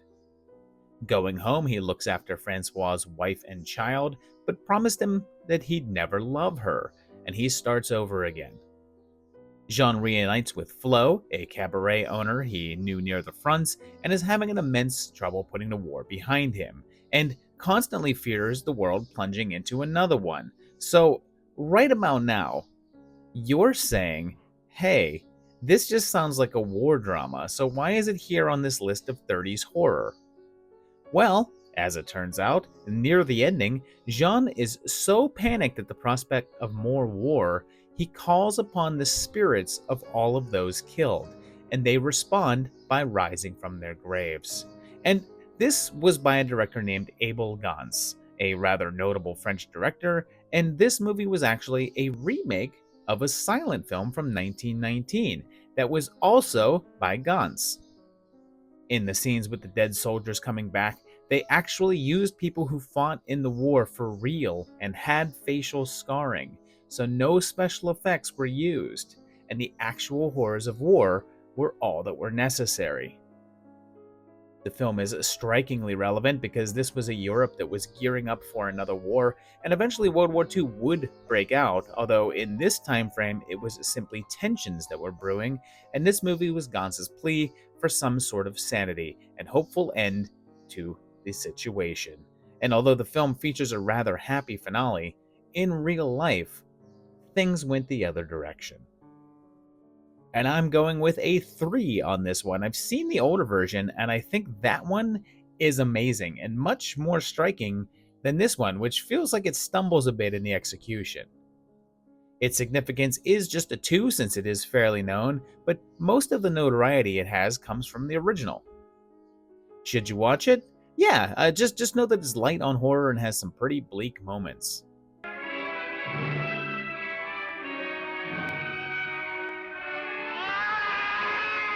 This next one is another that doesn't totally fit the theme, but it debuted in the UK on October 7th and followed in the US a little later on November 1st, and it's The Lady Vanishes.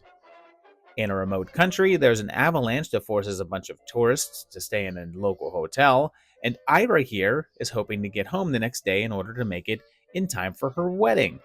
And there's 2 men, a pair of cricket enthusiasts that are stranded there as well. Everyone settles in for the night and they meet kindly old Miss Froy, a music teacher.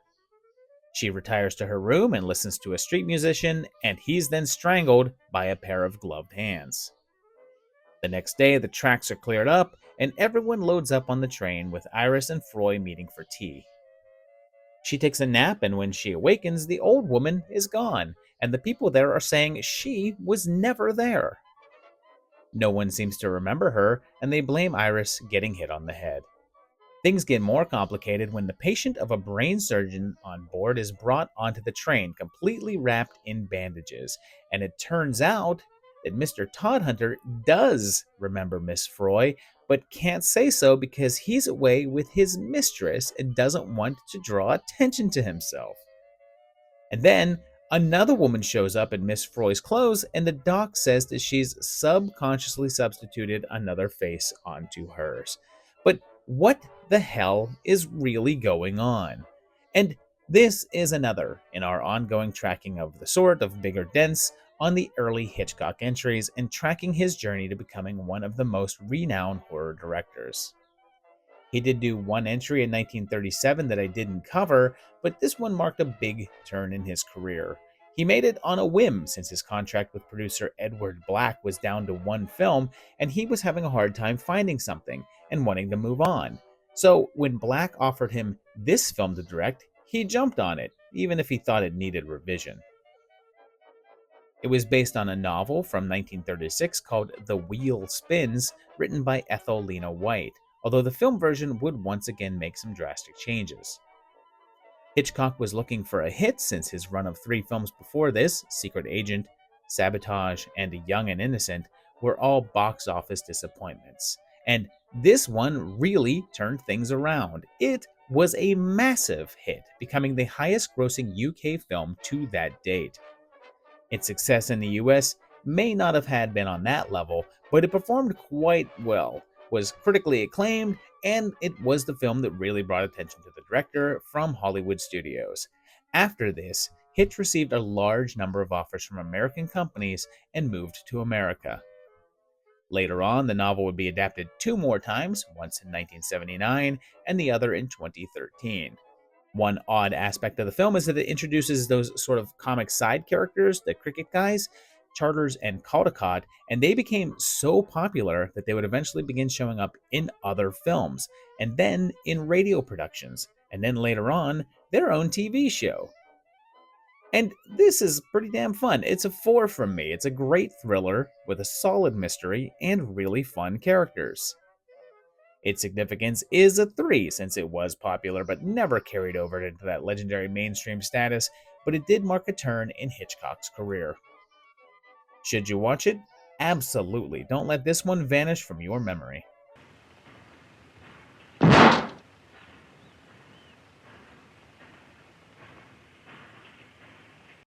Our final film of 1938, because it was a lacking year for horror, goes over to Japan for the first time on the project.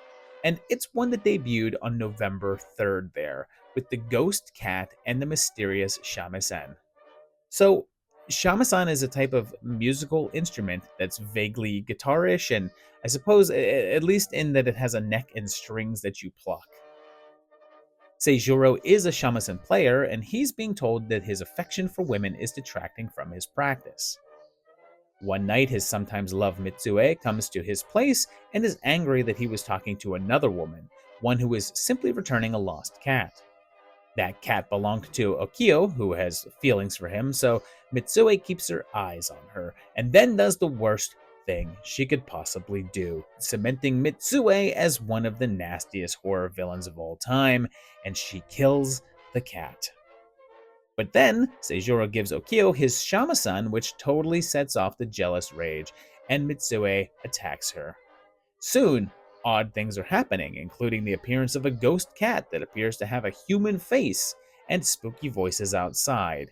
And this isn't the first Japanese horror story, but it's one of the very few that still exist. Many of the classic films of the country were lost during the war, and this is one of the earliest ones that you can still find to watch. At the time, there was a trend for ghost cat films there, the first of which was from 1937, and this appears to be the second one. But there wouldn't be another one until after the war, where they had a sudden boom in popularity. The director was Kiyohiko Ushihara, and he had been making movies since the silent era and actually worked in America for a while with Charlie Chaplin in the 20s. Right after this, the Japanese government would start cracking down on the horror genre with intense censorship, although some of the ghost stuff would then be incorporated in a silly manner in kids' films. Mitsue is played by Sumiko Suzuki, and she was Japan's first horror star. She was there what Lugosi and Karloff were here, and she played a number of ghosts and monsters all throughout the 20s and 30s. And this is pretty good, but it's a bit on the slow side, so I'm going to go ahead and give it a 3. There's some really pretty shots happening and some nice style, but it just needs a bit quicker pace. Its significance is a 1.5 since it's wildly unknown here in the States, but it is a rare film from this era in this part of the world and an early precursor to J-horror. And again, this may have had a greater significance in Japan, but just not here in the US. Should you watch it? Well, I mean, it has a cat, so yeah.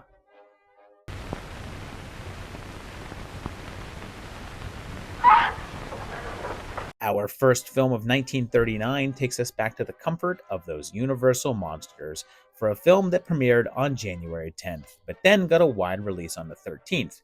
And we've already seen Dracula's daughter, so here we're checking on the son of Frankenstein. Castle Frankenstein is still there, or what's left of it after the ending of the last one, and Henry Frankenstein now lives elsewhere, but his son is returning to the castle with his family, much to the chagrin of the townspeople. He's got a kid of his own and a wife, and Baron Wolf von Frankenstein is classic actor Basil Rathbone, his first actual horror film. And they settle into their new home, and the Baron finds his dad's notes that invite him to continue his work. And he's visited by the local police officer, Inspector Crow.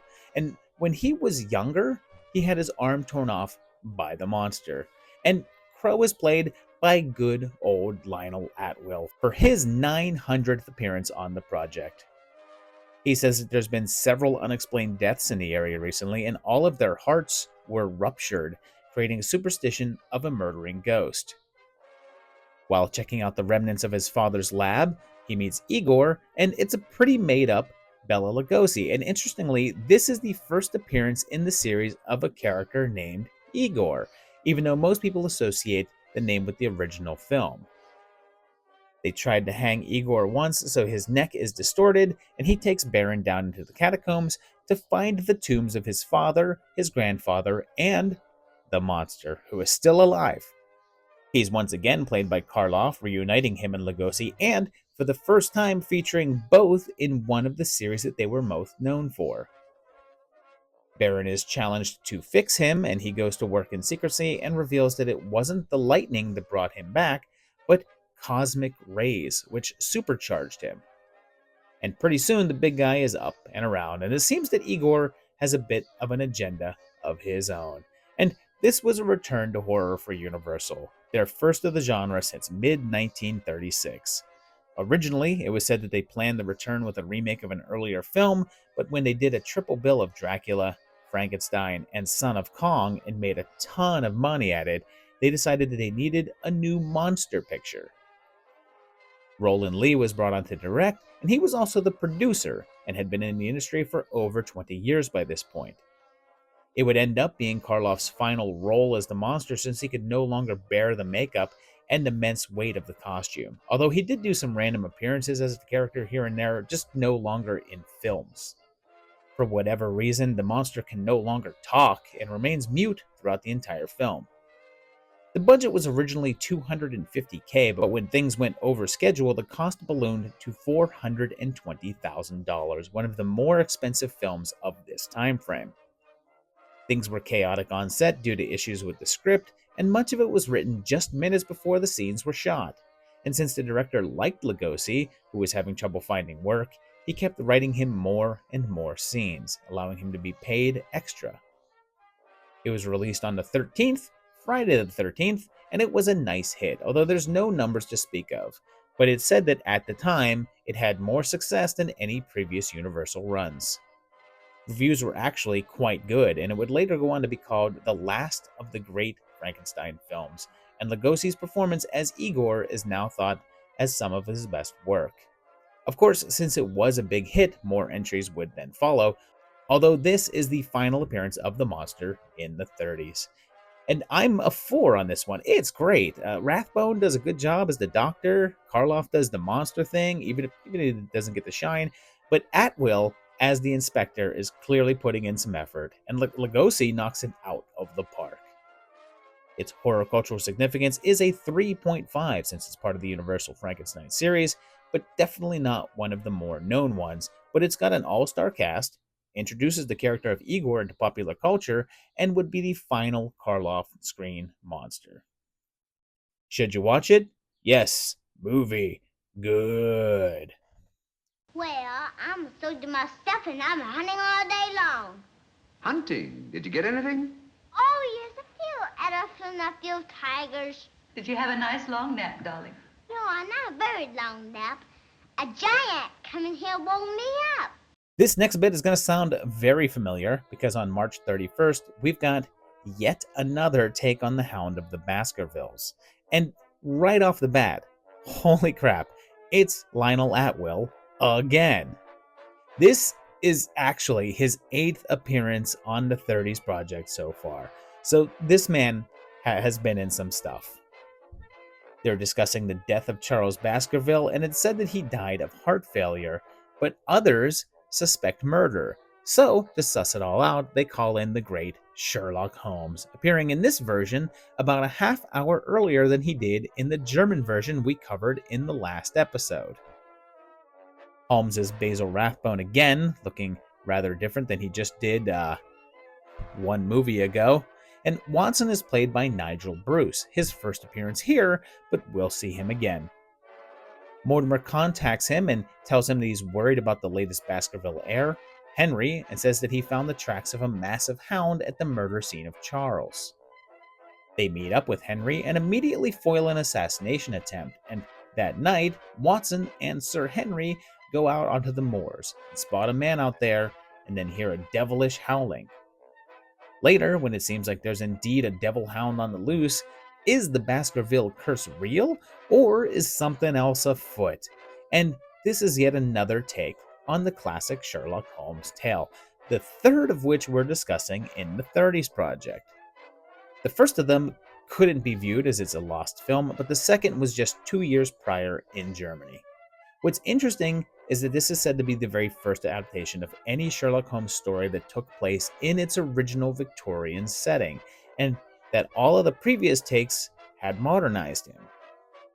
The director was Sidney Landfield, and it's his first appearance here, but he directed a number of films throughout the 30s and would continue on through the 60s, and was in fact the director of most of the episodes of the original Addams Family TV show. The story is somewhat accurate to the original book with minor changes made, with the most notable being the addition of the seance scene, and when it was released, it was a massive hit. It did so well that Rathbone and Bruce would come back to play Holmes and Watson again, and then again, and again, and in fact played them for a total of 14 times through 1946. It was seemingly unavailable for a long stretch of time, somewhat replaced in the public mind by the 1959 Hammer version, but in 1975 it was restored and giving a new release in theaters, where it became a massive hit once again. And this version would contain a moment that was cut from the 1930s version that made reference to Holmes's cocaine habit. And I'm going with a 4 on this one. It's giving you a detective story that somehow really feels like a horror tale, and it's just candy-coated with atmosphere all over it. Plus, Rathbone and Bruce just are those characters to me. Its significance is a 4, since it's massively known character and his most known tale, featuring the first appearance of his most known portrayer, and this is likely the most famous version of the tale. Should you watch it? That's a howling yes. Was it you who sent me that communication? I did, sir. Out with it! Whatever it is you want me to hear. I only want you to hear this zither, sir. Zither?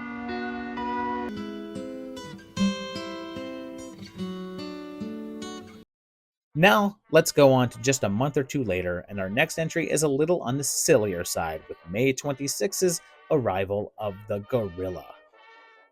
Newspapers tell of a string of murders that seem to be carried out by a gorilla, or a killer posing as a gorilla, and he's also lurking outside ladies' windows. Lugosi is here too for his second appearance of this year, and he's a butler, and he and the wacky kitty here work for Mr. Stevens, and he's... holy crap, it's Lionel Atwill again. Is he going for a perfect streak of 1939? Stevens gets a note from the gorilla saying that he's the next victim, so he calls his niece to see him, and she brings her new fiancé. And they call in some investigators who turn out to be the Ritz brothers. And these guys were huge, even if they never quite entered the public lexicon like the Stooges or the Marx Brothers did. But they're Jimmy, Harry, and Al, although they're playing characters here with different names, and they begin to try to solve the mystery of the gorilla. And this one was adapted from a play from 1925 that was also called The Gorilla. Like The Hound of Baskervilles, I've also featured a couple of previous versions of it, although one was from 1930 and is now lost, and the other was Shh, the Octopus, which the killer was changed from a gorilla to an octopus. Alan Dwan was hired to direct, and he did a variety of films, but not many with a horror slant, and it was produced by 20th Century Fox. They had a contract with the Ritz brothers and lined this up for their next project, but a delay became necessary when their father died, and they were actually all brothers in real life. They didn't show up for filming, so Fox sued them for breach of contract, which is a really nice thing to do to people whose dad just died. But they were hesitant to shoot the film anyway. It seems that the head of Fox, Daryl Zanuck, at the time really liked Harry Ritz, but thought his brothers were holding him back, and was constantly trying to give them scripts tailored to only giving Harry dialogue. They thought that the script for the gorilla was rushed and shoddy, and after the picture was complete, put them into a B picture, one of the lower statured films, and the maneuvering of their careers had the brothers leave Fox right after and move to Universal, but then ended up getting taken off their first picture there and shoved into B roles anyway. Outside of Lugosi, who wasn't the original choice for this role, as they originally wanted Peter Lorre for it, and Atwill, the other recognizable face here is Patsy Kelly, who goes really over the top as the maid, and at this point was a pretty established comic actress in her own right. The movie wasn't really well received and didn't really make a big dent at the box office, and at one point slipped into public domain so anyone could release a version. And this is fine. It's a 2.5. I'm not really a Ritz Brother fan. They're kind of generic, and I can't even tell them apart, really. But Patsy Kelly steals the show, and Lugosi and Atwill are great in more low-key roles, but it's all right. Its significance is a 1.5, since it's not well known at all, and really only has the appearance of the named performers to give it note. Should you watch it? I mean, it's not a bad watch, but not really essential in any way. Why, you... Oh! Don't be frightened. You're safe with me. Safe with you, my eye. Who wants to be safe? Now, look, I'm very sociable. I want to go where there's people. Let's jump ahead a bit now, and we're in August on the 17th for a film with a self-descriptive title, and it's The Man They Could Not Hang. This has Boris Karloff for his second appearance of the year, this time with no makeup and allowed to actually act. And he's a doctor who is doing experiments to bring people back from the dead. And it probably feels nice to be on that end of things for once.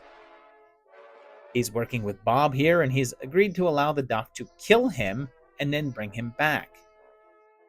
His fiancée panics, though, and tells the police that Savard is planning to kill him. So they arrive and arrest him before he can restore Bob, even though he pleads for them to give him just a little time to bring him back. After a contentious trial, they find him guilty and sentence him to death, and meanwhile, Savard's assistant Lang gains possession of his body and uses their experiments to bring him back to life. But then, later, 6 members of the jury that convicted him show up dead, committing suicide by hanging themselves. And reporter Scoop Foley is on the case to figure out what's going on. Then, the remaining jurors, the judge from the trial, the police officer who arrested him, the DA, and Bob's fiancée are all invited to Savard's house. And he reveals to them that he's been returned to life and plans to kill them all in revenge. And this was by Nick Grine, and he's another one that had been working all throughout the 30s, but not in horror, and he retired just a few years after this. This was for Columbia Pictures, and was the first of a series that they did with Karloff that were basically unconnected except for the actor playing a mad scientist, and it became known as the Mad Doctor Cycle. It's interesting because while on the witness stand describing his experiments, he talks about how he thinks that with his help, one day they'll be able to take the body from one person and transplant it into another, predicting heart transplant surgery by several decades. It's often mentioned just how similar that the later half of this film is to The Ninth Guest, which came out just a few years earlier, right down to the electrified gate locking people in. And the reviews on this one were pretty good, if not glowing. They tended to praise Karloff's creepy performance, but seemed to think that the story was a bit on the thin side, and perhaps more than a little derivative. And yeah, Karloff carries this film. I give it a 3. It's a fairly solid film that doesn't do much in the way of anything new, but it keeps your attention and has some good thrills going for it. Its significance is just a 1.5 though, since it's not much known and didn't get a lot of attention, but it did have Karloff involved. Should you watch it? Yeah, you should hang with it. I'm going to open this grill. Janet, don't touch that grill! You only have to throw a switch to save my life. I'm going to open this grill. Don't! What happens now is for you to decide. We're going to swing back over to the UK for a bit now and jump ahead to September 11th, although it did have a premiere in London a few months earlier in April, and it's The Face at the Window. This is set back in 1880, and there's a string of murders which are said to be the work of a wolfman in Paris. So I hope he's not American, or this could turn crappy really quickly. Lucien here is seeing the bank owner's daughter, and he volunteers to try to find the wolf. And there's a man named Chevalier Delgado, and he's also on the case, and he's once again Todd Slaughter, British horror star. So he's the wolf, right? As each crime is committed, there's a howl outside, and people see a horrific face at the window, and the Chevalier makes a deal with Mr. Brisson, and he says that he'll invest and save his bank if he gives him his daughter's hand, which of course, she's not happy about. She tells him that her heart belongs to Lucien, and as he's working with Professor LeBlanc here, who is also working on a way to revive things from the dead, and he intends to bring the wolf's next victim back from the dead to find out his identity. But then, an anonymous letter to Brisson indicates that Lucien is the wolf, and he has to try to clear his name, while the devious Delgado tries to worm his way in. But there's that face everyone's been talking about. Lucien and Cecile have to then uncover the true identity of the wolf, even though it's not much of a secret, while keeping Luce out of jail. And as I said, this has Todd Slaughter, and surprise, surprise, it was also by George King, the man who made the 2 previous Slaughter horror films from the UK that I featured here. Whereas most films to feature Slaughter were low-budget affairs, This was of a slightly higher cost and was adapted from another play. That was from 1897, was also called Face at the Window, and it had been produced 3 times before. One was in 1919, an Australian silent version, another in 20 in England, and then in 1932, which is a lost film.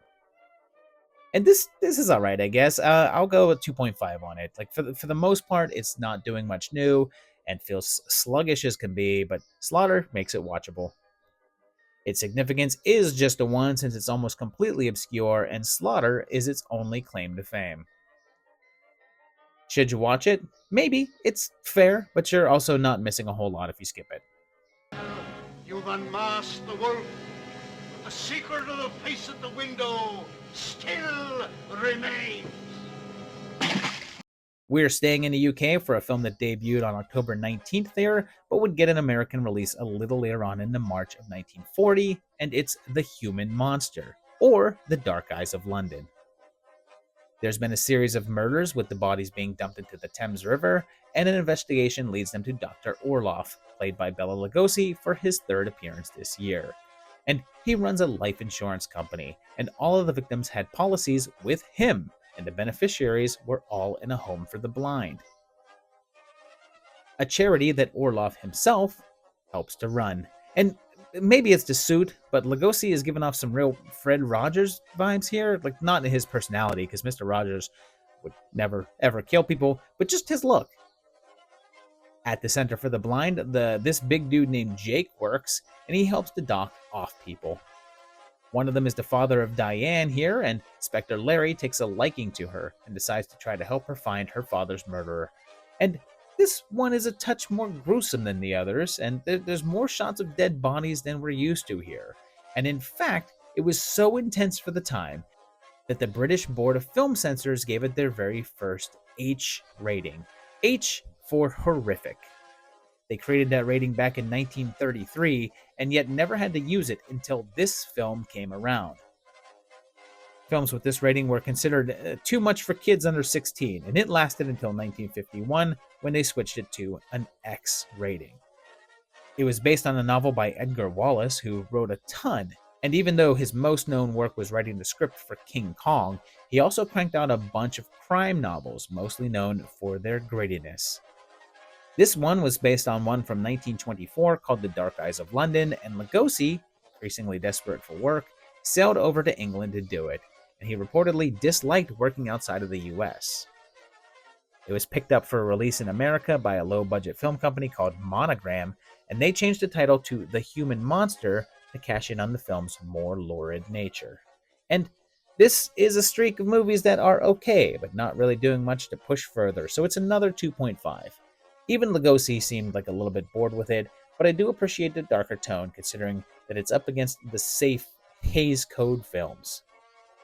Its significance is a 1.5 since it's also never talked about, but it does have Bella, and it was the first H rating ever for the UK. Should you watch it? I suppose. I mean, it's worth checking out.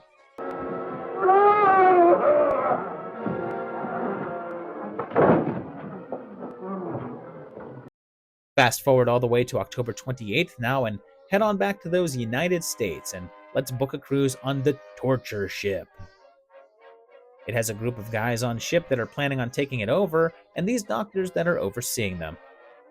They're captive and under surveillance, and then 2 women fighting while one has a gun, and I have no clue what's going on here. It's like they just dropped into the middle of a movie with no explanation. One of them is Joan, and she claims to be completely innocent, and the doc says that he's going to give her one of his treatments. The doc is Irving Pichel, who we just saw in Dracula's Daughter, but he's also a director and did The Most Dangerous Game that we covered back in 1932. The patient then goes mad and starts a fist fight, but like, who are these people? What are these experiments?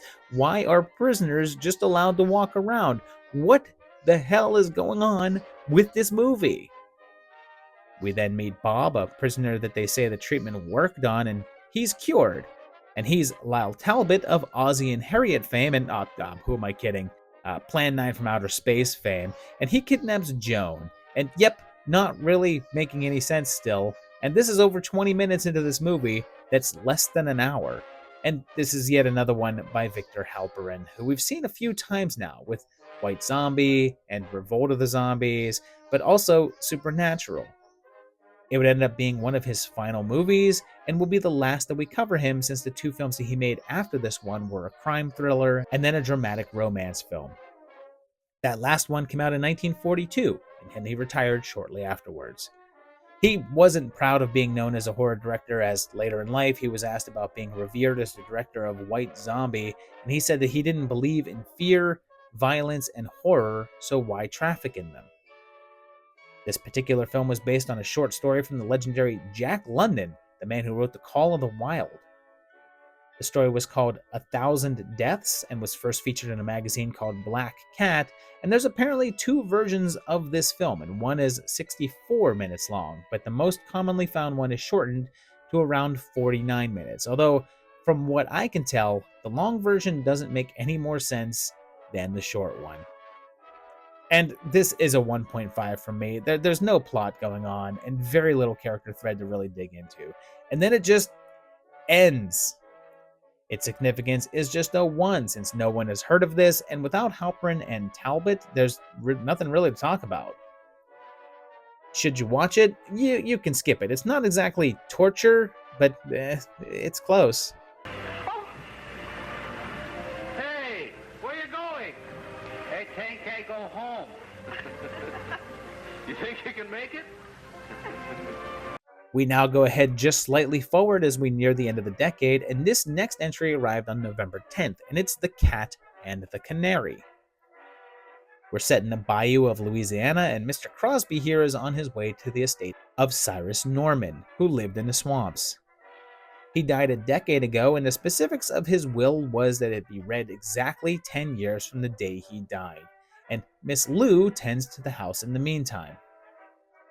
When Crosby opens his safe, he finds that the will had been tampered with, but he says that he has a duplicate in the vault at his company. Some family members arrive at the estate for the reading, including Bob freaking Hope. Bob Hope is in this, and he was already wildly popular by this point for his vaudeville shows and radio performances, but it was still early on for his film roles. They all meet up at the house, and Miss Lou makes a psychic prediction that someone will die before morning. And they announce that Joyce is the sole heir to the entire estate. But there's a catch. The heir must remain sane for 30 days. And if they lose their sanity within that time frame, then there's a second envelope that would divulge the next heir. Weird stuff starts to happen, like a big black cat on the loose, issues with the lights, and a man outside with a gun. Turns out that a patient from the local asylum is loose and on the prowl, and he's a killer and said to crawl around like a cat.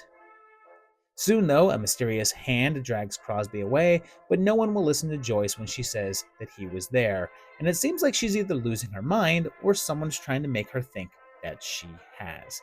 And this is another one that's not only based on a play, but is also a remake. The play was from 1922 and by John Willard, and the first adaptation of it was back in 1927, and then there was another version in 1930 called The Cat Creeps that's now lost.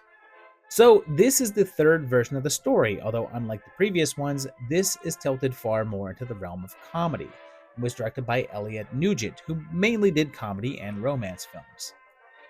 One of the main differences between this one and the earlier ones is the inclusion of the Wally character, who was written in specifically for Hope to play, and add to the humorous tone. And even though this was before the days of internet and easy spoilers, they closed off the set during shooting so as to guard the identity of the killer during the big reveal. The movie would end up being a big hit, so much so that Paramount immediately pushed forward with another horror comedy with Hope and Paulette Goddard for the following year. And this is fun. It's a 3.5 since it's a classic tale, and Hope is pretty damn charming in it. Sure, you have to like horror comedy because it ain't scary, but it's what you call a romp. The significance is decent at a 2 since it was popular, was an early role for Hope, and it's still not widely seen. Should you watch it? I'd say yeah. I mean, it has a cat in it. Scat! So close now, and this next one released on December 2nd, although it did have a premiere on November 23rd, but it went wide on the 2nd, and it's the return of Dr. X. An actress is killed by an unseen man right before being interviewed by newsman Walter Garrett, and he discovers her body and a monkey, so at least there's an upside. But when the police arrive, the body is gone, and the next day the actress appears at the newspaper to say she's suing them for reporting her as dead, and Walter is fired. He becomes obsessed with finding out what happened and goes to his old friend, Dr. Rhodes, and he's working with his mentor, Dr. Flegg, who has a monocle and goatee, which is basically shorthand for saying, I'm probably the bad guy. When another body shows up, drained of blood, it's said that he has a rare blood type, and upon further investigation, they meet up with Flegg's assistant, and it's Humphrey freaking Bogart, a man I don't think I expected to show up on the 30s project, but here he is with a weird haircut and a gray streak. As far as I can tell, this appears to be Bogart's only film in the horror genre, like not even any like sci-fi flicks or anything. So here he is. Take a look at him, because it's likely the only chance I get to cover him here. And sure enough, it looks like Flegg and his assistant are up to no good, and he bears a striking resemblance to a dead doctor named Maurice Xavier, or I guess, Dr. X. And what's funny is that this is from Warner Brothers, and back in 1932, they had a film called Dr. X, so you would think that this is a sequel to that one. And if you look on IMDb, it actually says this is, but there's no connection between the two movies. That one did have a Jerry Xavier and not a Maurice, and this one was directed by Vincent Sherman and was actually his very first film. And what's wild is that if you track down the DVD release of this film that came out in 2006, it has a commentary track by the director himself, recorded when he was 99 years old. And speaking of commentary, Bogey had some comments of his own about this one, and he hated it. He claimed that it was the film that made him start asking for more money, and that it was a role that someone like Karloff or Lugosi should have played. It said that he actually stormed into Jack Warner, one of the heads of the Warner Brothers, in his office, and threw the script down on his desk in disgust. And what's funny is that the role originally was intended for Karloff, but he was unavailable, so they got Bogart instead. And this is kind of a slog. It starts off strong, and then it just never kicks into gear, so I give it a 2. It's fun to see Bogart and what amounts to slumming it, though. Its significance is a 1.5, since it's not much spoken about, but it did give Bogey's only horror role, and was sort of connected to a previous hit. Should you watch it? Unless you're a die-hard Casablanca fan, you can probably skip it. I wouldn't scream. No one can hear you. This block and this entire decade ends right here on December 29th in the United States with The Hunchback of Notre Dame. It's in the 15th century, and we're in Paris, and they discuss the beginning of the printing press, but Frollo thinks it's evil, and a group of Romani are coming into town, which the locals just aren't that happy about. The cathedral has a bell, and the bell ringer is a guy named Quasimodo that everyone is afraid of. And these idiots think that the earth is flat, but thankfully no one thinks that anymore, right? Ha. There's no way that anyone could possibly still think that, right? One shrinks from the ugly at once to look at it. There's a devilish fascination in it. We extract pleasure from horror. Yes, of course we do. That's why we're here.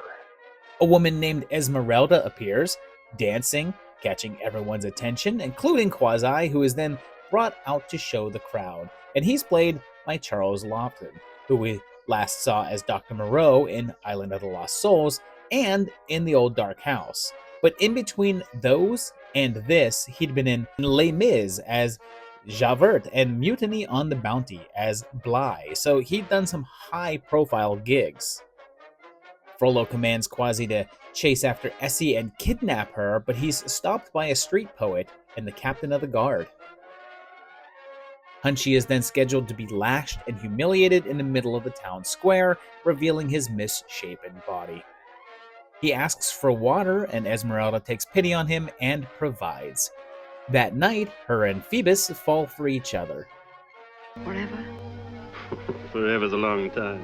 And I mean to tell you, but there's something else. The afterworld. But yeah, Frollo gets jealous and kills Phoebus, and Ez is blamed and scheduled to be hung, but the Hunchback saves her, kicking off jealousy and intrigue. And this is a very famous tale, first spun in 1831 in a novel by Victor Hugo.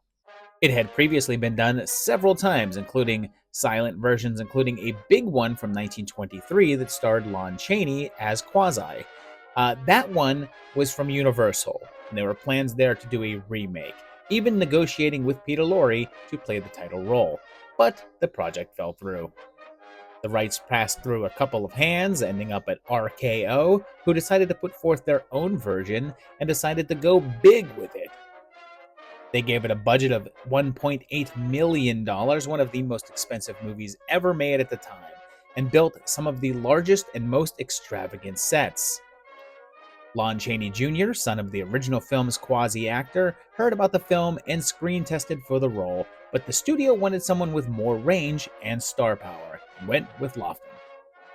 Maureen O'Hara was hired for Esmeralda based on her performance in Hitchcock's film Jamaica Inn, and it would end up being her first American film, although she'd go on to much bigger things. As per the Hays Code, they thought that having Frollo and his brother as villains while also being priests would violate it, so they altered it, making one character good and the other an advisor to the king with no relation to the church. It was a huge hit and was critically acclaimed and was nominated for 2 Academy Awards, one for Best Original Music Score and the other for Best Sound, although it won neither. Funnily enough, even though it made a good amount of money, earning around $3 million worldwide, its profit was substantially less due to the film's massive cost. And this is lovely. I give it a 4. It's got great character stuff going on, and with the sheer size of the sets and how many people were involved, this feels like one of the first big epic movies. Its significance is also a 4, since it's one of the most known adaptations of this classic tale, had star power involved, and was a critical and commercial hit. Should you watch it? Yes, ring the bells.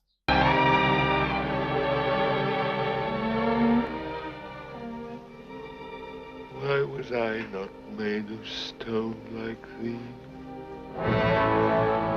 So that's the entire decade, the whole 1930s. Let's check out the entire decade of horror films from the top ranked on down.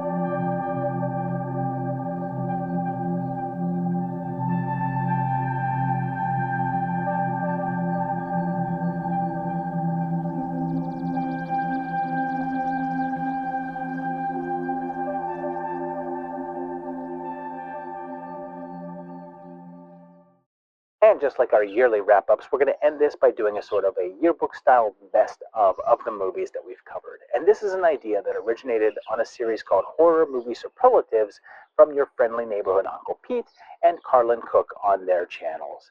And we're going to have to tweak the names of the categories a little bit in order to fit this decade. For Best FX, this is going to go pretty handily to King Kong. The sheer amount of miniature work going on in this movie is fantastic and stands out head and shoulders above anything else that came out in this decade.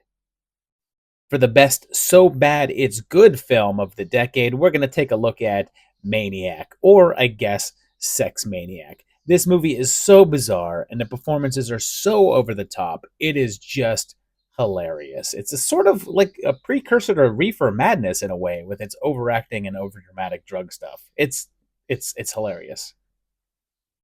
For the most WTF, that's going to go to Freaks.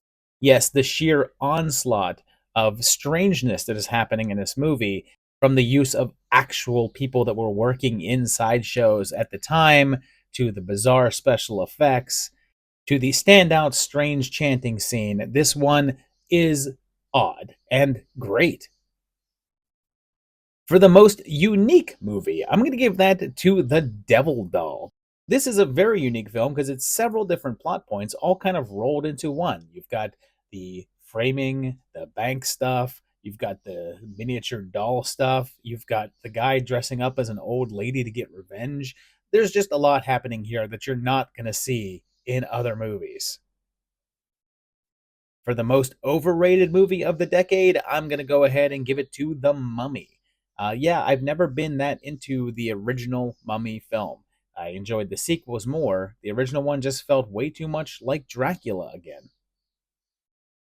For the most underrated, I'm giving that to Double Door, a movie I had never heard of until doing the project, but I thought it was great, had a wonderful standout performance in it with a fantastic villain and some nice suspense happening. Good flick. And finally, as the most amazing movie of the 1930s, I was very tempted to give this to Bride of Frankenstein because it is great, and I don't really love giving the same movie more than one award here, but I have to give this to King Kong. It's just such a fantastic movie with great characters, great action, spellbinding special effects, and it is just amazing. So there you have it. This episode covered 1938 and 1939, but we're also now done with the entire 30s. And on this particular block, I think that my favorite was Son of Frankenstein. It's just a very fun movie, but clearly my favorite of the entire decade is King Kong. It's just, I mean, how can you not love King Kong? Let me know which of you are favorites down below in the comments. I want to hear that. Also, if you like the video, hit like. If you like the channel, hit subscribe. And if you enjoy the channel, go to patreon.com/movietimelines and help support it and get it going. But for now, we're going to see you in another month or so for the 40s Project, because that's everything. That's the whole works. This is the final episode of the 30s Project.